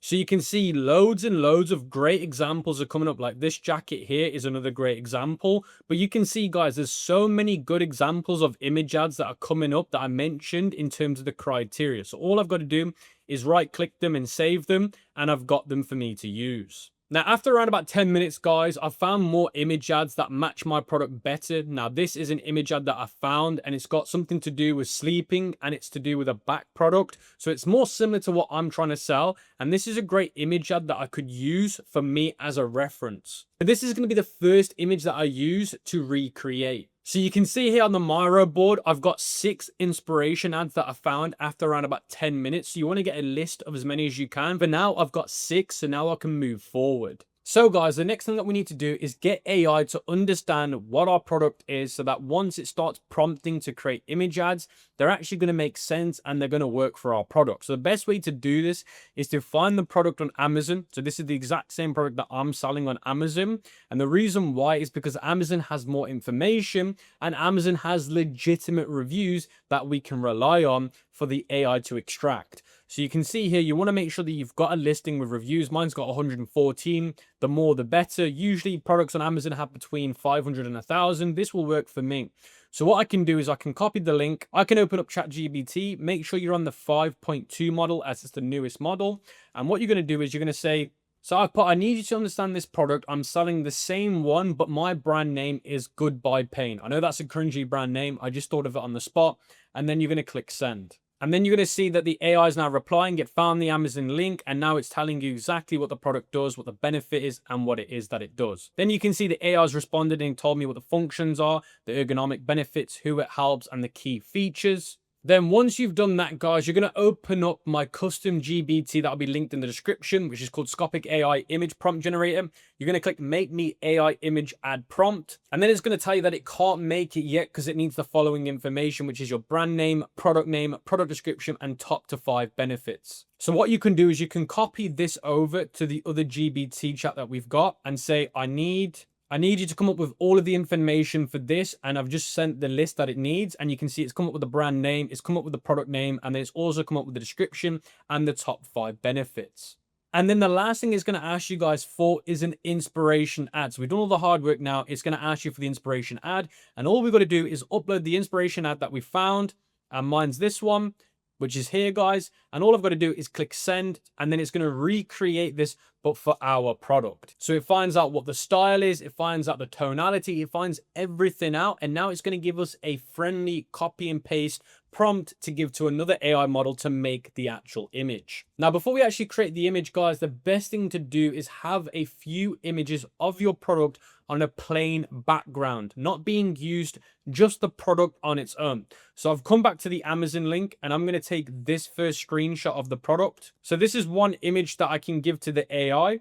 And then I'm also going to use the one at the top here, as it's on a plain white background. I'm then going to take this image here, guys, from the AliExpress listing. And then I'm also going to take this one here, guys. Again, as many as you can get, the better, because you're going to be using all of these as we make the images. Now, the last one that I'm going to get is this one here. And now I'm happy with the amount of images that I have of my product on a simple background for the AI to use to remake the images with. Now, the better quality these images are, guys, the better the results that you're going to get. So don't take images that are like really low resolution because it's not going to look good. So now I've got my prompt and my product images. We can now go to ArcAds and we can create an account because we're going to be using ArcAds to create the images. So you can sign up to ArcAds using my link in the description and get a coupon code when you sign up. So once you've signed up to ArcAds and you're on one of their paid subscriptions, you're going to see here new project. Now you can rename this project, and I'm going to call it image ads. And then you're going to see here talking actors video. You're going to change it to image. Then you're going to see the filter icon. Make sure that it's on Nano Banana Pro. Make sure the aspect ratio is 1:1. Now, if you're going to be doing story images, you can obviously change it to 9:16. But for now, I'm not going to be doing story images, so I'm going to leave it on 1:1. And then you're going to see the amount of variations it gives you. So I'm going to leave it on 3. And then it says here, describe image. This is where we're going to put the prompt. So I'm going to grab the prompt from where it says brand name, and I'm going to scroll all the way down to where it says final composition. And then I can go back to ArcAds, click describe image. And then I can go here to where it says image upload, which is a reference image. And I can upload that reference image that I've got. So you can see here, reference image on the left, the model selected, the variants I want, and my prompt here. So now I can click upload. So you can see I've uploaded 2 of my reference images, one of the ad itself. So I just uploaded the reference images, guys, and click process, and now it's generating those 3 images. Now, the great thing about having 3 options is you can choose the one that you think is the best. So it's generated those 3 images for me. And you can see this is image number 1. And this image looks really good. It says here, relief that works while you rest. So it goes over all the pain points. It has the product being shown that it's helping the woman with back pain. Then this image here is good, but it doesn't show the product being used on the lady. So it's a bit like not really that good, but the actual tonality, the image looks really, really good. And it has my logo on the top. But this one here shows the woman using it. And you can see again, it shows all the image ads with everything being done. So I think image 1 and image 3 are the best ones here. But you can see how quick it was for me to upload the prompt, the 2 reference images, one being the ad, one being my product, and what it was able to do using the new Nano Banana Pro. This isn't easy graphic content design work. This is actually really, really challenging. Now, I'm actually going to do another one, and I'm actually going to use this example from the Miro board as the inspo ad. So we're going to go back to the GBT, and now I've uploaded that image. Now, whilst we wait for the prompt to be made, we can go back to Arca ads. We can upload our reference images again, one being the ad. So we've uploaded the new reference ad and the product image. We can now go back to the custom GBT and we can grab the full prompt, guys. We can go back to where it says brand, final composition, copy, and paste it here. Now I'm going to change the variation down to only 2 and click confirm. And just like that, guys, it's going to check the content out and recreate the ad for me. And just like that, guys, it's made another AI image ad for me. Now, I've actually got it to do a story image this time, just to show you what it looks like if it's to do a story image ad, which is 9:16. So what the AI has tried to do here is show you what the inside of the product looks like.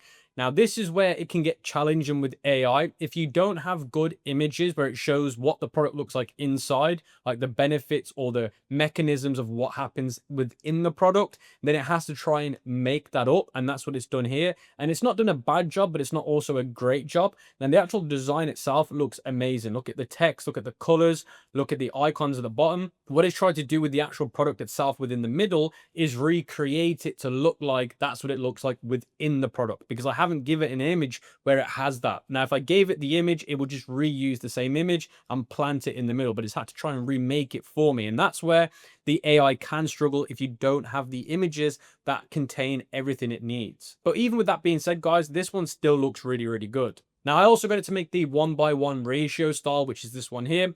Now, you can see, again, within the middle, the product feature is tried to recreate what the product looks like within. So it's tried to recreate what the product actually is. Now, it doesn't actually look like this, and that's why you need to give the AI the images of your product, or it will recreate its own version of it. But you can see the actual design itself is spot on. Now, even if you are uploading images of your product and it shows everything it needs and it's still having issues, you can just download these images, upload them to Canva, magic brush this out, which means it will remove this from the actual background. And then you can just add your product in manually and the rest of the work's done for you. Now, as I've been using this for over a few weeks now, I've only had to do that a few times, but usually it will get it done spot on as long as you give it the right images. But this is the exact method that I've been using to create viral AI image ads within a few minutes. That's really cost effective. So guys, the 8th section of the free dropshipping course for 2026 is showing you guys how to run Facebook ads like a media buyer, like a professional. I'm going to be showing you how the new Andromeda update works, the way Facebook wants you to set up your campaigns so that they spend money efficiently and they get you a good ROAS on your budget. So I'm going to be teaching the full campaign structure, the ad set structure, the creatives, how to lay them out inside of your ad sets. And I'm also going to be going over things like the headlines and the ad copy. I'm also going to be going over a strict plan like how to scale, how to kill, and how you should be monitoring your ads. Now remember, Facebook ads is still the king of advertising in 2026 for e-commerce, dropshipping, and D2C brands. So this is the king of advertising, and it's crucial that you know how to do it correctly, because this is, again, where you're going to be spending your hard-earned money. So if you don't want to risk too much money and lose too much money, this is crucial. So as you guys can see on my computer screen, I'm inside of this comprehensive Miro board that we created, and this is going to be the full step-by-step guide on how to run Facebook ads the right way in 2026. And just to give you a heads up, Facebook ads, the actual strategy starts before you even run the ad. So that is one of the key elements that I'll be going over a little bit later on. People just assume that the Facebook ads part is the crucial part, but the truth is, it's actually the least important part. The process before is actually the most important. Now, before I get onto that, guys, I want to explain how does the Facebook ads platform actually work. Now, if you don't understand this, guys, then running Facebook ads won't make sense and I wouldn't recommend doing it. So I'd recommend that you understand how it actually works as a platform first before you even carry on. The Facebook ad system is a huge AI-powered matching engine that connects advertisers who want attention for their product or service, in our case it's a product, and users who are most likely to respond to that advert. It does this 1 billion times per day in just a few milliseconds. So how it works is, step number 1, you as the advertiser creates an ad. Facebook AI enters the auction. Now, this is an auction platform, guys. You have to bid to get seen. Each ad competes based on 3 things: bid, estimated action rate, and ad quality. So how much are you willing to pay? How likely is the person to take action on what they see? And how relevant is the ad to the user? And these are the 3 most important things when it comes to running Facebook ads: the bid, the attention rate, and the ad quality. Now, the bid's obviously what you're paying. The attention rate is your creative, the video or the image you show to the user. And the ad quality is how relevant is it to the person that Facebook's showing it to. Now, if you can do all of these 3 things right, you're going to make a lot of money. Then step 3 is the AI learns from the user's behavior. So did they click and watch? Did they like it? Did they scroll past your ad? Did they buy from it? Did they fill out a form? That will depend on the AI's behavior. Then the AI will learn from that behavior. Facebook tracks the data anonymously and feeds it back into the AI system. The AI system then learns which people are most likely to take action going forward. So who are the new people from that ad that they'll show it to take action from? Facebook's goal is to basically copy and repeat that successful transition again and again and again. And the way it does it, guys, is based on an AI algorithm. Now, there was a huge update to Facebook very recently in 2025 called the Andromeda update. And that basically takes what I've just explained to you to another level. Facebook essentially only cares really what you show the user in terms of the video. Also, the experience the user gets when they go to whatever you're pushing them to. So if it's a product page, a website, a landing page, they also care about how good that quality is on the other side. So essentially, your creative and your landing page are the 2 essentials for you to be successful. Now, before I carry on with the step-by-step guide, I want to show you guys the product that I'm going to be using as the example throughout this Facebook ads tutorial, so it all makes sense when you follow along. Now, I'm going to be selling this long hip leg heated pad that's designed to help you with hip problems, leg problems. This is designed for an older age market. Now, I'm selling this to an older age market, so an age from, let's say, 40 to 65 is my target audience for this product, and that's who I'm selling the product to. Now, the reason why I'm telling you guys all this information is so that when I show you my creatives and how I run the ads, it will all make sense. And this should now start getting you guys into that moment of thinking, who is my product for and who am I selling it to? Because if you don't know that right now, then you've got serious problems. If you don't know who your target audience is and who you're selling this to, and it needs to be quite niched, then you've got serious problems. Now, I could technically sell this product to absolutely everyone. Anyone could technically get benefit from this hip/leg massager, but essentially the older age market is more likely to, because they suffer from, tight waist, tight hips, arthritis. That is more making sense to this product. Now, the reason why I'm telling you all this right now is so that when I go over the creatives later, it will then sync together. So with all of that out of the way, guys, let's get straight into the account setup for Facebook ads. Now, this will all start from the very, very beginning, which is your Facebook account. I'm on about your profile or your personal account, because how Facebook ads work is it connects your personal account to your business manager or your business suite. Now, the reason why this is extremely important is because if you get this wrong at the start, Trust me when I say this, later down the line, you're going to have headaches with Facebook ads. You're going to have ad account bans. You're going to have things like verification pop-ups that disable your account. So it's best to get this done correctly before we move on. You want to have a smooth, seamless transaction with Facebook without having any inconveniences. So it's best to get this done correctly now before we carry on. Now, if you're watching this thinking, well, I've already done this, so I don't need to listen again, you probably are going to want to listen because you've probably missed one of the crucial things out that I'm about to mention. So the personal Facebook account that you're going to use to create what we call a business manager,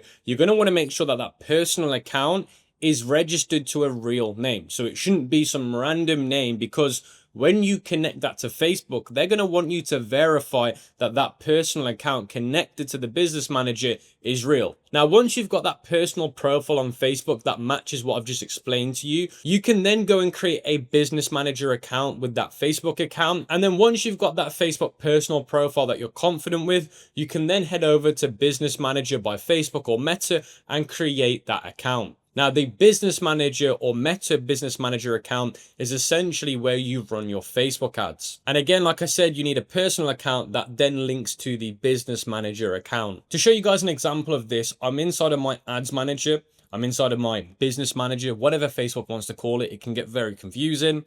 And you can see here that I've got my personal account, and attached to that personal account, I've got my business portfolios or my business accounts. But like I said to you guys before, you cannot have one and nothing. You have to have both of them for this to work. So guys, once you've created your business manager, you will then have a business account created within the business manager, and you'll see underneath business information, users. Now this is where you can add people. Now obviously you're already going to be added on there because you're the personal account profile that created the business. Now I'd actually recommend that you add a backup person to this account, because sometimes you might have an issue where your account gets disabled. Sometimes there's an algorithm mistake and it will ban you. So it's always good to have somebody else active in the account just in case you need to make changes. How are you going to make changes if that one account on that account can't access it? So always add a second user. And again, the second user you add should be somebody with a valid Facebook account. The same rules apply, guys. Don't just add some random account. Add somebody that you trust, that has a verified personal profile, meaning their first name, last name matches their profile and their passport or driving license, so that you can add them on here just in case your account gets locked out, or there's an algorithm issue that locks you out of it. Now, you're also going to want to make sure that 2FA is enabled on every user, and it's mandatory for users to access this account. They have 2FA turned on. Facebook usually prompts you to do it all the time. It's not mandatory, but you should be doing it because people have been getting hacked. Their accounts get spent, so they spend the whole budget. You've lost $10,000, $5,000. It's not worth it. It's very unlikely to happen, guys, but it's still important to have 2FA on. Then you're going to see pages, and this is where you're going to connect your Facebook page. If you've not already got one, guys, you're going to want to go back to your Facebook account, your personal account, go on there, click create page. When you've accessed your usual Facebook account where you can make a post, you can message your user, you're going to want to create a page. Call it your company name, upload your logo, upload a banner. You're going to want to make a few posts on there as well. Maybe post 3 or 4 things on there. They could be simple blogs. Get AI to write a blog for you. That way, the page being a little bit active will help from it getting banned. Once you've done all that, guys, you're going to want to add page. All you got to do is click add page. Add from existing Facebook page. You search for the page. Obviously, because your personal account is connected to this, it will find the pages you've made on your personal account, and then you can connect it here. And then once you're connected here, guys, you're going to see connected assets, partners, and people. You're just going to want to make sure that you've got access to this, which you should have. Now, the next important part is ad accounts. Now, ad accounts is essentially the account that runs ad on that business manager. Now, I know Facebook's made this very complicated with all these different types of accounts, but your ad account is the thing that will then control your ads manager, the spending, the creation. Now, you're going to want to create your first ad account. You're going to want to name these based on what makes sense to you. So if it's going to be you and your business partner running ads from that account, call it your names. If it's going to be the company name, call it that. Now, when you create an ad account, you're going to want to make sure the time zone is your time zone that you're living in. You're going to also want to make sure you've got people on those. Now, like I said to you before, you're going to want to add an extra person to your business manager. you're actually going to want to add those people to that ad account as well, because you've got to make sure that that person can access that ad account as well. Because again, if you were to get issues with your account being banned from Facebook and accessing this, at least they can get into your ad accounts on their other profile and make changes. So you can see here, this ad account's got 3 people on it. That way, at least one of us can always access that account. Now, you need one ad account to be able to make ads on Facebook. Now, I do recommend, if Facebook allows you to do this, to make multiple ad accounts, just because if one gets banned or disabled, basically because there's an algorithm glitch, you've got another one that you can use. So you can see here, I've actually got 4 ad accounts, but as long as you've got 3 or at least 1, you're good to go. Then the next thing that you're going to see, guys, is data and sources. And the most important one is database and pixel. And the other one is catalogs. These are the 2 important things in this section. Now, catalogs is where you can import your Shopify catalog into Facebook, and pixels is basically the tracking brain that tracks all behavior across your ads, people watching your ads, going to your website. All of that is tracked through the pixel. Now, the good thing is most of you guys, if not all of you guys, should be using Shopify.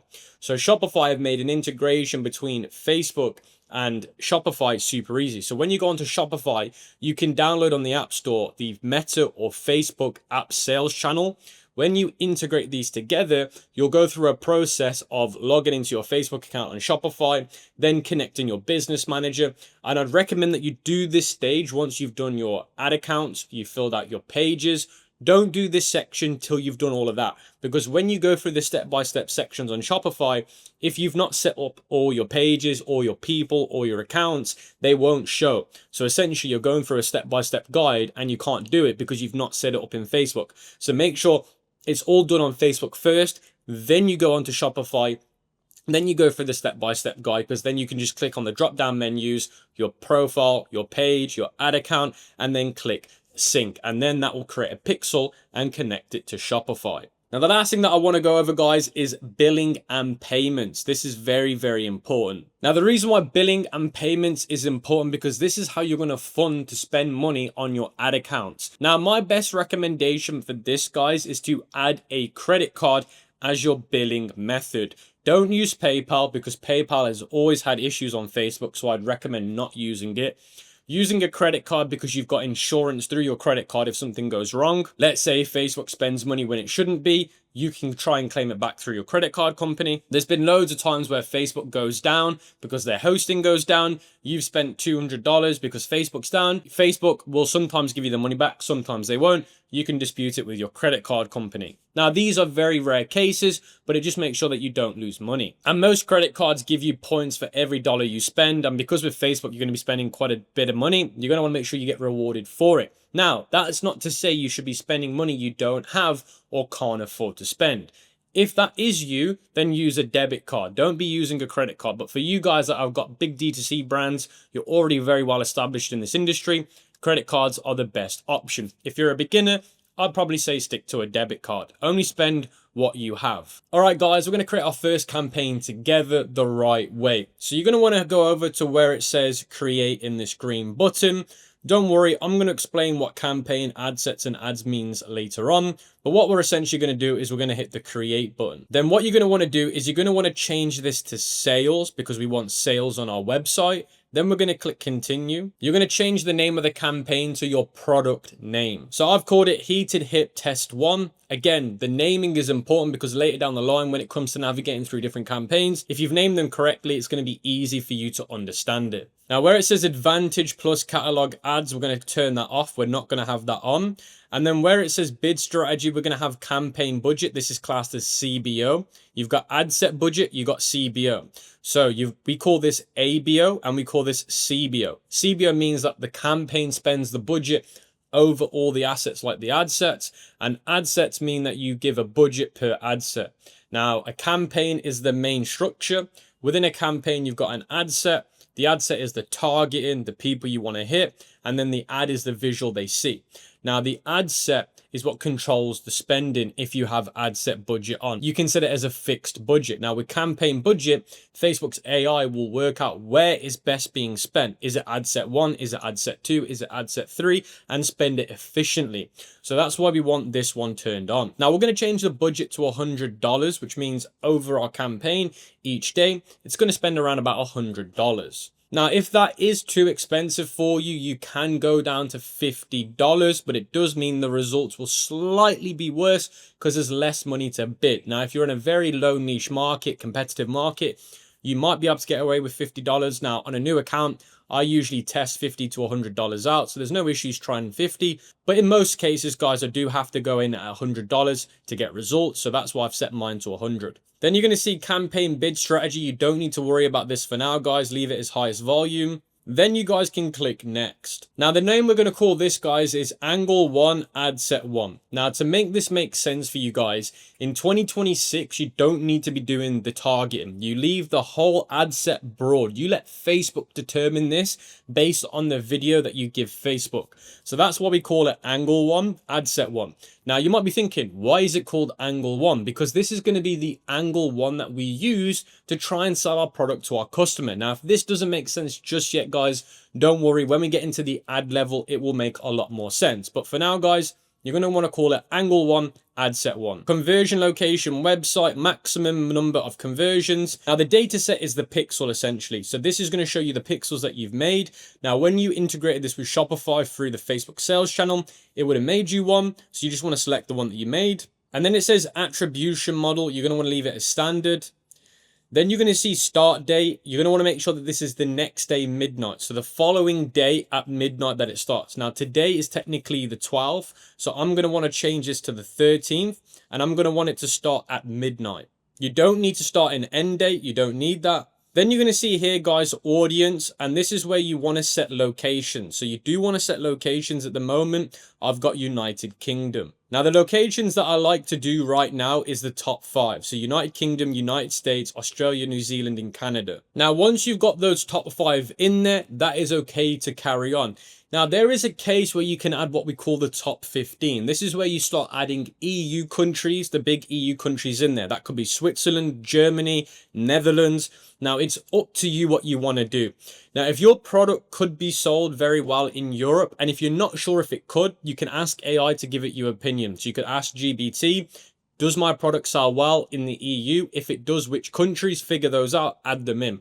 But usually it's going to be the US, the UK, and Canada that are going to be your biggest performers. Now, again, there are products that do extremely well in EU, but that's where you need to choose with AI whether or not it's told you it can do well based on statistical data. If it can, I'd recommend adding up to 15 countries. I wouldn't recommend going over 15 countries. The sweet spot is 5 to 10, but if your product really does well in the EU countries, then add those ones in there. But in the Miro board, guys, I have listed out all the countries that work really well for us, so I'll just leave them in there. But for now, guys, I'm just going to start with the top 5 countries. And then you're going to see placements, guys. Placements, just leave that all up to Facebook to decide which one's going to work well. And then you can click next. Now, for the ad name, guys, you're going to want to call this Creative 1. Now, this is where these Angle 1s and Creative 1s will need to be explained to you guys for it all to make sense. Now, let me switch back over to my Miro board to give you guys a better example of how this is going to work. So essentially, this is our campaign framework. We've got our $100 CBO here. We've just created our Angle 1 Ad Set 1. And then we've just started our Creative 1. Now, eventually, we're going to duplicate that twice to get 3 in total. So we're going to have 1, 2, and 3. But let me explain how this works, this Angle 1, Creative 2. Now, every product essentially has different angles that you could sell to the audience. So let's say, for example, with my heated waist, hip, leg massager for the elderly people. Now, this could be good for people, and this is an angle, for example. Angle 1 could be people that have just had hip surgery. So Angle 1 here could be hip surgery. So I could literally come in here and type in hip surgery. I could basically go back to Facebook, come here, delete Angle 1 because it's not needed. And that's just a placeholder to tell me. And I can call this one hip surgery. So then that way I know that the creatives that I put within this campaign are going to be related to hip surgery. So the video is going to talk about it. The ad copy is going to talk about it. and the call to action is going to talk about it. So all the creatives that I put in here are essentially going to mention hip surgery as the reason why they should buy the product. So then later on, when we do angle two could be for people that are struggling to walk, they're losing their confidence, they don't feel like they're them same. So this could be angle two, confidence. So everything that I mentioned in the video or the copy will be to do with them losing their confidence, not feeling the same, feeling low. That could be angle number two. Now, angle number three could be towards pregnant women, women that have just recently given birth and they're struggling because they feel fatigue within their hips, their legs. That could be angle number three. So essentially what I'm explaining to you guys is every product has different ways to sell to an audience. And this is where you have to come into play and decide which angles can be made for your product. And in the intro, I said to you guys that essentially all the hard work's done before the Facebook ads. It's actually done in the background, not in the Facebook ads. And this is why I'm explaining it to you now. And if you're watching this thinking, oh, this is too much work, too much effort, I haven't got time to do this, then essentially your Facebook ads are going to fail. So if you skip this hard work, by the way, there's no point running Facebook ads, because with the new Andromeda update, and I made a video about it, if you don't stick to this policy of creating ads like this, although yes, it's a lot of hard work, because essentially you have to create 3 different videos for angle number 1, 3 different videos for angle number 2. Now, technically you could just change the first 5 seconds of every video, but you have to do it like this. This is what Facebook wants. This is what Facebook's algorithm wants. If you don't give it this, your ads will flop. You won't get any sales. Now, if you do follow this strategy, you're going to make Facebook happy. They're going to make you happy.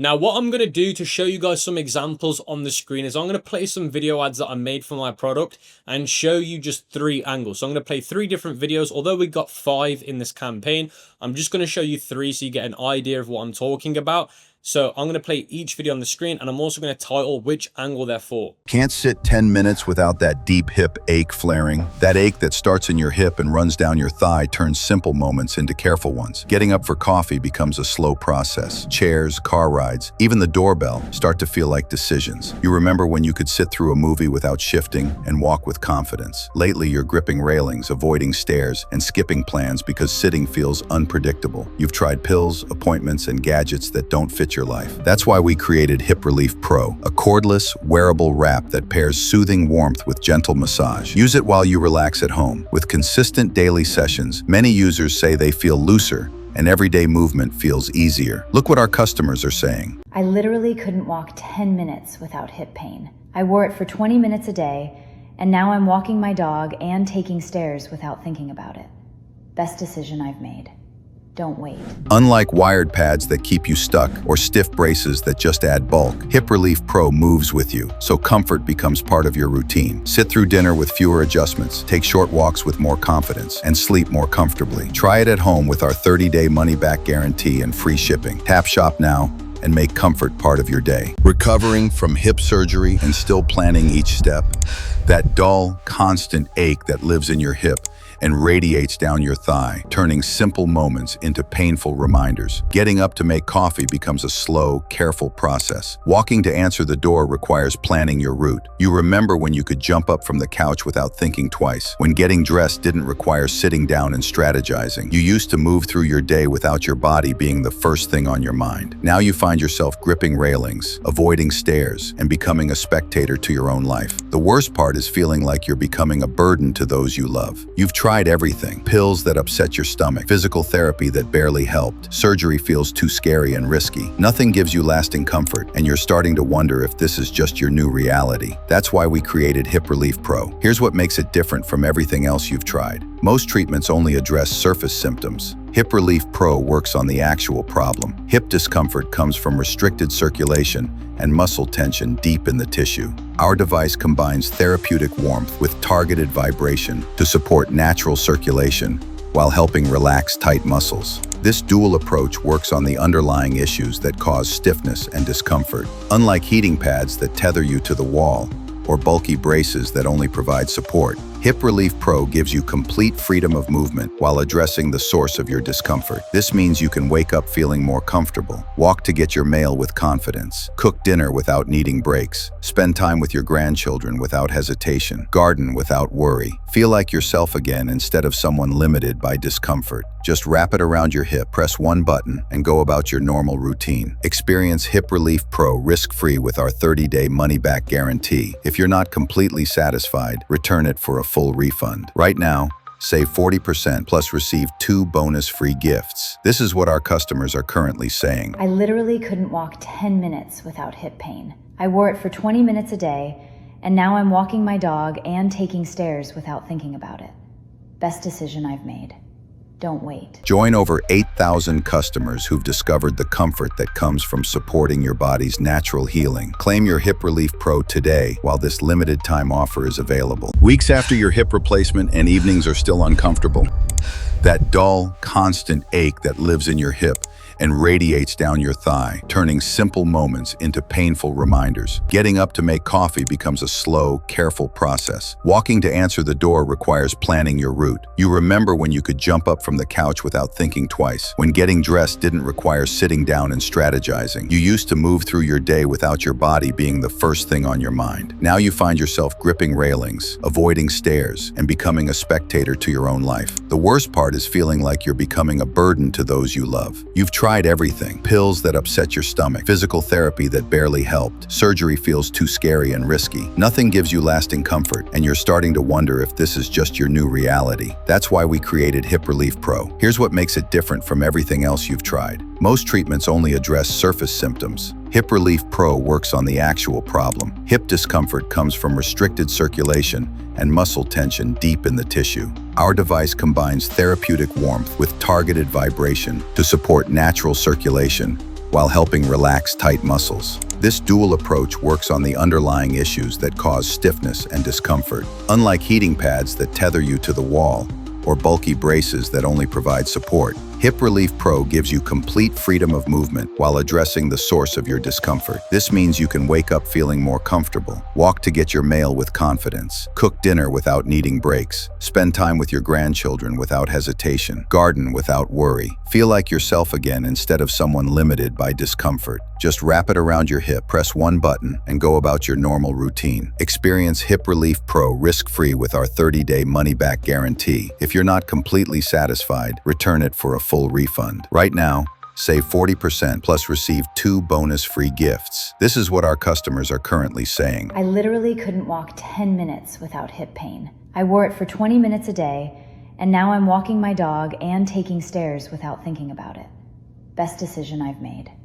Don't wait. Join over 8,000 customers who've discovered the comfort that comes from supporting your body's natural healing. Claim your Hip Relief Pro today while this limited time offer is available. So now you guys have seen the different angles that I've made for my product. You get an idea of what I'm trying to explain. Now, if you don't know how to do this or you're struggling to figure out how to do this, I have made a video about how to create video ads and explain different angles of marketing psychology so you can do that. And as well, I've also given you guys in the Miro board, I'm not actually going to go over it today because it'll make this video way too long, but I have added it in here and it talks about marketing psychology. You can see all here, marketing psychology. I'd recommend that you read all of this documentation that I've given you guys because I've put so much effort into this Miro board to help you guys make as much money as possible. So make sure you guys read this because it will give you the golden nuggets on how to do this right. But if you want to watch a video where I've shown you how to do it in terms of creating the video with AI like I did, those videos were all made with AI by the way, then I'll leave a link to that video in the description so you can learn how to make video ads that suit different angles. Now, once you've got those creatives, you need to remember that each angle needs 3 creatives. So angle number 1 for me is hip replacement. So I need to create 3 different video ads that talk about hip replacement. Again, it can just be the first 5 seconds or I can totally change it up. It depends how much time you've got. Usually I just change the hook. The hook is the first 3 to 5 seconds. I just change that in each creative that I do for each angle. So it's as simple as that. So now what we're going to do is we're going to scroll down, select our Facebook page, scroll down. You're going to click manual upload. single image or video. You're then going to put your website URL in here, guys. Make sure it's not the home page, it's the landing page of where they're going to be buying the product. Make sure you add it in here. Then once you've added in your website URL for the landing page, you're going to scroll down to where it says set up creative. You're going to click video ad. You're then going to click next. This is where you're going to upload your videos. So I've got my video here. Then once your video is uploaded, guys, you can click next. Then you've got something called the primary text, the headline and the description and the call to action. Now, all of this needs to match whatever it is for the angle you're doing. Now, because mine's angle 1, it's all about hip replacement or hip surgery. This needs to be talking about those issues and how my product can fix it. Now, the easiest way to do this, guys, is simply by using AI. Now, I gave it this prompt. I need you to make me a Facebook ad copy headline to my product. Now, if your website or landing page is not very good, then the info you're giving the AI is going to be terrible. So make sure your website is up to scratch, or the info the AI will make is not going to be great. Now, if you don't have a good website, then that's a serious problem. So you need to fix that. But if it is good, then it will take that info and put it into some really good copies. Now, it's important that you say to it that you're talking about a certain angle. It's important that we talk about how it helps with hip surgery, recovery, as this is the main point I'm making in this ad. And you can see here, it's made me some Facebook ad headlines. Recover faster after hip surgery with target relief. Say goodbye to hip surgery, swelling and scar tissue from home. Heal smarter post-op hip surgery. Now, my favorite one, guys, from here is probably number 2. So I'm going to copy this. Go back here, guys. Go to my headline and paste that in. Now, the good thing is you can actually test multiple headlines. Now, I actually like to test 3 per ad. So I'm going to make 2 more. So I'm just going to copy those in and add them in. So as you guys can see, I've got my 3 headlines here. Now we can move back to the primary text. Now we're only going to be doing 1 primary text now. So we're going to want to read these. So option 1, recover faster after hip surgery with the roller, a vibrating lymphatic massaging tool. Now I actually asked the AI to redo the ad copies because I said you need to add a call to action like buy now, redeem your free video gift to help you recover faster. Now my offer will be that they get a free video with every purchase. So I basically made a video with AI. How to recover faster from home. I literally just got AI to write a video script. I also then got AI to make a video avatar. Then I got AI to make a video of somebody talking about how to fix it like a doctor. So I got an AI doctor avatar to do it. And I basically made a video that's literally a few minutes long explaining how to recover faster. Now I could turn it easily into a 10-20 minute video, but just to save a little bit of time, that's what I've done. Now it's important that you've got a strong offer like that because that's what's going to help you with your conversion rate. So if you don't have a strong offer like this, guys, then you're going to struggle to get conversions. So you can see now it says here, recover faster from hip surgery from home with the roller, helps reduce swelling, support lymphatic drainage and improve comfort during post-recovery. Buy now to redeem your free at-home recovery video to help you recover and move better and faster. So I'm going to copy that, go back to my Facebook ads, and I'm going to paste that in. And then you're going to see description, guys. This is where I usually put free track shipping. And then the call to action, I'm going to put as shop now. Now, once you've done that, guys, you can click next. And then you're going to see the enhancement option. Now, you're just going to click done. And then on the right-hand side, guys, you're going to see a preview of your ad. So you can click advanced preview, and this will show you what it looks like on all platforms. So you can see what this is going to look like on all platforms. Now, Facebook's decided to add a catalog as well, so we can turn that off. So if you scroll all the way down, now, if you're seeing site links in your ad, so you can see here, there's a few site links being shown, you can turn those off. So all you got to do is click edit where it says creative setup. Where it says here, it's pulled it from the URL. We can just click off and click save.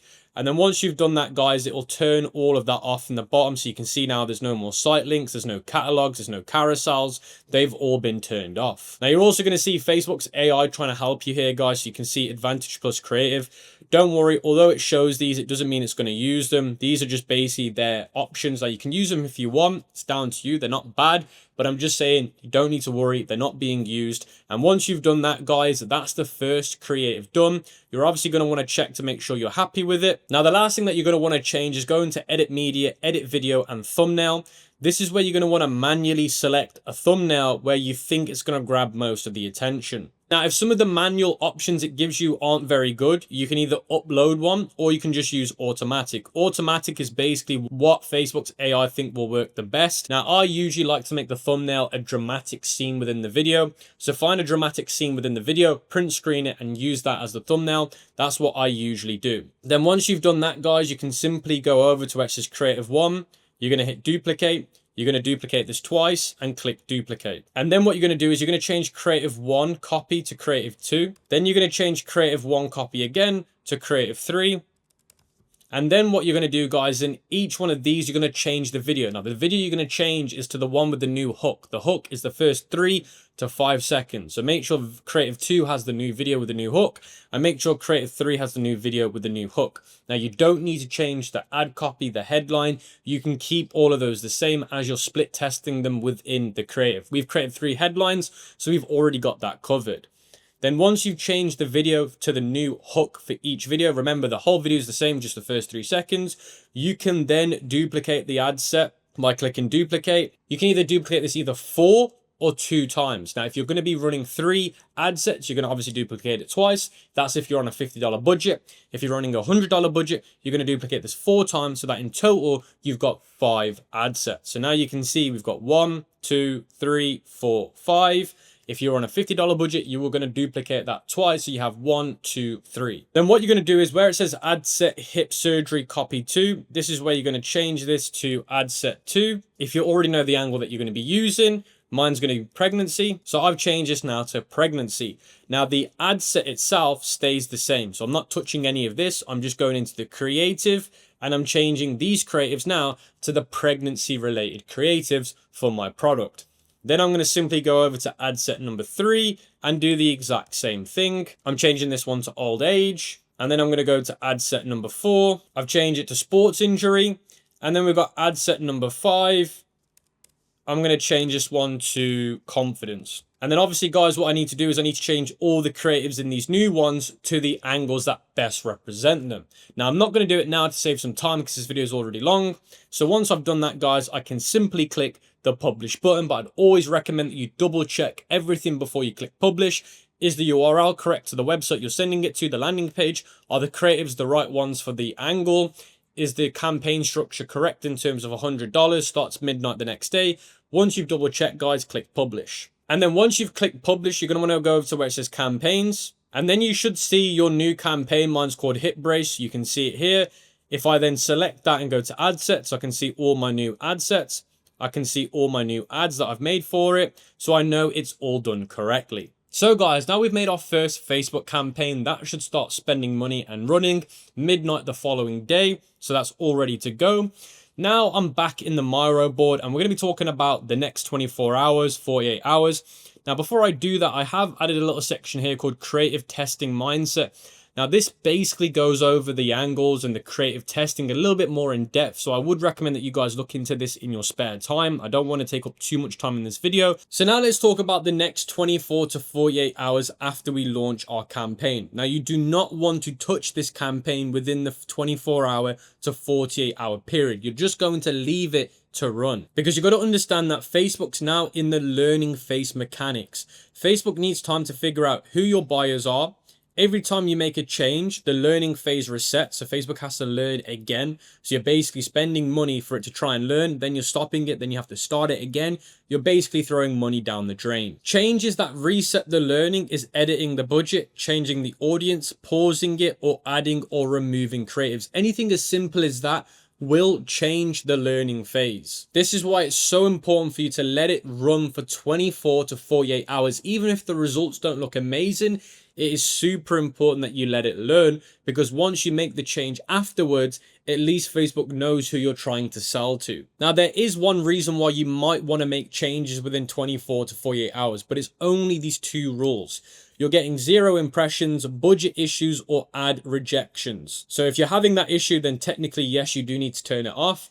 You're spending money with 0 link clicks. So that's obviously something broken. If you're running the ad and it's spent like $50 or $80 and you've got 0 link clicks, clearly there is an issue. You need to fix it. Whether it be your website URL you entered is not right. This is why I always tell you to check it. So you do need to have a look. Now, if you're hearing me talk about Facebook metrics and you're not sure where to find these, guys, if you go over to where it says columns, you're going to see columns. You're going to want to go to customize columns, and you're going to want to add the columns that I've given you guys in the Miro board.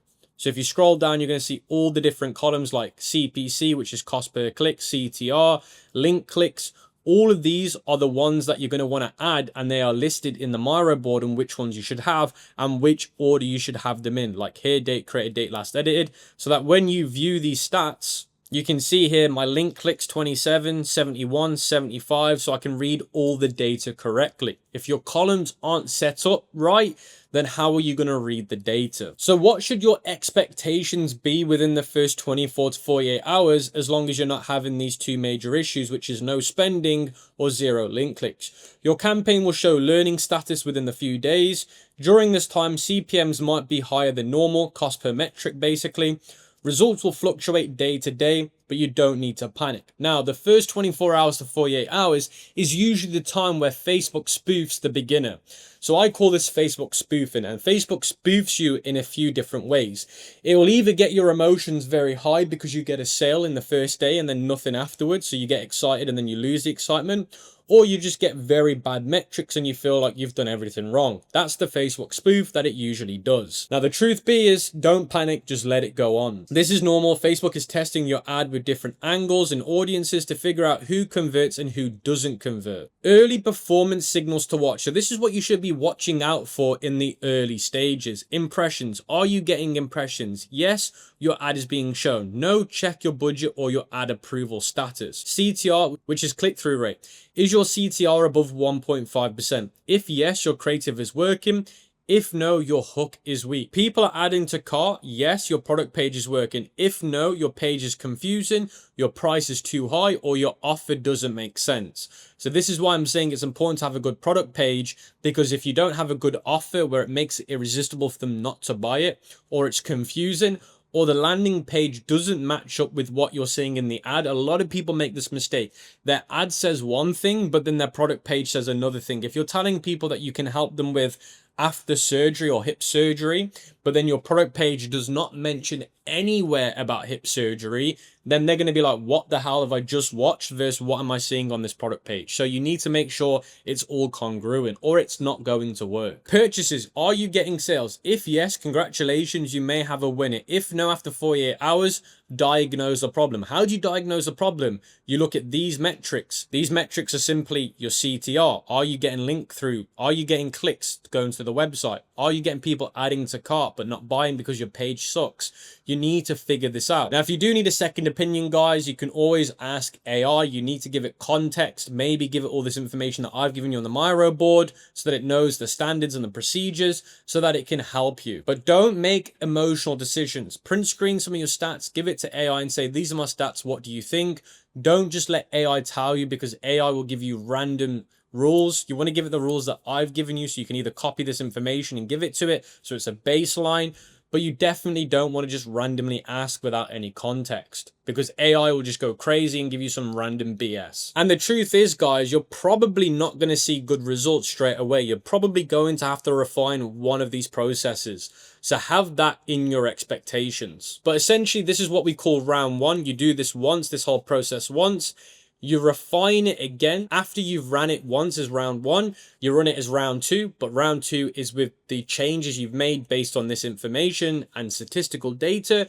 After round two, you're still seeing issues that don't look promising. If nothing's progressed, then you kill it. If things look like they're progressing, but you still need to make another refinement, we call it round three. After round three, which is technically running the ads for a whole week, if still no positive signs, I would kill the product and move on. Now, if you are seeing positive signs after refinements and doing different round testing, again, max you can do is 3 rounds in my opinion, but 3 quality rounds, then we can move on to scaling Facebook ads. Now, it's important that you don't scale too early because you'll burn a lot of cash. Consistency benchmarks. You want to wait till you get 3 to 5 consecutive days of profitable ROAS. ROAS is return on ad spend. How much do you spend and how much do you return? So you need to know what your return on ad spend is. What is your ROAS? What can you spend and what can you lose on the spend? So your ROAS will tell you, if I make this certain ROAS, I will make X, Y, and Z.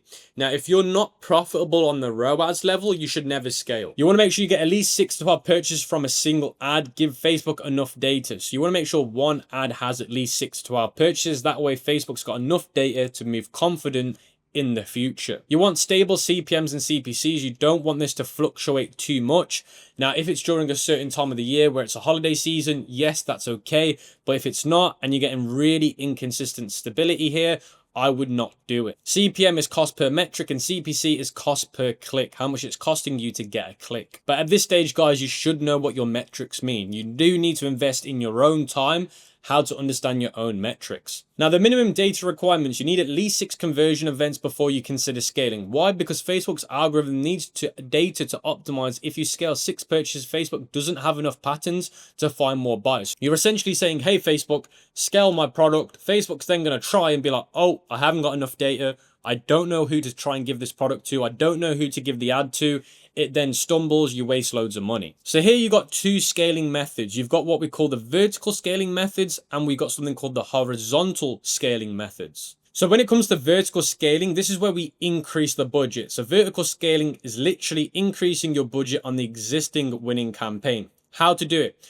Increase the budget by 10 to 20% every 2 to 3 days. So you literally just click edit budget in the campaign section and you increase it by 10 to 20%.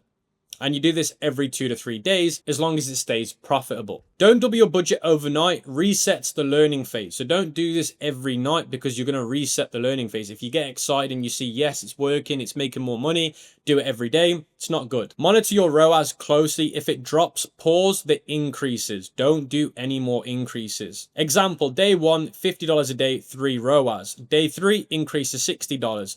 Day 6, increase to $70. Keep going until the ROAS drops below break even. So essentially, you're increasing your budgets every 2 to 3 days till your ROAS hits the break-even point. At that point, that's when you know the latest increase was too aggressive. You'd then downgrade the increase of the budget to the last one where it was profitable on the ROAS level. Now you've got horizontal scaling. This is where you duplicate angles and countries. So horizontal scaling is expanding reach without increasing budgets on existing campaigns. So the methods that you can use is you can duplicate winning ad sets into new campaigns. You can test new creative angles. So I gave you 5 to start with. You can do 10 then. So you add another 5 into the mix. Expand to new countries. I showed you guys the top 5. So remember I showed you guys at the start to start with the top 5 countries: US, UK, Australia, New Zealand, and Canada. You might now want to make a new campaign, but in that new campaign, you're targeting the EU countries: Netherlands, France, Switzerland. You can start targeting those countries in new campaigns. And you can move over your best angles, your best creatives into those new countries. Test new audiences. So instead of going broad, now you want to go lookalikes. But scaling Facebook ads in 2026 has become a lot more easier because there's less work to do. Essentially, all you need to do is increase budgets if you're vertically scaling, but you need to be smart when you do it and not too aggressive. And you need to have discipline when you do it. And horizontal scaling is simply just duplicating what already works. So like I said, countries, you can just make new countries that you've not done before. As soon as you've got this down, guys, honestly, this scaling part will just be very easy for you to do. So guys, the 9th section of the free dropshipping course is TikTok ads. So like the last section I covered Facebook ads, I'm now going to be covering TikTok ads, and it's going to be the whole same thing. The campaign structure, the ad levels, all of the same processes for Facebook, but for how to do it on TikTok. Now you might be wondering, should I run Facebook ads or TikTok ads? I'd actually recommend that you try both for all of your products. For every product you test, I'd actually recommend both. But if you only had a small budget and you could only do one, I would say Facebook. But I do think TikTok is a great opportunity because some products perform better on TikTok, and TikTok usually gives you more value per dollar. So now let me teach you guys how to run TikTok ads for your dropshipping store in 2026. Now, this whole module is going to be strictly just TikTok ads. Now, before I even get into TikTok ads, I want to quickly say, if you're on the fence thinking, do I run Facebook ads? Do I run TikTok ads? Like I said in the intro of the modules, I would recommend that you do both. Split the budget between Facebook and TikTok evenly for the first 2 days. Let's say $100 on each platform, $150 on each platform, and see which one gives you the better results. Obviously, that's going to be add to carts, link clicks, and then I would personally go down whichever one performs the best. Now, there are certain niches that will outperform on TikTok versus Facebook, but I'm going to be covering that in the next few moments. But I do want to make sure that every single one of you are testing both platforms for every product. Now, if you are on a smaller budget, then I'd probably say stick to Facebook. But if you've got a fair budget, I would always test both. You'd be very surprised at how good TikTok can be, for certain products. With that being said, guys, let me tell you about the opportunity of TikTok ads. Now, TikTok ads in 2026 is very lucrative because of the active users. There's over 1 billion people actively using TikTok. Now, in my opinion, I think it's a lot more than that. I would say it's around about 2 to 3 billion, maybe even more. But essentially, TikTok is the highest growing active platform on social media. It constantly keeps beating every other platform. The next thing is engagement rate. If you don't already know this, people that are on TikTok usually engage with the platform a lot more. They either leave likes, comments, sharing. So there's a lot more engagement on TikTok. The next one is TikTok Shop. Now, we don't need to worry too much about this, but it does influence how ads work because more people have the intent to buy on TikTok now with TikTok Shop. So the users on TikTok are now open to buying because of TikTok Shop. So if you're running ads, it means the people on there have already usually bought from TikTok Shop. I know you're not a TikTok Shop, but what I'm trying to say, guys, is users are now in the mindset of also buying on TikTok. So it helps with you running your own independent store and running ads, as users are now open to the idea of spending money whilst being on the platform. Then the next thing is TikTok has come out with their Smart Plus and GMV Max campaigns, which is basically like AI automation for running ads, which is really powerful, which I'll be going over in the next few moments. Then the next thing is fast testing cycles. So with TikTok ads, you can do creative testing very aggressively. In my opinion, you can do it more aggressively than Facebook, as TikTok is a more demanding creative platform than the others. Now let me go over the top 6 niches for TikTok ads in 2026. Now usually any of these niches perform very well on TikTok. So they're what I call the industry standard niches for doing well on TikTok. Now if your niche isn't on this list, it doesn't mean it can't make money. It just means that I can essentially tell you right now, there is more likelihood of it not performing well versus it performing well. If one of your niches is on here, I know that it has a very good chance of doing well because I've done many products in all of these niches and they've performed very well on the TikTok space. Now, number 1 is beauty and personal care. I would say without a doubt, this is the best niche on TikTok. Then number 2 is smart home and tech gadgets, so like home improvement, home decor. These type of products do extremely well. Number 3 is fitness and wellness. That could be supplements, that could be home workout gear, that could be gym wear, anything like that does extremely well. Now, number 4 is pets. Pets on TikTok is a massive thing. There are literally accounts where people have created an account for their pet and they've gone viral. Literally their dog or cat is a famous celebrity on the platform. So the amount of dog lovers or pet lovers on TikTok, in my opinion, is absolutely wild. The next one is home and kitchen organization. So people looking to basically organize and improve the quality of life whilst being at home with the home and kitchen niche. The next one is fashion, accessories, and athleisure. Now, fashion is huge on TikTok. Accessories, people go on there for like dress kits, or people looking to get outfits, or outfits of the day, outfits of the week. What should I wear for Valentine's Day? All that kind of stuff happens on TikTok. So those are my 6 forever green niches on TikTok ads. These are the ones that I'm confident in spending money on the platform. Now let's talk about the creative mastery. There's a 3-second rule. Now, most people don't know this, but TikTok ads essentially is a creative mastermind. If your creatives are good, you'll make money. If your creatives are bad, you will not make money. So let's talk about the 3-second rule. The hook always wins. So this is called the stop scroll or lose the viewer. So on the first 0 to 3 seconds, it determines 80% of your ad's success. If the first frame doesn't grab attention immediately, your brilliant offer, product benefits, and call to action will never be seen.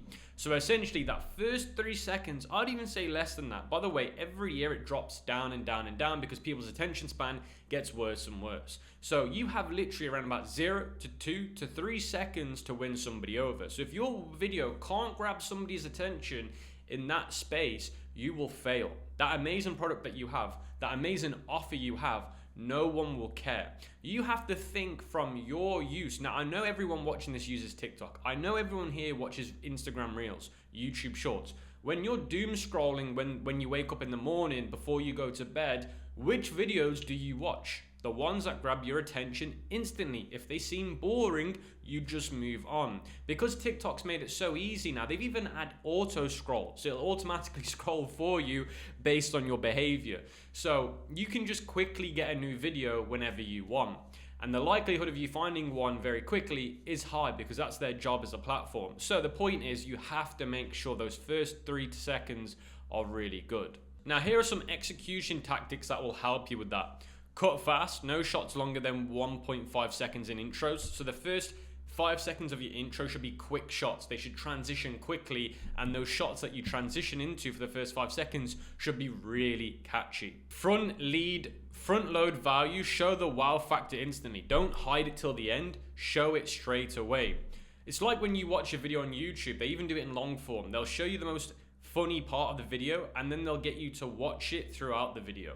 It's like movie trailers. They usually show you some of the best parts in the trailer so that you go and watch the movie. Use movement, physical action, or camera motion. Make sure that the camera is being motioned. So don't stand there, sit there with the product if your video is that. Make sure the product in the video is constantly moving. That way it grabs people's attention.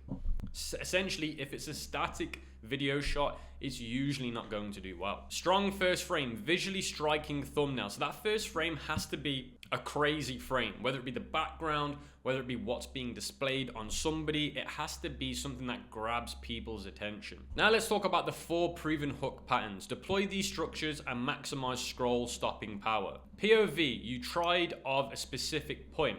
So for example, this could be the video start. So POV, you tried this, did it work? POV, I tried this new leg massager for 30 days, this is what happened. So these are examples of what you can do in the first 5 seconds. Bold claim, this $20 tool replaces your entire whatever it may be. This $20 tool replaces your whole morning routine or your whole beauty routine. Qualification questions, do you struggle with X, Y, and Z? If so, watch this. You're calling the user out on what they struggle with and why they should watch it. And then the last one is a shock visual, a satisfying peel, a messy spill, or a weird texture, something that people aren't expecting in the first one. It's like when that friend says a joke out of nowhere and you're not expecting it. You laugh the most because it's just not expected. You have to catch people off guard. Usually people are ready, but if you can catch people off guard, you've won them over. Now let's talk about the 5 creative formats. So this is basically the formats that convert the most. Number 1 is problem solution. So this is essentially what you can create with your creative. So creative 1 could be a problem solution. This is a classic framework hook, POV, agitated pain, introduce the product visual, proof, and then call to action. So this is your usual type of creative, where it's basically you calling out your user in a POV style, you're talking about the pain point, you're introducing the product, and then there is the proof at the end. Then you've got UGC talking head, an authentic raw shot on an iPhone. I found this on TikTok and this is what happened. So this is like the challenge or test style of creative. Then you've got trend hijacking, adopting trend sounds formats in your niche, must execute fast before the trend dies. So if you see a winning ad or an organic video that does well on TikTok, you can essentially turn it into an ad. Usually that's what we do. We find viral videos recently on TikTok, then turn them into an ad, and we trend hijack. But you got to be very quick and effective or you'll miss the trend and the hype behind it. So for example, if you find like a really viral video in your niche, you could do a video reacting to it or comparing to it with your product, for example. And then you can put at the start of the video, the comment or the video and reply to it. Those kind of ads do really well on trend hijacking. Then you've got educational, 3 things about X you didn't know, fast-paced, value, delivery, subtle product placement. So this is more of an education video. Did you know this can help you? Did you know you're doing this wrong and this is how you do it correctly? People like educational videos. A lot of people's education these days comes from TikTok. How many times have people sent you videos on TikTok where it explains something about a product, a pet, something to do with the world, and they get their information from TikTok? Usually it's BS, it's honestly not true, but people love those kind of videos. Unboxing and first impression, ASMR style, focus on packaging, texture, and immediate reaction. People love to watch other people shop and get their products and see what it would be like if they were to get it. So this kind of stuff works really well. Now the winning formula, guys, is 0 to 3 seconds is the hook, stop scrolling instantly, use a POV bold text overlay. 3 to 10 seconds is the intro, show the problem dramatically, introduce your product as the only logical solution. 10 to 30 seconds, proof and benefits.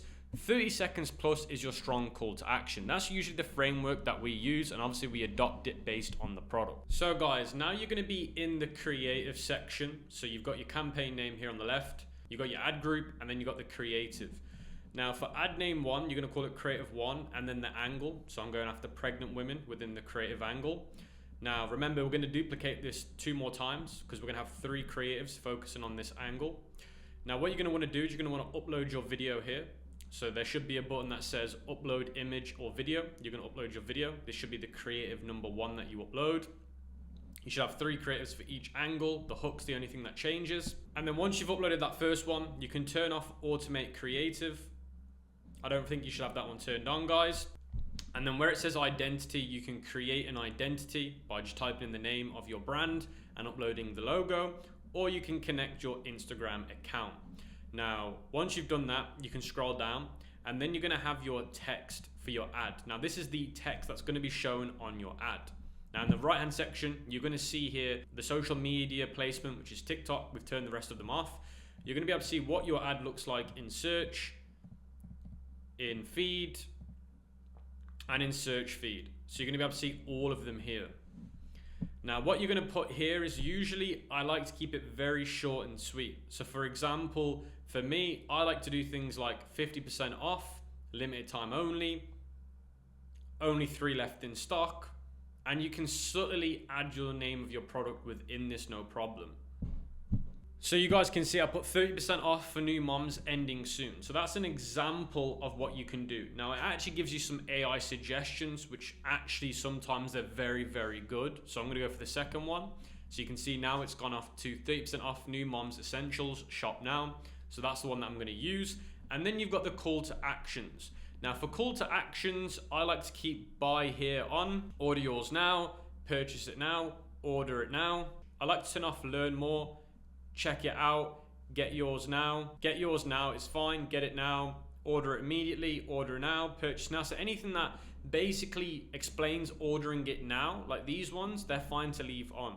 If you really want to be OG and you want to decrease the amount of call to actions, just leave buy here and just leave order now turned on. But I like to actually split test all of these, so I'll keep them going. Then it says add product information, so you can add product name and stuff like that and add the selling points. And this is optional. Personally, I don't do this, guys, so I just leave it off. And then where it says destination, yours should allow you to add a URL. Now I'm having issues with my ad account right now, so I've had to do it through the page.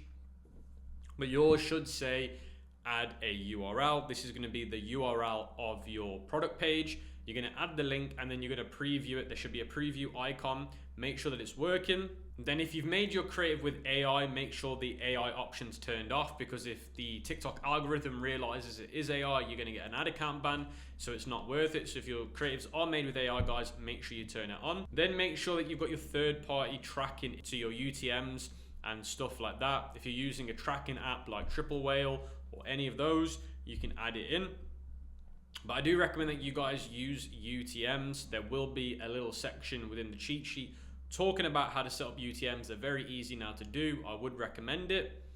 And then once you've done that, guys, you can then come over to the top left, duplicate the ad.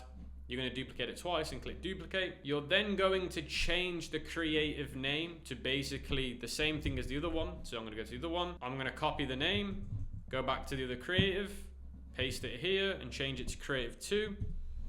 Then all I'm going to do is add the video on my creative library. You can upload all your videos, guys. And once you've done that, you can upload the second video. And then in terms of text that you're going to be using, I like to keep the text the same. I don't want to test too many variables, so I'll keep the text the same for this one as the last one. And then everything's the same. The only thing you're changing, guys, is literally the video. So once you've done that, guys, you can move on to the third creative. Do the exact same thing here again. Upload the third creative, change the name. And then once you've done that, guys, you're keeping everything else the same. The copy, the text, the buy now buttons, the call to actions, all of that will remain the same. Then once you've done that, guys, you're going to head over to where it says add group here. So the add group, you're now going to duplicate this one 2 more times. And then you're going to change the name of the ad groups to match whatever it's going to be. So we're going to get rid of copy 1. We're going to get rid of this one here as well. We're going to change this one to add 2. This one to add 3. And we're going to change the ending from pregnant women, because this is the new angle, to aged women 35 to 55. Then this one's going to be very similar, but this one is now going to be 20 to 35. So just like that, guys, I've now got my new angles in here, so I can click duplicate. And now you're gonna see here, guys, you've got 3 ads. Ad 1, ad 2, ad 3. Or should I say ad 1, 2, and 3. Now we've done ad 1, so that's all good. We don't need to worry about that. But for ad number 2, we definitely need to change the creatives. The only thing you're changing here, guys, is literally the creatives. So these videos, you're changing it now to match the new angle, which is for age women 35 to 55. And then I'm gonna change the creatives for ad 3, which is gonna be these ones here, which is gonna be for age women 20 to 35. Now remember, the only thing we're changing per ad group here, guys, is the creatives. The creative to match whatever angle we're going for. And we're only uploading 3 different ads for these guys. And the only thing we're changing is the hook. So it's literally what we've done for ad number 1, but we're doing it now for ad number 2 and ad number 3. So once you've done all of that, guys, just double check everything's set up correctly, the time and schedule, you've made sure that the campaign's correct, so you can come over to the campaign again, make sure that you've turned it on, sales, manual campaign, product name, campaign budget optimization, $50 a day. If yours is above $100, it should be $100. If it's below $100 your product pricing, then do 50. And then just make sure that all the ads are correct, the links are working, the ads are correct. Because remember, guys, as soon as we click this publish button, our hard-earned money is now going to be spent. So once you've done that, guys, and you've double-checked everything, just click publish. Now, once you've done that, guys, you're going to be sent back to the campaign overview.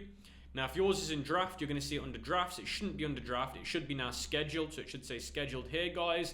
And then once it's hit the scheduled time, which is the next day following midnight, it should then go from scheduled to now active. And then you're going to see all of your metrics like cost, CPC, CPM, impression, cost per click. Now you do need to make sure that you go to custom table. You go over to where it says custom columns. And I'm going to leave in the cheat sheet all the columns that you need to make sure are turned on, because this is how we're going to view and manage our metrics and make sure that our product is being spent the correct way. So you can see here, I've got some other campaigns that I've run in the past. You can see these ones that I've marked. And you can also see the metrics here like CPC, cost, conversion, CTR. So these are all the things that we're going to be managing over the next few days. So now we've set our campaigns to scheduled and they're now running. Now, if your campaigns aren't running and you're having spending issues, then there might be something broken within your ad account. The old campaign spending issues have all been resolved from what I'm aware of. So back in the day, there used to be issues with the campaign spending. But as long as you've set up everything correctly, you should have no issues with campaigns being spent. Make sure everything's working, and 99% of you shouldn't have any issues. So now you're in the decision-making framework. So this is what we're gonna do in terms of what happens after day 2. We're not gonna touch our ads for at least 2 days. We're gonna let them work their thing. We're gonna let TikTok help us find product, help us find customers for our product. Now, once day 2 hits, we've got our decision framework. Now, this is to kill the ads. So the ad group itself, we're going to kill it based on this. If the CPM, cost per metric, is above $35, we're going to kill it. If the CTR is lower than 1.5, we're going to kill it. If the cost per click is above $3 consistently, we're going to kill it as well. So again, all we got to do is go back to our ads manager. And if we look at these metrics like CPM and it's hit that, if we look at CPC and it's above those metrics, we're going to simply turn the ad group off. Now, to be able to do this, guys, remember you're in the campaign level here. So I'm in the campaign level right now. If I come to the top left, you're going to select the campaign. So make sure your campaign's selected. Come to where it says ad group, and then you're going to see all the ad groups that we've made. Now remember, we're turning off ad groups, not the campaign. So remember to always view this in the ad group level, not the campaign level. And depending on those metrics that I've just read out to you guys just here, you turn those off. Now, in terms of keeping them, if the CTR is above 1.6, you're going to keep it. If the CPC is less than $1.50, you're keeping it. And if the break-even ROAS is at break-even or above, you're also going to keep it. Now, break-even ROAS is essentially your ROAS. So what would it cost for you to be breaking even or making profit? Now, there's loads of calculators out there you can use. I'll leave one linked in the cheat sheet. You add your product cost, you add your selling price, and it works out your rough ROAS. Now, mine could be something like 1.2. So if my ROAS is above 1.2, I'm making money or breaking even. So what I'm saying here, guys, is, and you might be asking, does every metric have to hit these metrics? No. If your CTR and your CPC is at these rates, that's good. You can keep it live. Now, if your ROAS is negative, then it's fine. So I always like to say that as long as either two of these, so these two metrics are fine, this one doesn't really matter because you're in the testing phase. It's very hard to be breaking even or profitable in the testing phase. Now, in terms of scaling, then yes, it is essential that you're breaking even or you're profitable. So I definitely say that these two metrics are important, CTR and CPC, but for scaling, I would always make sure you're profitable or you're at least making money or you're breaking even. I wouldn't be scaling if this is not in line. So if your break-even ROAS is 1.5 and it's at 1.3, I would not be scaling. I would just be testing more. Because remember, when you scale, your profitability will be coming down. So anything you scale, guys, remember your profits drop. So if you're already unprofitable, it doesn't matter if you scale, you're just gonna make yourself even more unprofitable. So let's say, for example, my break-even ROAS is 1.5, but my ROAS of my ads are at, let's say, 3.8 or 4.2, I can scale because even if the ROAS drops, remember, I'm now working based on volume. So if the ROAS now drops to, let's say, 2.8, I'm making more money because the volume's increased, even though the ROAS has decreased. So that's essentially how it works. Now let's talk about scaling strategies. There's two ways to scale. So basically, if you're doing really well here, and let me go back to this diagram here. So let's say, for example, this ad group or this ad column here, these ones here, ad set number 1, ad group number 1 is doing really, really well. And the other two, ad set 2 and ad set 3 have done really bad. We can kill those off. We can turn 1 and 2 off. So these two are no longer in the mix. Now, just to help you guys with the way it would look, for example, I can delete this because I've killed them. I'm just saying hypothetically I've killed these guys. So I can come over here and delete all of this.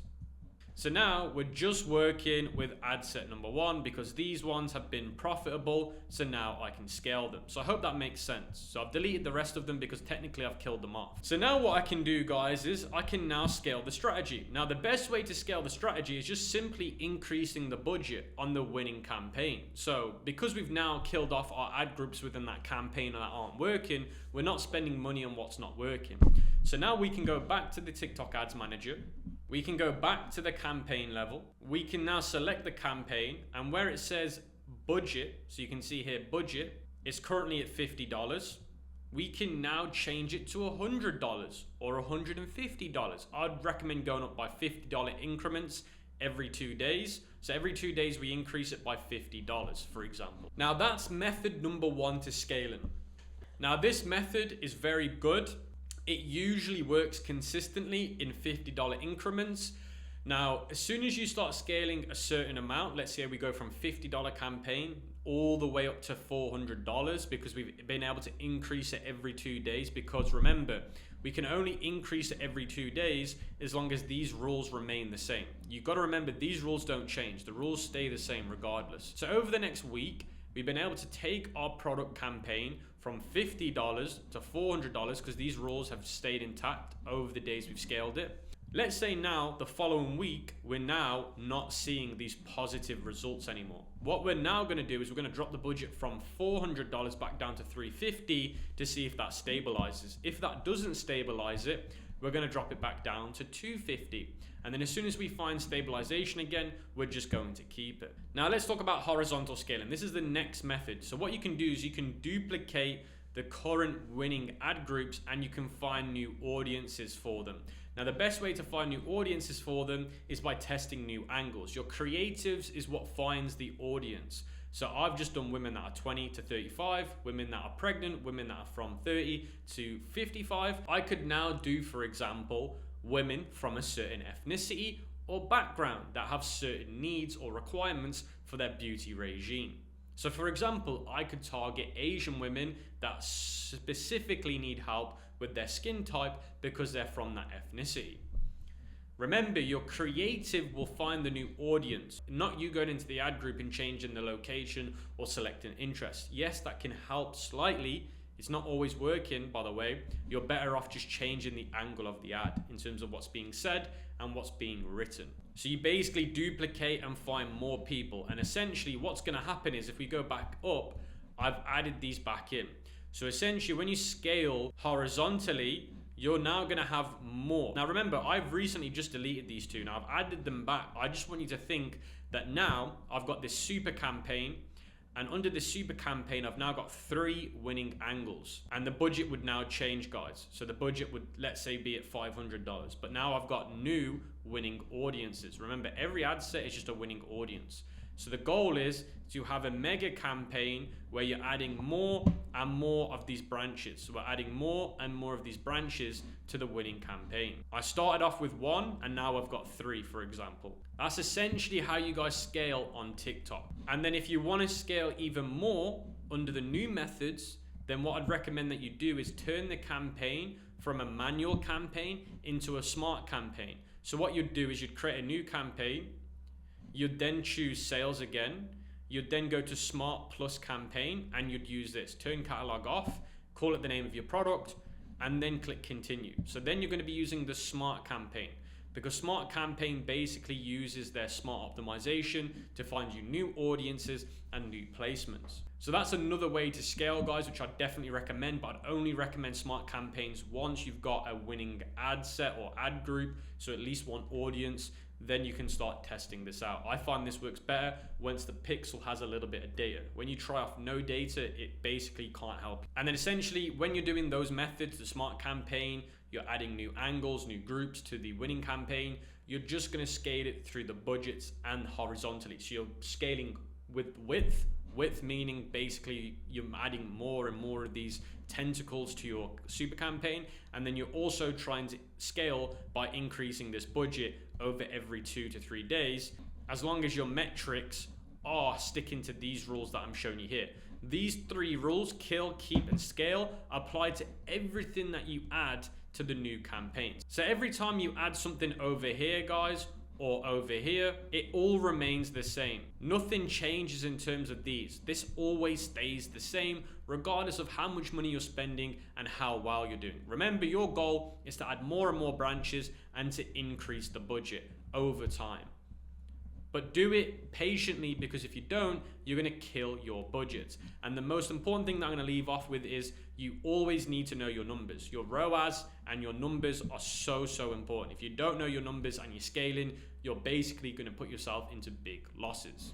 With that being said, guys, that wraps up the TikTok ad section. I'm going to be leaving way more ways to scale in the cheat sheet. This is essentially how you can get to your first $10,000 a month, $50,000 a month, and even $100,000 a month. This whole structure works to get you to those numbers. Obviously, to get past those numbers, there are new other methods, but for now, I just want you guys to focus on this. Until you're doing at least 50 to 100K a month, then this method is all you need to scale. So guys, the 10th section of the free dropshipping course is showing you guys how to get influencers to promote your dropshipping products. So this is going to be influencer marketing. Influencer marketing is one of the most powerful ways to still promote your dropshipping and e-commerce products. So I'm going to be showing you how to reach out to influencers, how to get contracts made with them, how to work with them, how to give them their unique links, and how to manage them. And I'm going to be teaching you guys how much you should be paying an influencer, what should their rates be based on their engagement, based on their followers, and the best way to get the best money out of the influencer partnership. This is still one of the best methods if you're on a lower budget or you've got a product that is really good for influencer marketing. This is things like beauty products. This is things like fitness products,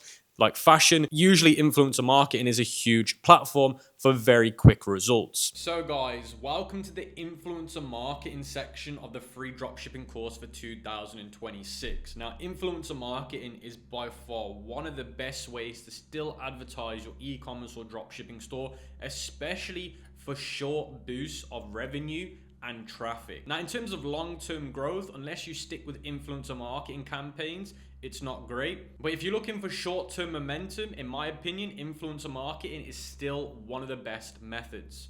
And it can actually yield you a way better return in the short term with influencer marketing than it can with Facebook ads or TikTok ads. In some cases, it even outperforms Facebook and TikTok in the immediate to short term. I'm on about 1 to 2 months of growth in revenue. So this is the full guide, guys. So if you don't know what influencer marketing is, it's when you're partnering with trusted creators. That's very important. It's trusted creators who audiences match your target or recommended product via authentic content, and it's word of mouth. So it's technically word of mouth marketing, and it still remains the most trusted way of advertising any product. If you're partnering with an influencer that is very trusted in their space, their followers trust them, not you. So the fact that they're promoting a product from you, they instantly trust the influencer to then buy the product from you. So in terms of bridging the gap of trust, it's a lot quicker because you're going through word of mouth marketing. Now, consumers trust word of mouth recommendations over ads, like I just said, and that's 92% of consumers. 84% have made a purchase based on influencers' advice. So whenever that influencer says something online, that is 84% of it is made based on the influencer's advice. 71% marketers report better traffic quality than any other source. Again, they're already pre-qualified and ready to buy. 82% follow macro influencer recommendations specifically. So not big influencers, but macro influencers. And I'm going to get over what that means in a minute. Then let's talk about the market momentum. Its projected size by 2034 is $89 billion. Marketers are increasing their budgets in 2026 and plan to spend over $5 million annually. So these big brands that you see plan to spend at least $5 million a year on influencer marketing. Now, the good thing is you guys don't need to be spending that kind of crazy money. You can literally get started with $50 with influencer marketing. Now, why does it win for dropshippers? You trust transfer. So you borrow credibility from influencers. You're essentially just borrowing it. Now, where the big brands like to spend their money on influencers is Instagram, YouTube, and Facebook. Those are still the dominating platforms. Now, TikTok is still good, but it is slightly lower quality traffic. That's why Instagram is number one. Now, YouTube's actually better than these two, but it only works with certain niches and it is a lot more expensive.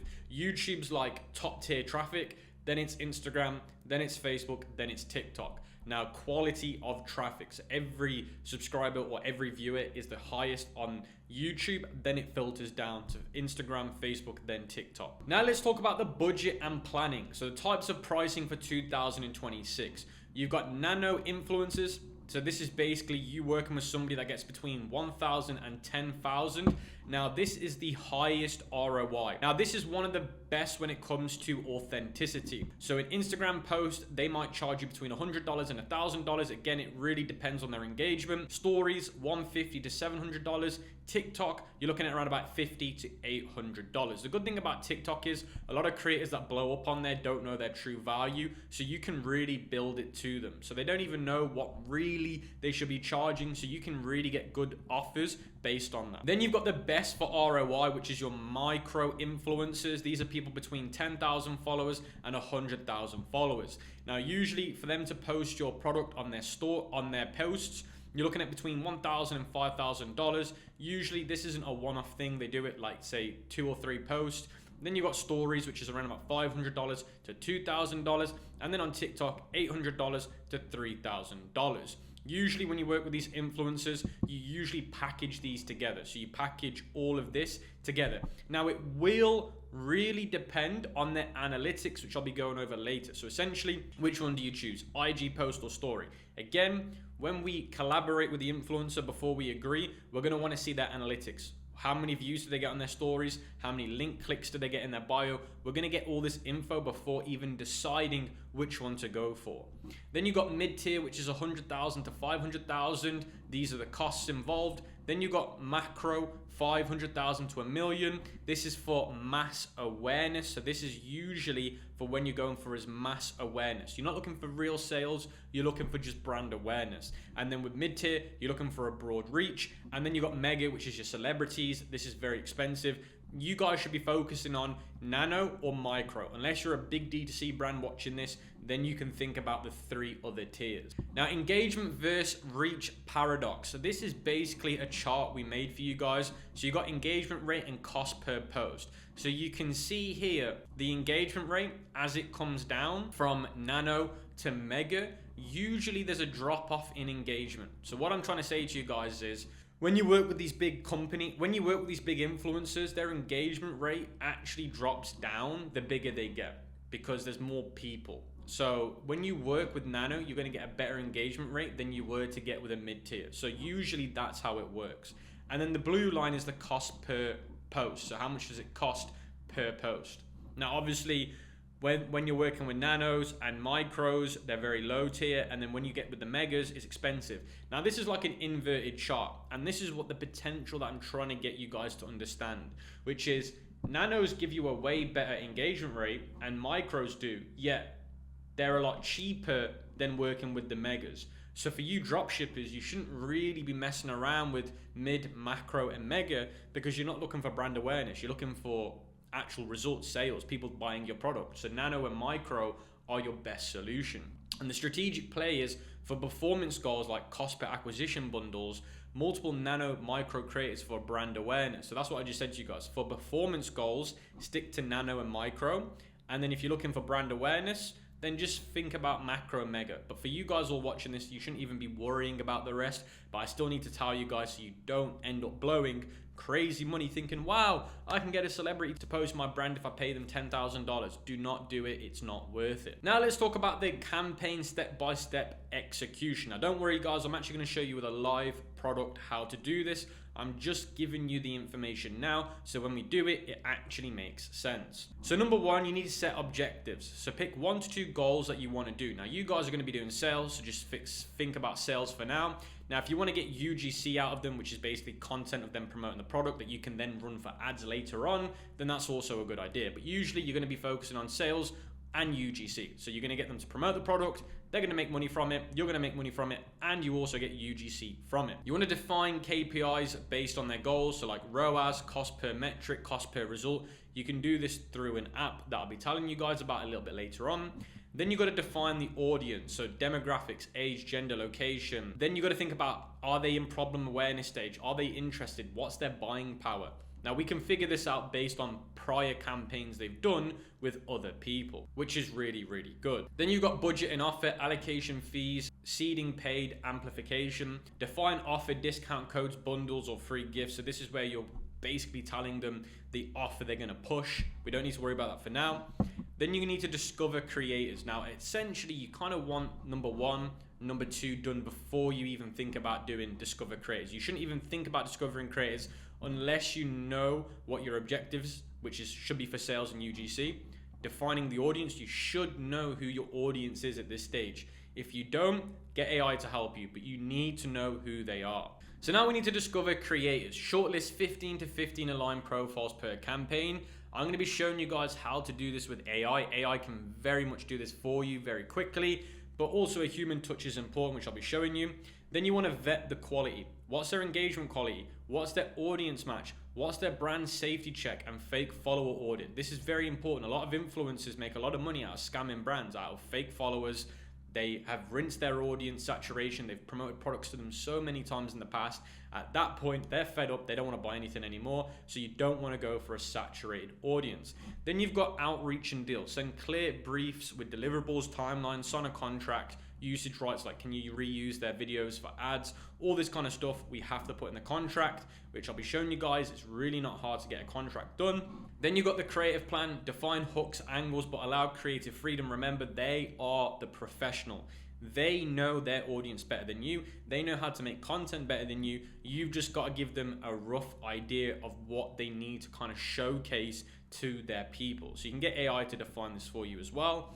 Then you got the launch show. What is the posting schedule? Are they going to repost? Are they going to post again the following day? Now, essentially, we're going to be using an app to basically track their sales, to give them an affiliate commission. So we're going to pay them a upfront payment with affiliate commission. And if they do really well on launch, they might post the product again for free later, because if they're making affiliate commission and your product's a high ticket product where they make, let's say, $20 per order or $10 per order and they get 100 sales, they might later down the line just promote you for free because they're making good affiliate commission. You might rework with them again because it was a profitable campaign. You made really good money from them. And then the most important thing is tracking everything. Monitor them through UTMs, discount codes, and then you want to scale the winning influencers and cut the losers.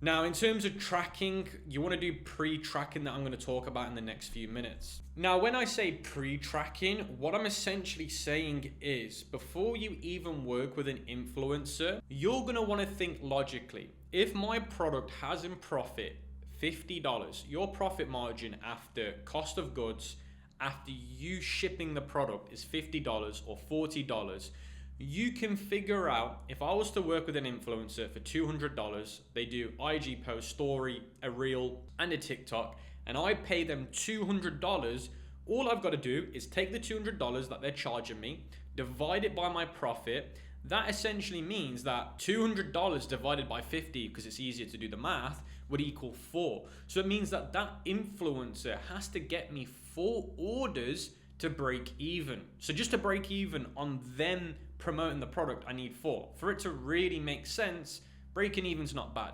But for it to really make sense, if they can come back and do 7 or 8, I've actually made profit as well. So that's the easiest way to do the pre-math. Figure out your profit margin, figure out how much they're gonna charge you and divide it. Then you know how many units they need to sell for you to be profitable or break even. And when you reach out to these influencers, you're going to want to ask them for prior campaigns they've done. So what brands have they worked for in the past?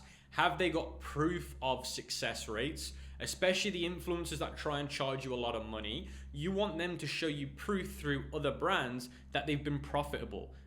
They can show you that through their affiliate dashboards. All of these influencers work with affiliate dashboards. So they can show you as an influencer, I've worked with a brand called X, Y, and Z. This is how much money I've made them. They can show you the results. If they're very weird about showing you the results, for me, that's a red flag. Because at the end of the day, for this to be a good business decision, they need to make money, you need to make money. It can't just be one way.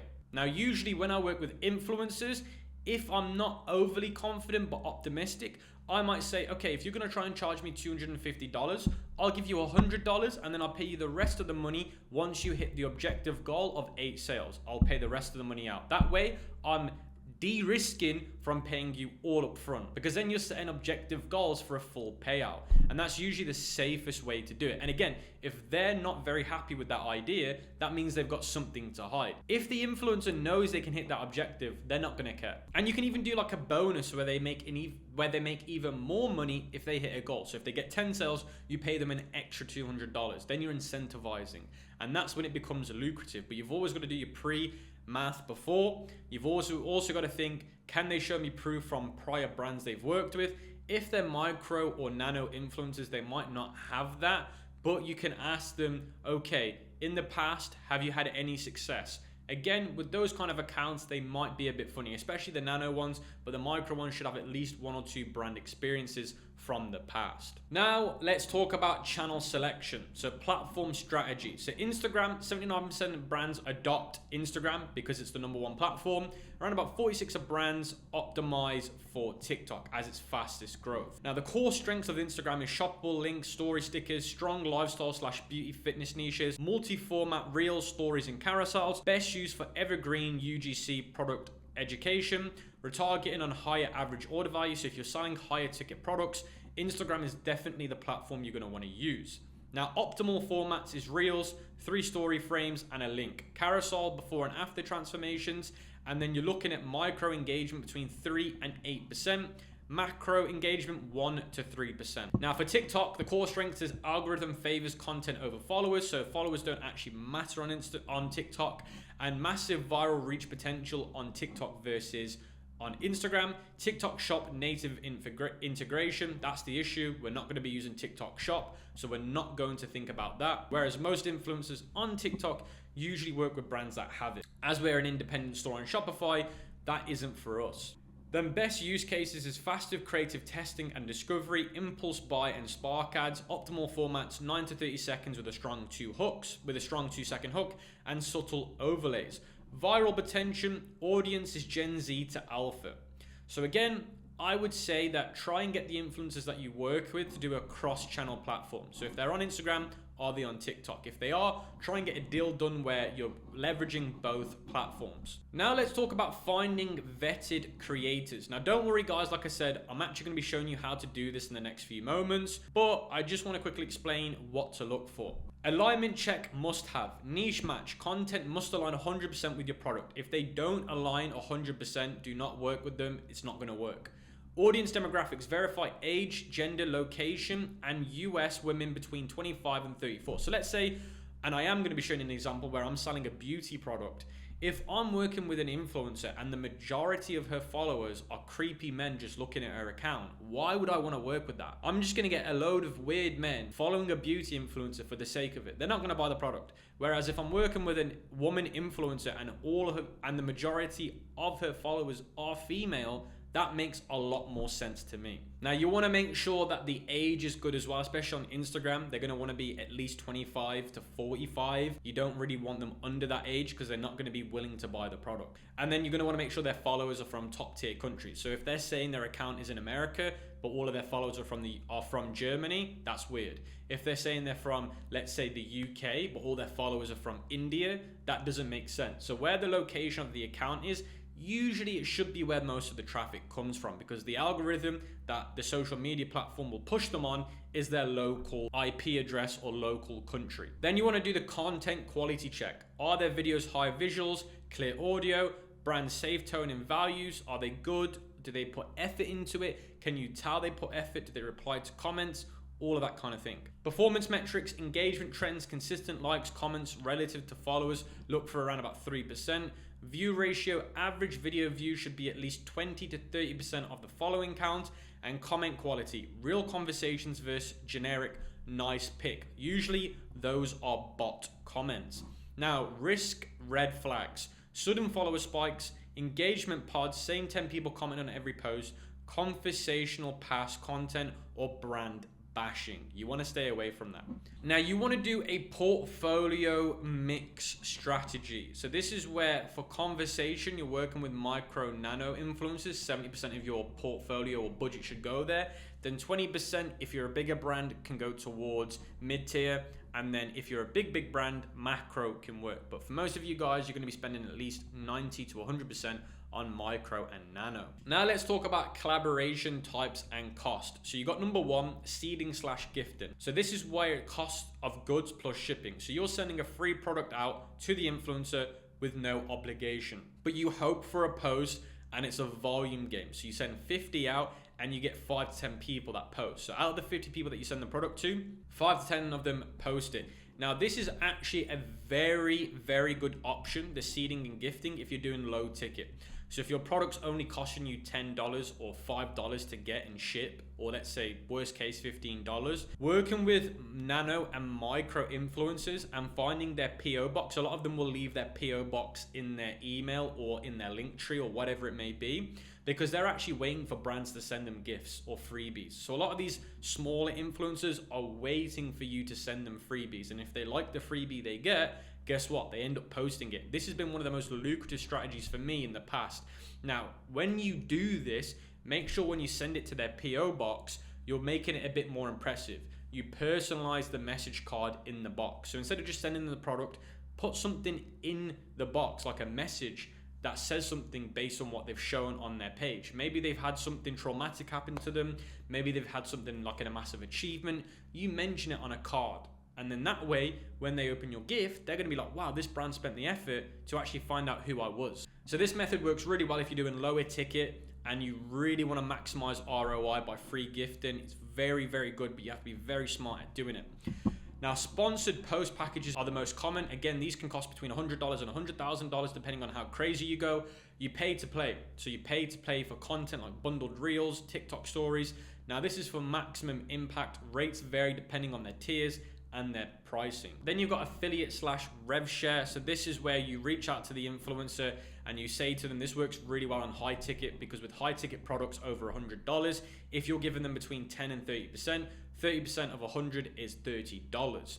So if you could earn $30 per referral, then it's very lucrative for them because they're making a lot of money. Affiliate / rev share works very well if you're doing high ticket, because you're reaching out saying, look guys, we'll send you a free product and you can also earn affiliate where most brands don't pay it. So you can literally say, most brands don't pay this kind of money. You can basically earn loads of money from us because we have the margin. So this is best for long tail creators with high item margin. Now giveaways, so this is where you basically give a creator, it's like the seeding and gifting, but you pitch it in a giveaway set. But you basically pitch it as a giveaway. So let's say you're in the beauty niche and you've got a beauty product and you want to say to the influencer on an email, look, I know you do a lot of live streams. This works really, really well for live stream influencers. They typically go live a lot. You can say, we're willing to sponsor you for free. We're going to give you a free product to give away on the live stream. All you've got to do is mention, follow us, like our post on our page, and then they enter the giveaway.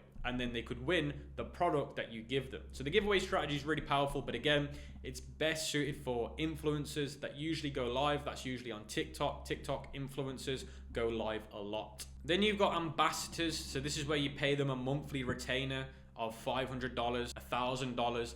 And within that retainer, they have to do X, Y, and Z every single month. They have to post 10 times or 5 times. So this is more like a long-term agreement of sponsored packages.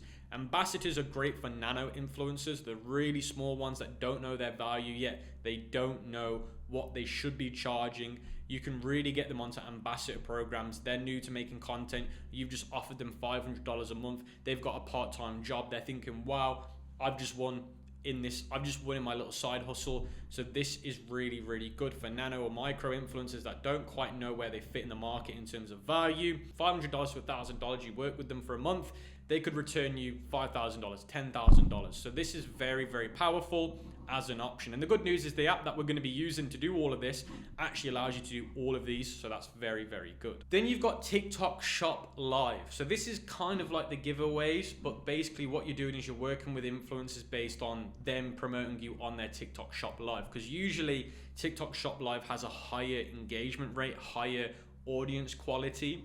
So it's more impulse. But if I was to be honest with you guys, I think using all of these strategies is very, very good. Don't just stick to one. Now, obviously the most common one and the most profitable one is the sponsored post packages, but gifting, sponsored post packages, affiliate rev share, giveaways, in my opinion, are the ones that you should do as a mixture. And with the power of AI today, which I'm about to show you, doing all of this can be very, very easy. So guys, now I've gone over the basics so that you understand. Now I'll show you in a live case scenario. You're going to understand how to do this a lot easier. So let's say I'm selling these nose strips. Now this isn't my brand. This is just me showing you an example of a store so you can follow along.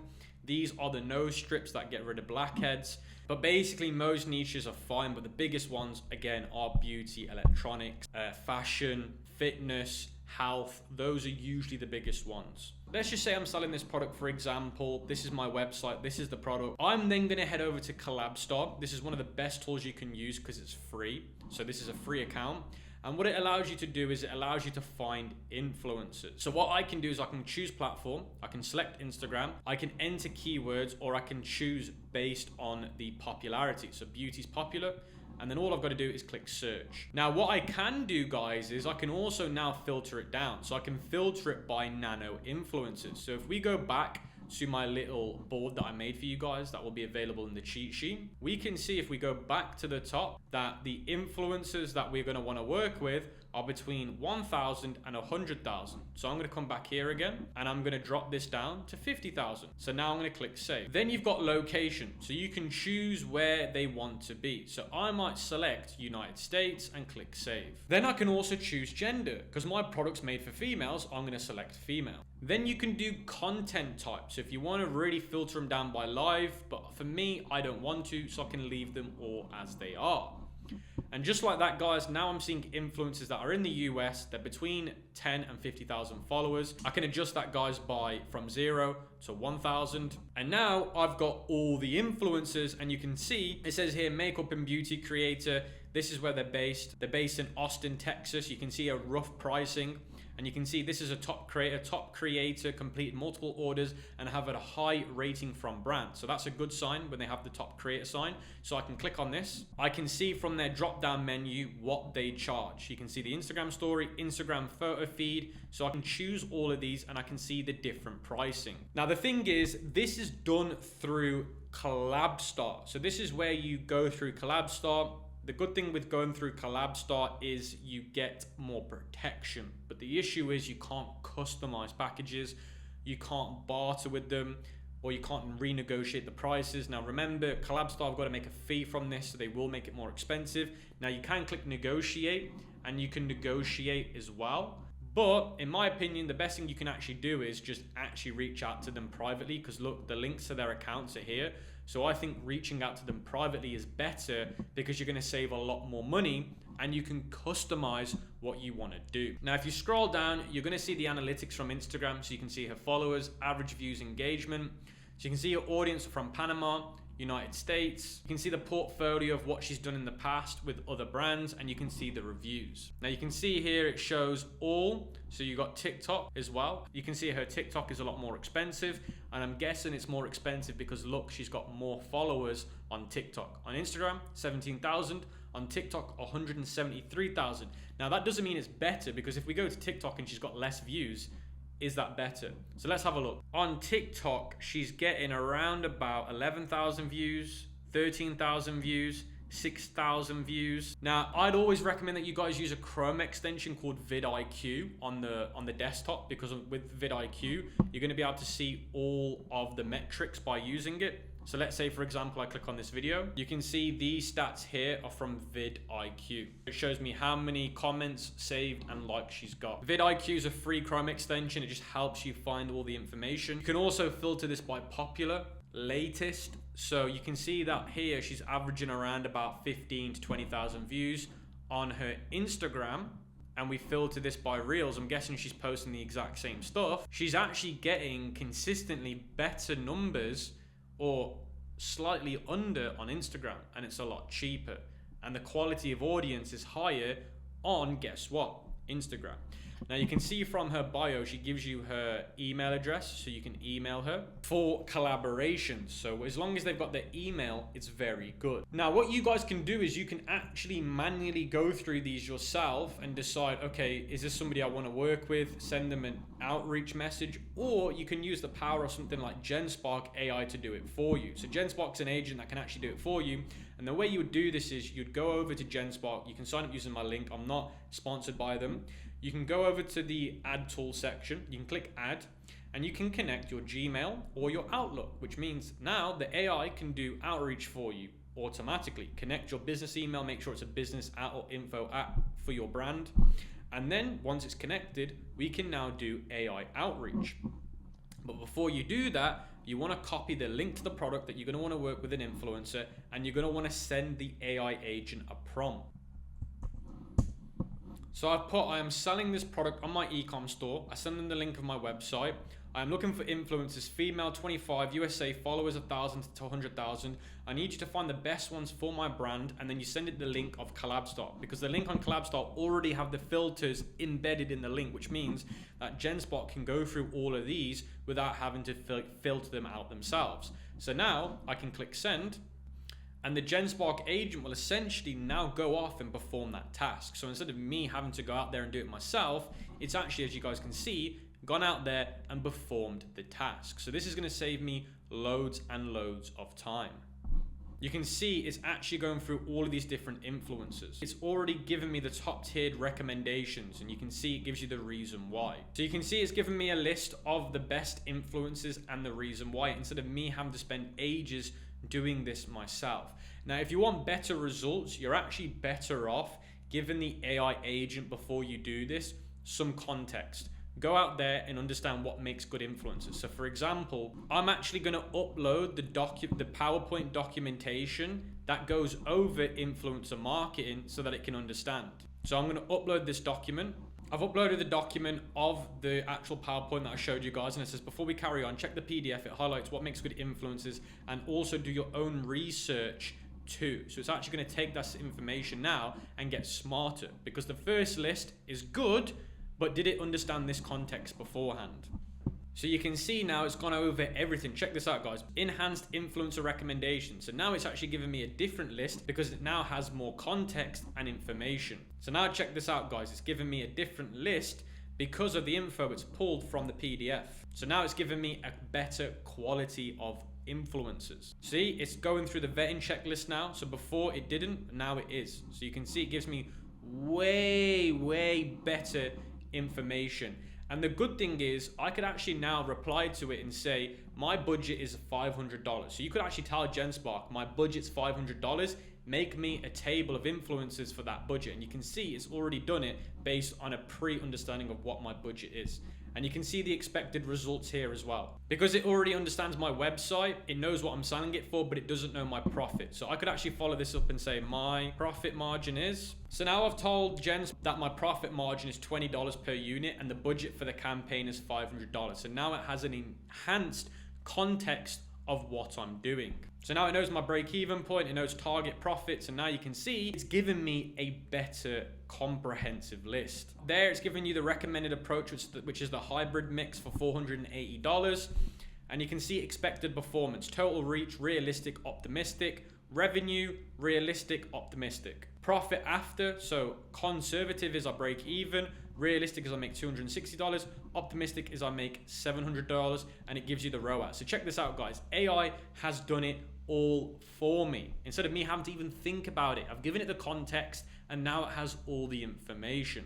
And now it's updated its outreach template. Hey, @name, just binge your last few reels, loved them. Your mention of no skincare approach. It's even coming up with a winning hook for creators. Now it's going a bit crazy. We don't need to do that for now. Now, I want you to draft the emails for all my best influencers for your brand. So now you've told it to now draft you emails for those specific influencers that it quoted on the last message. So you can see now it's got me one for Taylor. It's got me one for Lethal Smith. Now, of course, these are drafts, guys.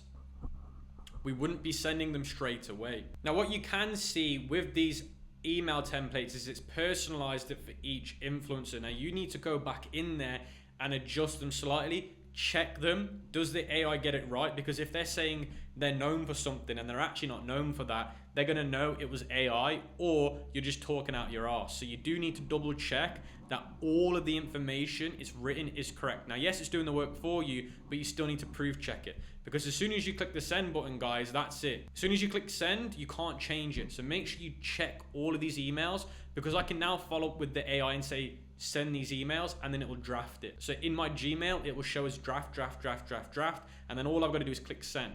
But before it creates those drafts, I need to make sure, guys, that these are correct. So you do need to go back to Collabstar, double check that these make sense, these are correct. We also need to make sure that we've got this set up as well. Now, once it all is correct, you can say to GenSpark, draft these with these changes, and it will draft them in your Gmail. Now, the software that we're gonna be using to onboard all of our influencers and to track them is UpPromote.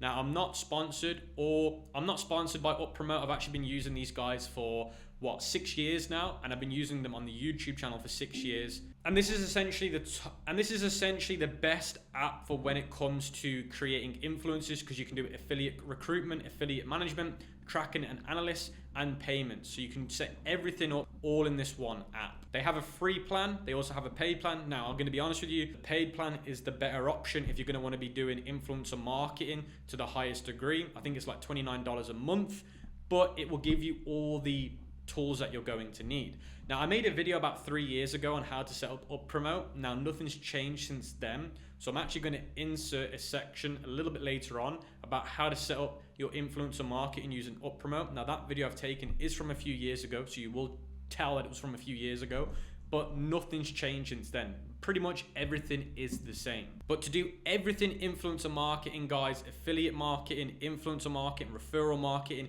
tracking and payments, is all done through this one app, which makes your life a lot easier. So essentially you need this all set up before, because if you look at the emails, you'll see that it says you get a coupon code, you're going to get your own personal link. So if influencer replies and says, yes, let's do it, then you need to send them your up promote link so that they can sign up as an affiliate on your account. So then you can start tracking things. You can see their discount codes, you can see their attributions. So make sure this is done beforehand. And I'm gonna insert that video I created a few years ago now, so you can learn how to set up promote up. And of course, if you're not ready to set it up yet, you can just come back to the timestamp of this section. So guys, now you've just seen that insert of up promote and how to basically set it all up for your influencers. I now want to talk about how you can use GenSpark to give you ideas. So you'd go back to GenSpark and you'd say, look, I want you to create me a contract for the influencer. So you can actually ask it to create a contract, tell it the influencer's name, ask the influencer for their name, their address, their legal name, by the way, not just their nickname, their legal name. Then get GenSpark to create the contract. I'm paying the influencer X, Y, and Z. The deliverables are X, Y, and Z. I don't know what these are gonna be, guys, because you're gonna figure it out. Then once you have those in the contract, you're then gonna import that contract into DocuSign. DocuSign is free to start up, or it's like $9 a month, because through DocuSign, it's a lot more legitimate. You have more control. When an influencer signs through DocuSign, they think it's a lot more serious, or PandaDoc, they take it a lot more serious, guys. So make sure you don't just send them the contract, do it through PandaDoc or DocuSign. Just import the PDF that GenSpark creates you into PandaDoc. You can just import it, and then it will have the sign option. That is what you're going to want to do. But GenSpark can do the contract for you as long as you tell it how much you've paid, what the influencer's legal name is, their addresses, and the deliverables. It'll do it all for you. And then you can actually get GenSpark to give you some ideas on what to get the influencer to do. So if you're not sure what you want the influencer to deliver, say to GenSpark, I'm planning to work with this influencer, give me some ideas of what type of content we should do, and it will give you the deliverable ideas, and then you can get a quotation. But basically, guys, you're gonna be using GenSpark to do most of this as long as you prompt it correctly and you give it all the right context like I've just done. And just like that, guys, you're gonna get a successful influencer marketing campaign done. But that being said, guys, that is this module done. I hope you got a lot of value from it, and let me know in the comment section below if you've enjoyed this module. So guys, the 11th section of the free dropshipping course is me teaching you guys how to use AI correctly. Now, the sad truth is, most of you guys don't even know how to use AI correctly. You just think by using an LLM like ChatGPT, Gemini, you know how to use AI, and that is completely wrong. 99% of people use AI wrong, and that's why they get terrible results. Now, throughout the free course, I've been showing you guys how to use AI, and I hope you've picked up on some of my good habits and the way I use AI. But in this section specifically, I'm going to be showing you guys how to do correct prompting, the tools to be using, how to use them, how not to use them. So this section is very, very important if you plan on using AI a lot in your dropshipping store. So guys, in this section, I'm going to be teaching you how AI will change your dropshipping life. Now, the truth is, most people don't do AI dropshipping correctly, and they're using AI the completely wrong way. So in this section, guys, I'm going to be giving you a realistic reality of how AI will help you with dropshipping versus how it won't help you and what you still need to be doing as a human. And I'm going to be going over the best practices on how to use AI correctly, because a lot of you guys, trust me, you're not using it right. So the raw truth is, AI will not replace dropshippers. It will replace slow, unskilled ones. The real dropshippers, the pros like myself, are still doing a lot of the work, but AI is just making our work a lot more efficient and higher quality. So let me show you dropshipping before AI. Now remember, guys, I've been doing dropshipping since 2016, so I've been here for a very long time. Now, product research took a long time and felt exhausting. You had to manually scroll AliExpress, TikTok, and the ad library for hours. Most product ideas were guesses, not informed decision. Writing ad copy from scratch was slow and frustrating and really boring. You often run out of ad angles quickly, and it was hard to come up with ideas. Testing new ideas cost a lot of money and time because you didn't know if they were going to be good. You needed freelancers for copy, creatives, or video, so it was very expensive to do dropshipping before because you'd have to pay people to help you do it, especially at scale. Small teams struggled to compare with big brands because obviously big brands had more staff. Now staff can be replaced with AI. Learning was slow because testing was limited, and progress depended heavily on experience and trial and error. Now today, with the power of AI products, ideas can be generated in minutes instead of days. You can quickly understand customer pain points and desires. Writing ads and copies feels easier and faster. You can create many angles without creative burnouts. Testing new ideas is cheaper and quicker. One person can do the work of a small team, and you can launch and improve stores a lot faster. AI helps you think clearly instead of guessing. Learning happens faster because you can test more, and results depend more on decisions than effort. Now, again, I want to make this clear, guys. It doesn't mean that it's going to do all the work for you. It's just going to enhance the work that you used to have to do. Remember, you're first, the AI comes later. Now let me talk about the different types of AI and how they work. Now, it's very important as a beginner, you understand the different types of AIs, the models, when you should be using them and how you should be using them. If you don't understand this table, which most of you don't, then it's going to make zero sense. So the first type of AI is large language models, also known as LLMs. Now, large language models are things like ChatGPT, OpenAI. You got things like Claude, you got things like Gemini. Now, depending on your lifestyle, guys, will depend on the ones that you usually use. Now, I always say that consumers usually use OpenAI. Then you've got some people that use Gemini because it's on their Google phone. Claude's more for software developers or people that are doing vibe coding. So your experience with large language models will really depend on what you use on a daily basis and the operating system you're on. But I'm sure most of you guys, because you're consumers, are going to be using OpenAI. Now, these are the most important AI tools for dropshippers because they can help and think you right and plan faster. They are used for product research ideas, ad angles, and ad copy. They help you understand customer pain points. They save you time but still need guidance. They don't know what sells, but they help you explore ideas based on what you know what sells. So these are what I call enhancement tools. This enhances you as an operator. Now, yes, it can go out there and do certain tasks, but it's very limited, and I wouldn't recommend it to do that. A lot of people become lazy because of large language models and they expect it to do all of the work. And unfortunately, that's just not the case, guys. You still need to guide these for it to work correctly. Large language models are not a done for you service, they're a help you service. They help you think. Your brain can sometimes be foggy. You can have a bit of brain fog. You struggle to think. You struggle to come up with new ideas. This works on what you give it. You have to give it something first for it to work even better. You can't just use it straight away and expect it to give you amazing ideas. The ideas you give it need to be good to start. We're going to be coming over this a little bit later on, guys, but that's one type. Then you've got image and creative models, things like Arcarads, Midjourney, Runaway, FreePic, Higgsfield in video. These are tools that will help you create AI, ads, creatives, images, videos. They help you with visual concepts quickly. They're used for mockups and creative testing. They reduce reliance on designers or UGC creators. They should not fully replace a real product image, but they should help supplement. Now, one thing that I do want to say is these models are all getting better every quarter in the year. We have 4 quarters. All of these models get huge improvements, so they are getting better and better, especially when you look at AI back in 2023. It's come a long way. Now, for image and videos, they can start doing a lot of replacements, but I would still rely on some human imagery and videography for ads. I wouldn't just rely on solely AI. I'd mix them as well, by the way. I wouldn't just rely fully on the AI for now, because it can be seen and noticed. And when you do use AI videos, you have to disclaim them. You have to say on ads that you're using AI, and sometimes that can put people off. Then you've got automation and productivity tools. These are things like Tidio, Omnisend, GenSpark, Manus AI. These are tools that don't create content. They automate tasks and workflows. They help you move faster and organize, and they'll reduce repetitive work, and they don't replace strategy or creativity. Now, they're also called agentic workflows, especially GenSpark, Manus AI. These are basically LLMs, but on steroids, because they can actually go out there and perform tasks. They can do work for you.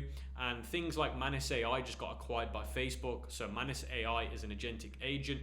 Facebook saw the opportunity, they bought them out. It's become such a great tool right now where you can give it tasks to do and it will go out there and do them. So it's really good for actually spending time on doing tasks. So if it's doing research, it can save you hours of time of you manually collecting the data, trying to find the data. It can do all of that for you.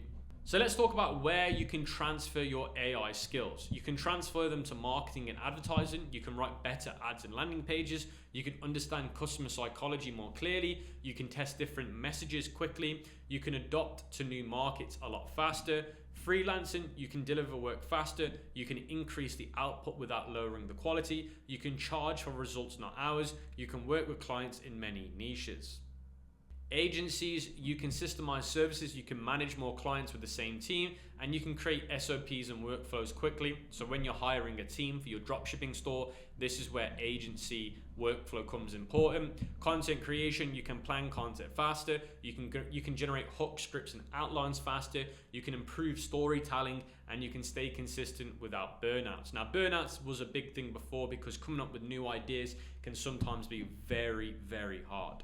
Now, step-by-step guide, an LLM does not think it responds to instructions. So that's one thing you have to understand. Your job is to do good prompts. So do 4 things. Tell the model who it is, tell the model what it knows, and tell the model what to do, and tell the model how to respond. So whenever you send a prompt to OpenAI or any LLM, this is how you should be constructing your answers and replies. If it doesn't follow this, then the responses you're going to get are not good. So step 1, define the role. Tell the model who it should act as.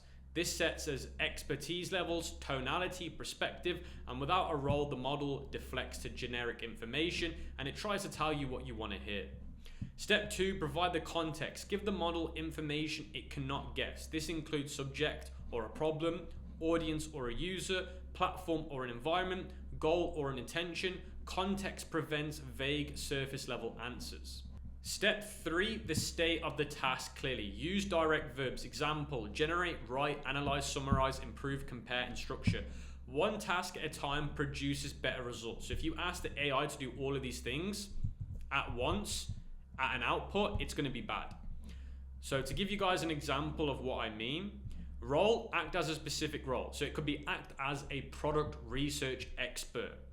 Context, give it relevant information the model needs to know. I'm interested in selling in the beauty niche. I'm actually going to do this with you. So I'm actually going to edit this quickly. So we're going to change the role as act as to, so the role is act as a product research ecom expert to find winning products.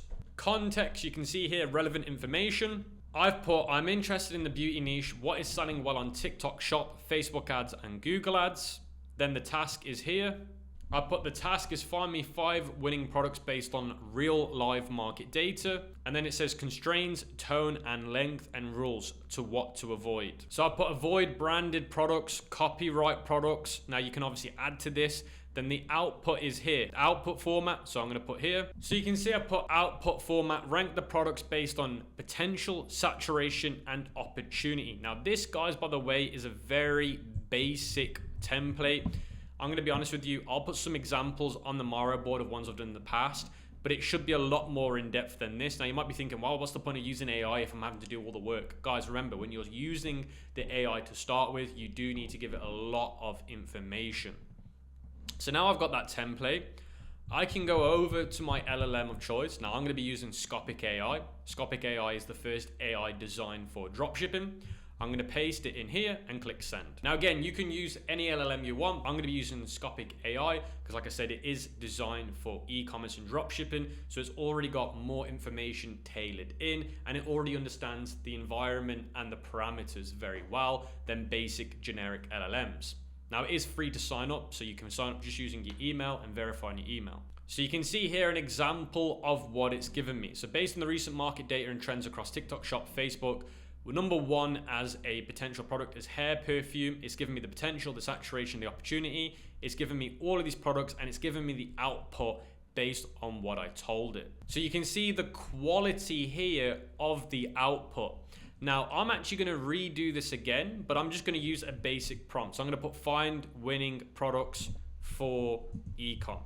So that's usually the prompt that people use when using an LLM. So this is usually what beginners do. So let me see what it comes out with when I give it that prompt. Now look at the difference in output. Instead of it actually finding me a winning product, it's told me how to find a winning product and what to look into.